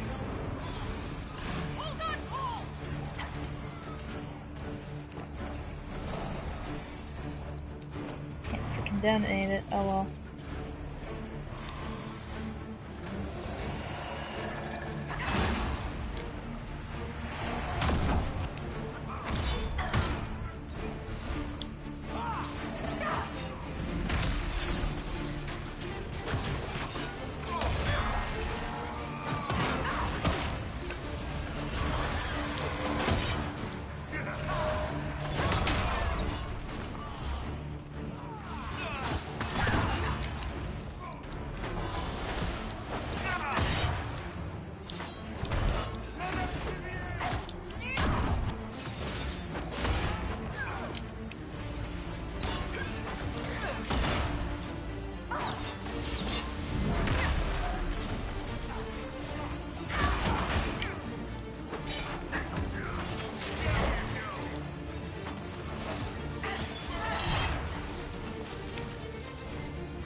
Animal Handler's Logbook.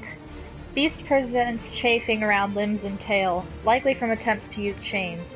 While its natural strength remains, muscles are slack from confinement. Tardathras said she initially tried drugging the beast, but the amount required to keep it sedated changed the quality of its venom so that it was no longer useful in producing Gatlock. She says fire has kept it under control, while the heated panels keep it in a state of comfortable drowsiness.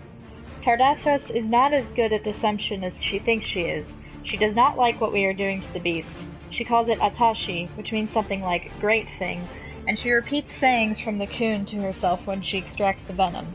I do not disagree with her. I saw enough harm done to innocent beasts at my lord's sneering commands. The beast, the Atashi, deserves better than the pry bars and needles we use upon it each time we drain its venom gland.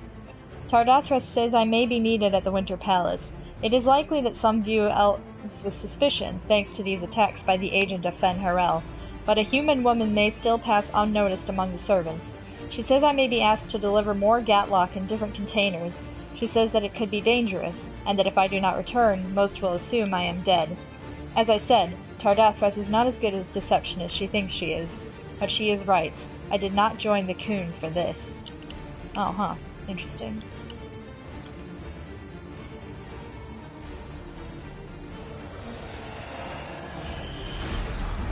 Free the dragon! This monster is too dangerous. We can't let the Canary keep it. She's scared. She doesn't want to be here.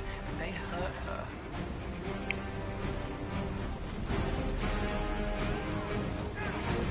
Oh wait, actually...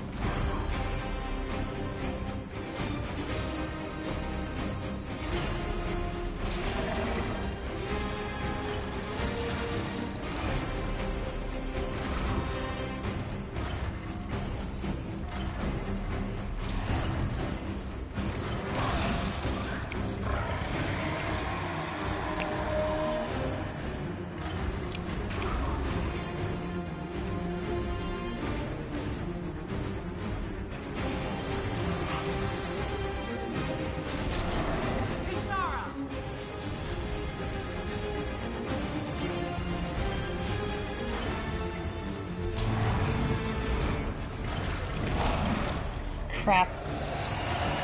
They're not lined up properly, I don't think.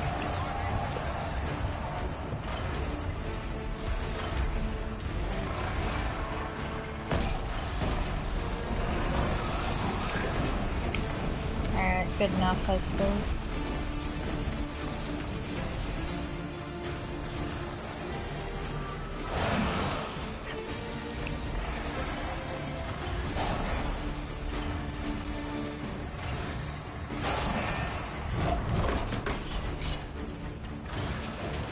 Hey, whoa, hold up now.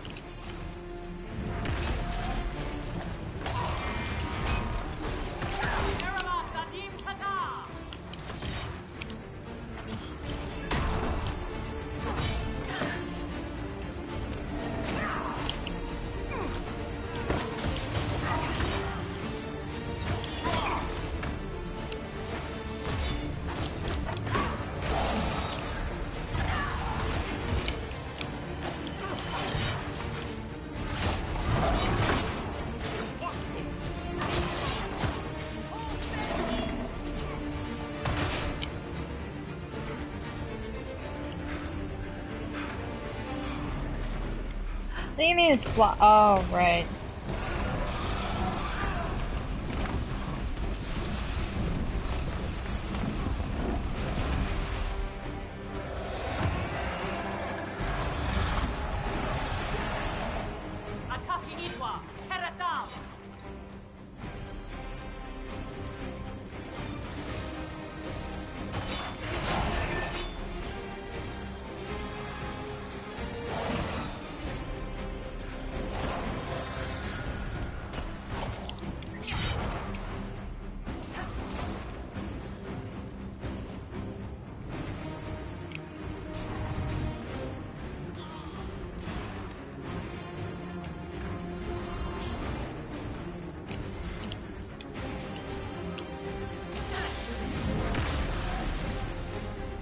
There we go.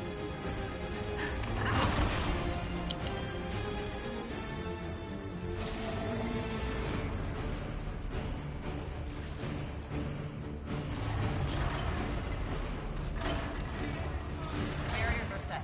Now we just need to open the gate.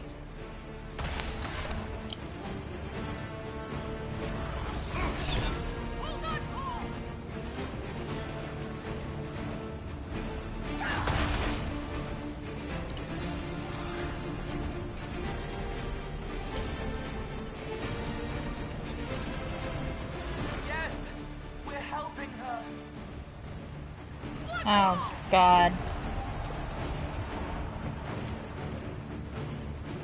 Oh, I have to hit the other one, too? She's free! She's leaving!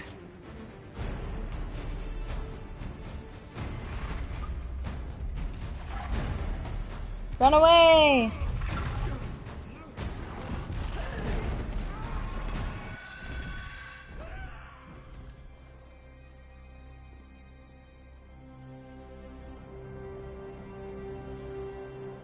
Hashara!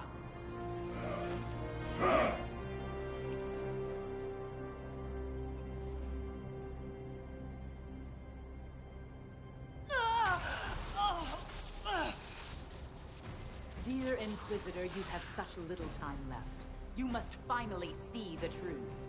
Elven magic already tore the Sky apart. If the agents of Fen Harel are not stopped, you will shatter the world as well. Whatever you think I've done, mass assassination isn't a good moral high ground. The South was poisoned by these elves' manipulations. It suffers just as you do now. You would have died from the mark on your hand, but for the help of one of their chief agents. The same agent who helped seal the breach, who led you to Skyhold, who gave Corypheus the orb, then founded the Inquisition. Soulless, agent of Fen Harel. How utterly surprising.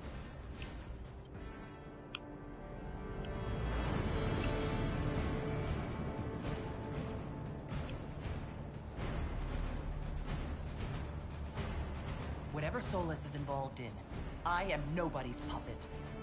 Even now, you refuse to see the strings. Solus tricked us all. He pushed a dying Qunari into the Winter Palace to lure you into opposing us. Without him, we could have brought the South peace and wisdom along the gentle path. Now we must take the way of blades.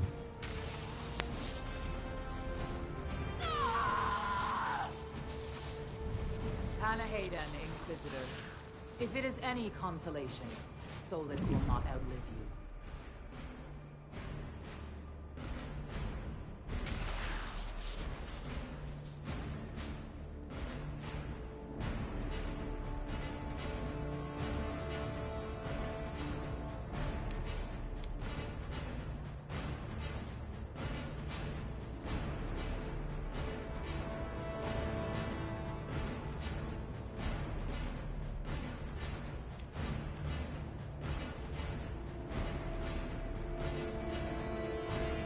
Solus is the only one who can help with my mark. We find him before Vidisala does.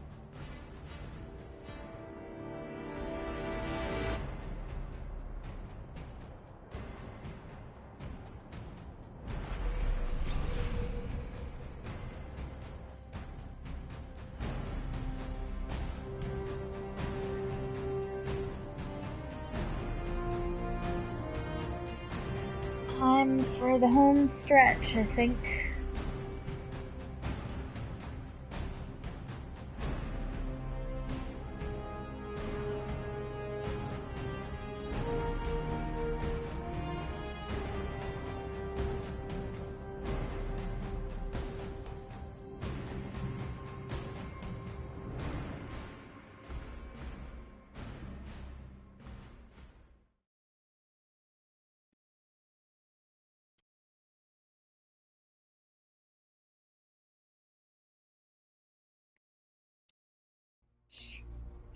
The Vidasala can't be far. Really? How did we...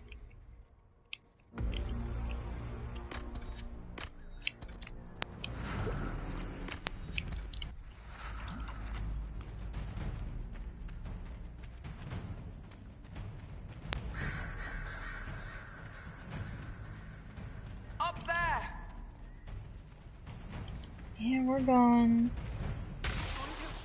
Everyone back!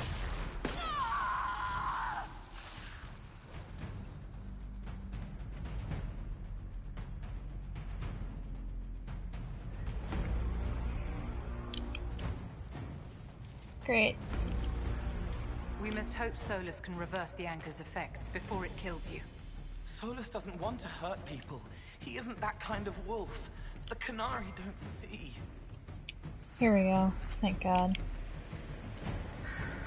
That must be where Solus is located.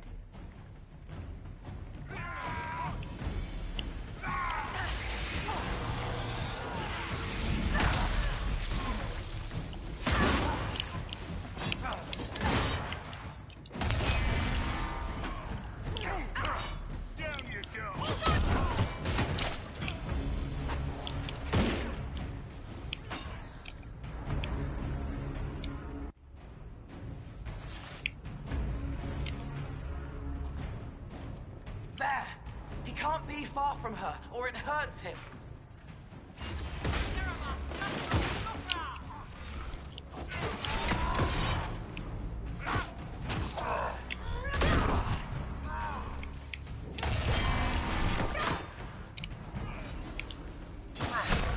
You can't hurt me!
Ah, crap.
All good now? I think we're all good now.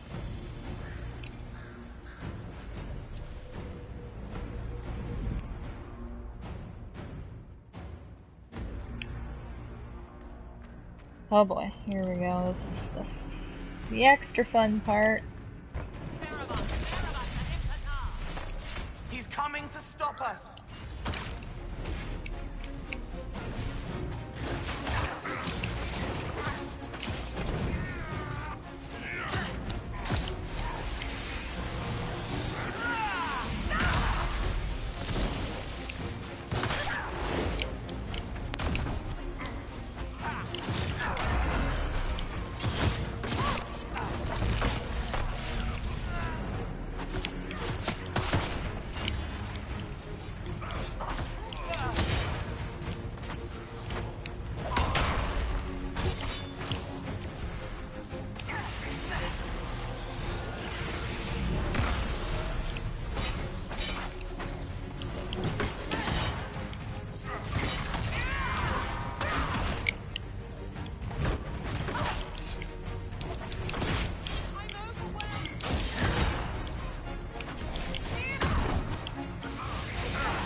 Oh, come on, that's not even fair.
Oh yeah?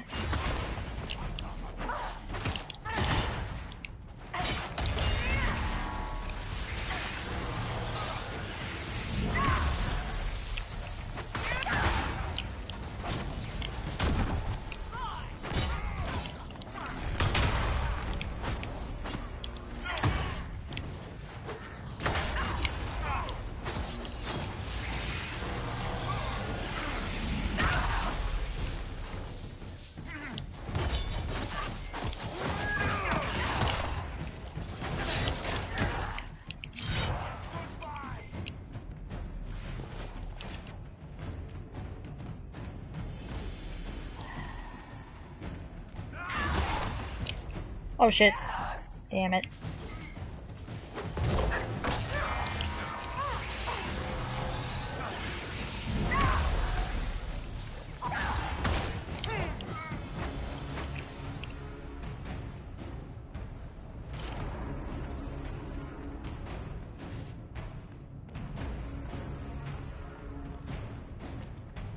Oh boy.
Can't get up there.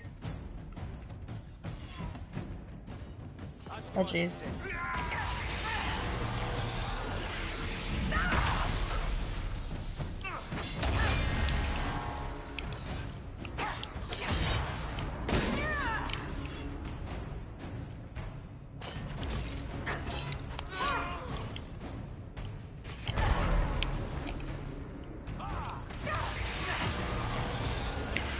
Try and stop me now, ha!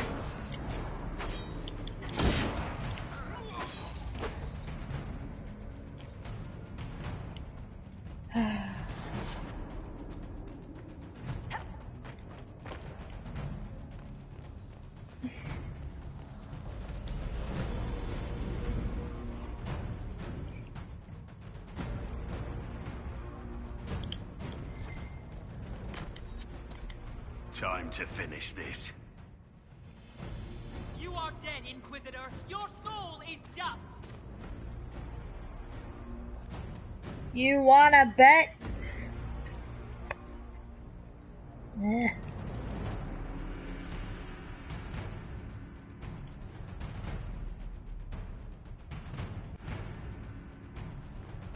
Where is he? Oh, there he is.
Damn it.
How? I can't use it yet. It's not charged.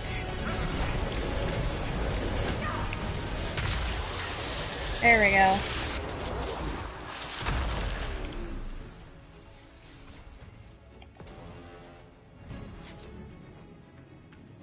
Oof. Well.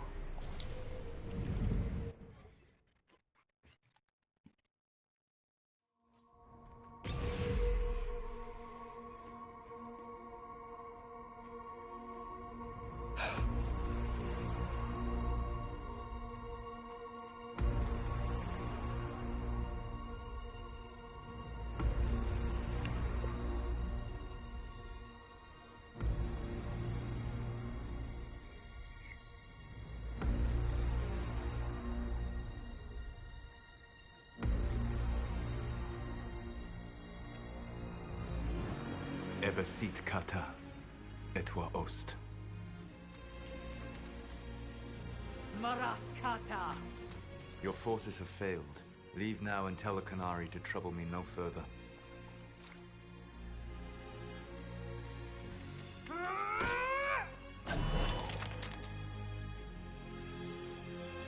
Solus.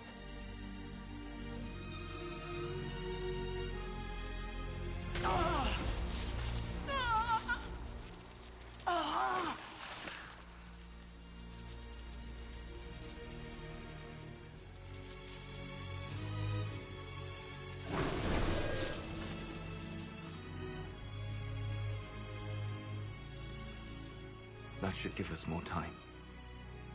I suspect you have questions.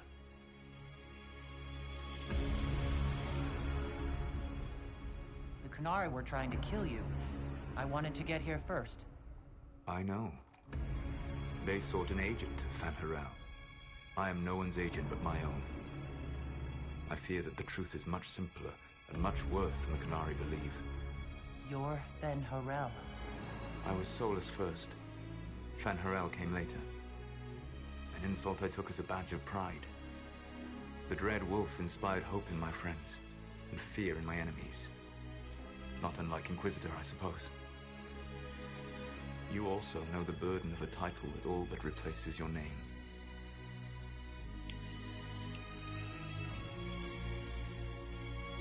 Are you a fragment of what Fen Harel once was? Like Mythal? No. This is all I have ever been. And the legends? I sought to set my people free from slavery to would-be gods. I broke the chains of all who wished to join me.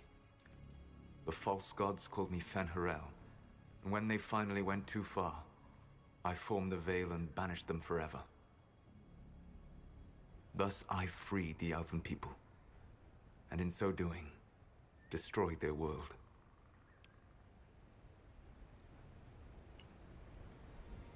How did creating the Veil destroy the world? You saw the remains of Via de Thara. The library was intrinsically tied to the Fade, and the Veil destroyed it. There were countless other marvels, all dependent on the presence of the Fade, all destroyed. Your legends are half right. We were immortal. It was not the arrival of humans that caused us to begin aging. It was me. The Veil took everything from the elves. Even themselves.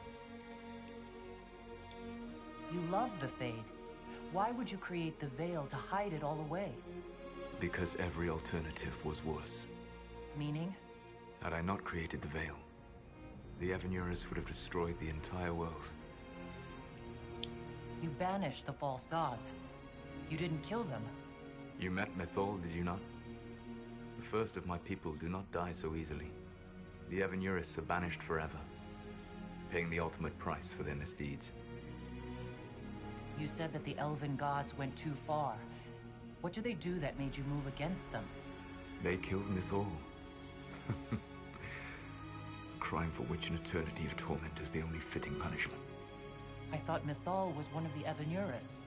She was the best of them. She cared for her people. She protected them. She was a voice of reason.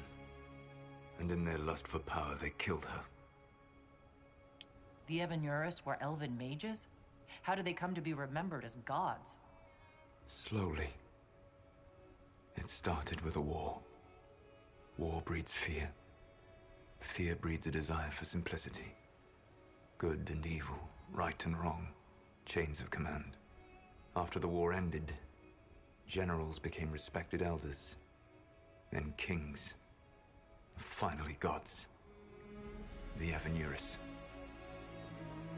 That's the past. What about the future?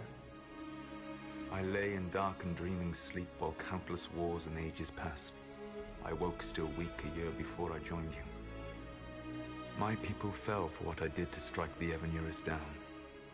But still, some hope remains for restoration. I will save the Elven people, even if it means this world must die.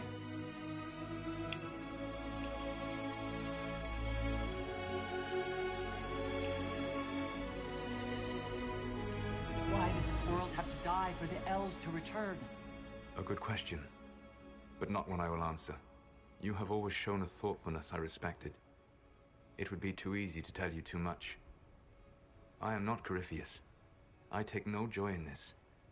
But the return of my people means the end of yours. It is my fight. You should be more concerned about the Inquisition. Your Inquisition.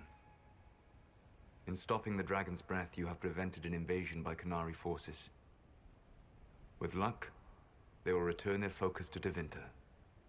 That should give you a few years of relative peace. The Qunari said the Inquisition was unknowingly working for the agents of Fen Harel. I gave no orders. You led us to Skyhold. Corypheus should have died unlocking my orb. When he survived, my plans were thrown into chaos. When you survived, I saw the Inquisition as the best hope this world had of stopping him. And you needed a home. Hence, Skyhold.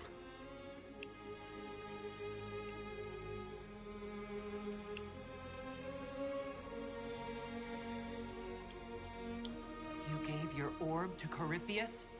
Not directly. My agents allowed the Venatori to locate it. The orb had built up magical energy while I lay unconscious for millennia. I was not powerful enough to open it. The plan was for Corypheus to unlock it, and for the resulting explosion to kill him. Then I would claim the orb. I did not foresee a Divinta Magister having learned the secret of effective immortality. What would have happened if Corypheus had died, and you'd recovered the orb? I would have entered the Fade using the mark you now bear. Then I would have torn down the veil. As this world burned in the raw chaos, I would have restored the world of my time. The world of the elves. If you destroyed the veil, wouldn't the false gods be freed? I had plans. I never thought of you as someone who would do that, Solus. Thank you. You must understand. I awoke in a world where the veil had blocked most people's conscious connection to the Fade. It was like walking through a world of tranquil. We aren't even people to you. Not at first. You showed me that I was wrong. Again. That does not make what must come next any easier. Whatever your reasons, we couldn't have defeated Corypheus without you. Your doubts are misplaced. Everything you accomplished, you earned. What's wrong with the Inquisition? You created a powerful organization, and now it suffers the inevitable fate of such. Betrayal and corruption. It's not that simple. Do you know how I discovered the Canary plot? The plot I disrupted by leading them to your doorstep. The Canary spies in the Inquisition tripped over my spies in the Inquisition. The Elven Guard who led you to the Canary body, who intercepted the servant with the Gatlock barrel. Mine. Why bother disrupting the Canary plot if you're going to destroy the world regardless? You have shown me that there is value in this world, Inquisitor. I take no joy in what I must do. Until that day comes, I would see those recovering from the breach free of the Qun. Why? Because I am not a monster. If they must die, I would rather they die in comfort. In any event, it is done. You're still gonna destroy the world though, so I kinda say it's bullshit. But whatever. I guess we owe you for that one too. I hope it gives your people some final peace. You control the Illuvians now? Yes. You remember Briala from Halam Shiral? For a time, she controlled part of the labyrinth. One of my agents was supposed to take it from her, but he did not succeed. I had to override the magic personally. The Canary stumbled upon this section independently. With them gone, the Illuvians are now mine. There's still the matter of the anchor. It's getting worse. Yes, I'm sorry. And we are almost out of time.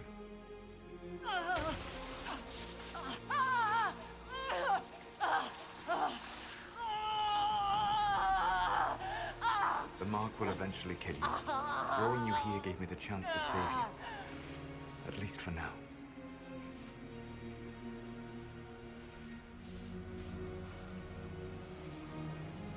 You don't need to destroy this world.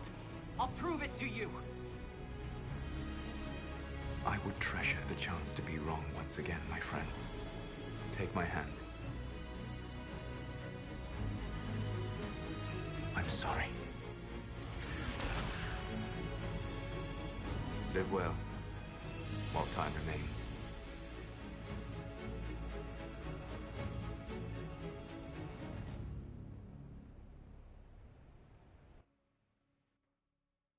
Okay, well.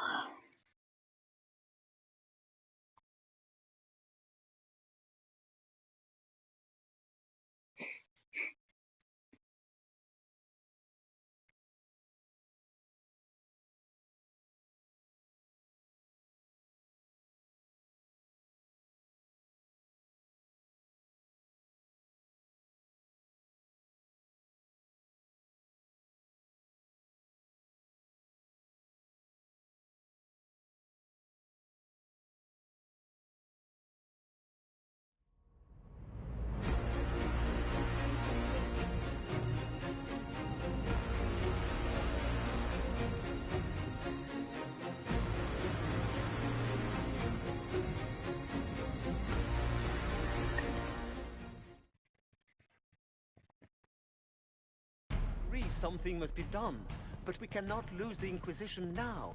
We stand on the brink of war with the Canary. Yes, because this Solas provoked them in the first place. The Inquisition did not cause this threat. We informed the Summit of the danger.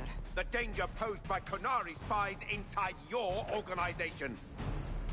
Without our organization, none of us would be here to complain. No one has forgotten what you have done. But Corypheus is 2 years dead. If the Inquisition is to continue, it must do so as a legitimate organization, not a glorified mercenary band. Inquisitor.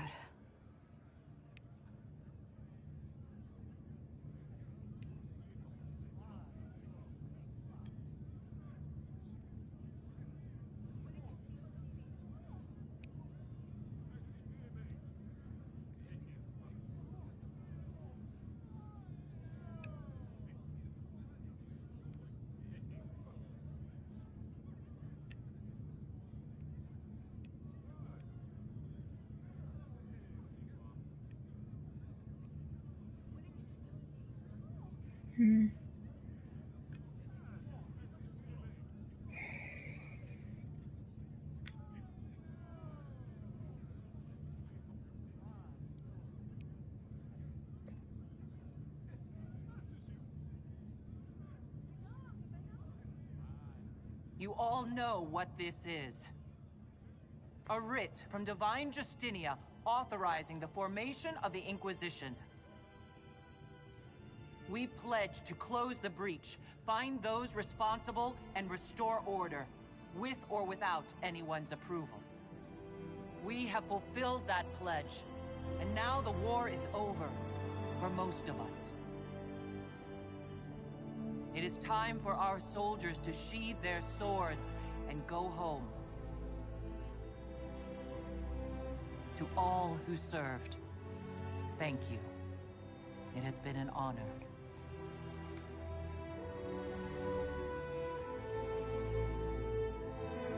Effective immediately, the Inquisition is disbanded.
Good for her.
Don't think I ever met Rector. Don't know who that is.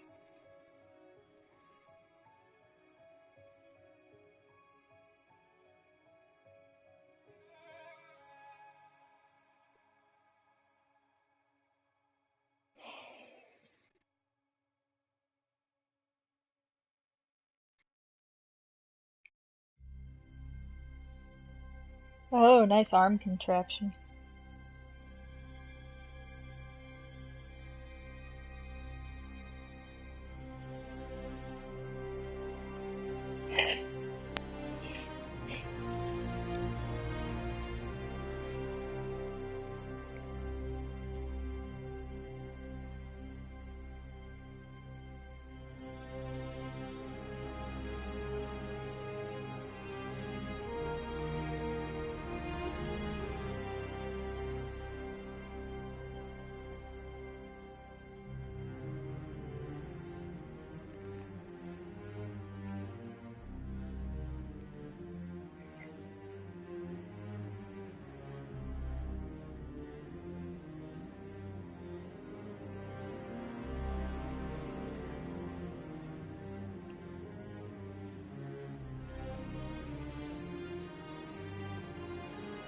Aww.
Did I not get... Oh.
I didn't get the romance epilogue? Oh, come on. God damn it. Oh well.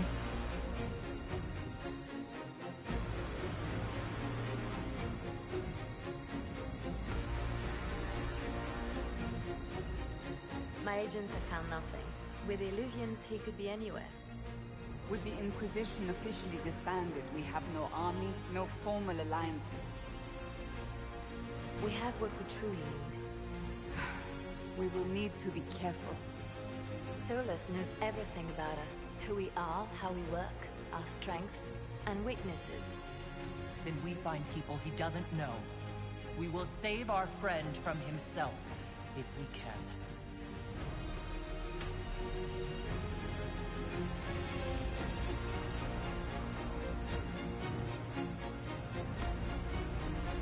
Alright. I can't skip the credits, so I can't skip the credits.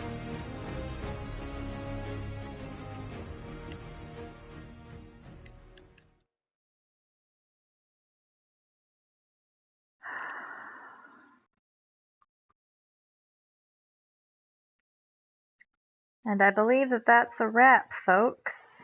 It's like, oh, it only took me like 5 hours. A lot longer than I remember, but oh well, that's okay. Thank you to all those who watched this. It was a fun time. That concludes my YouTube playthrough. You can find me the same username on Twitch. I stream games over there sometimes. Probably won't make another YouTube playthrough for a while because this was hard. Thanks again for watching and have a good night.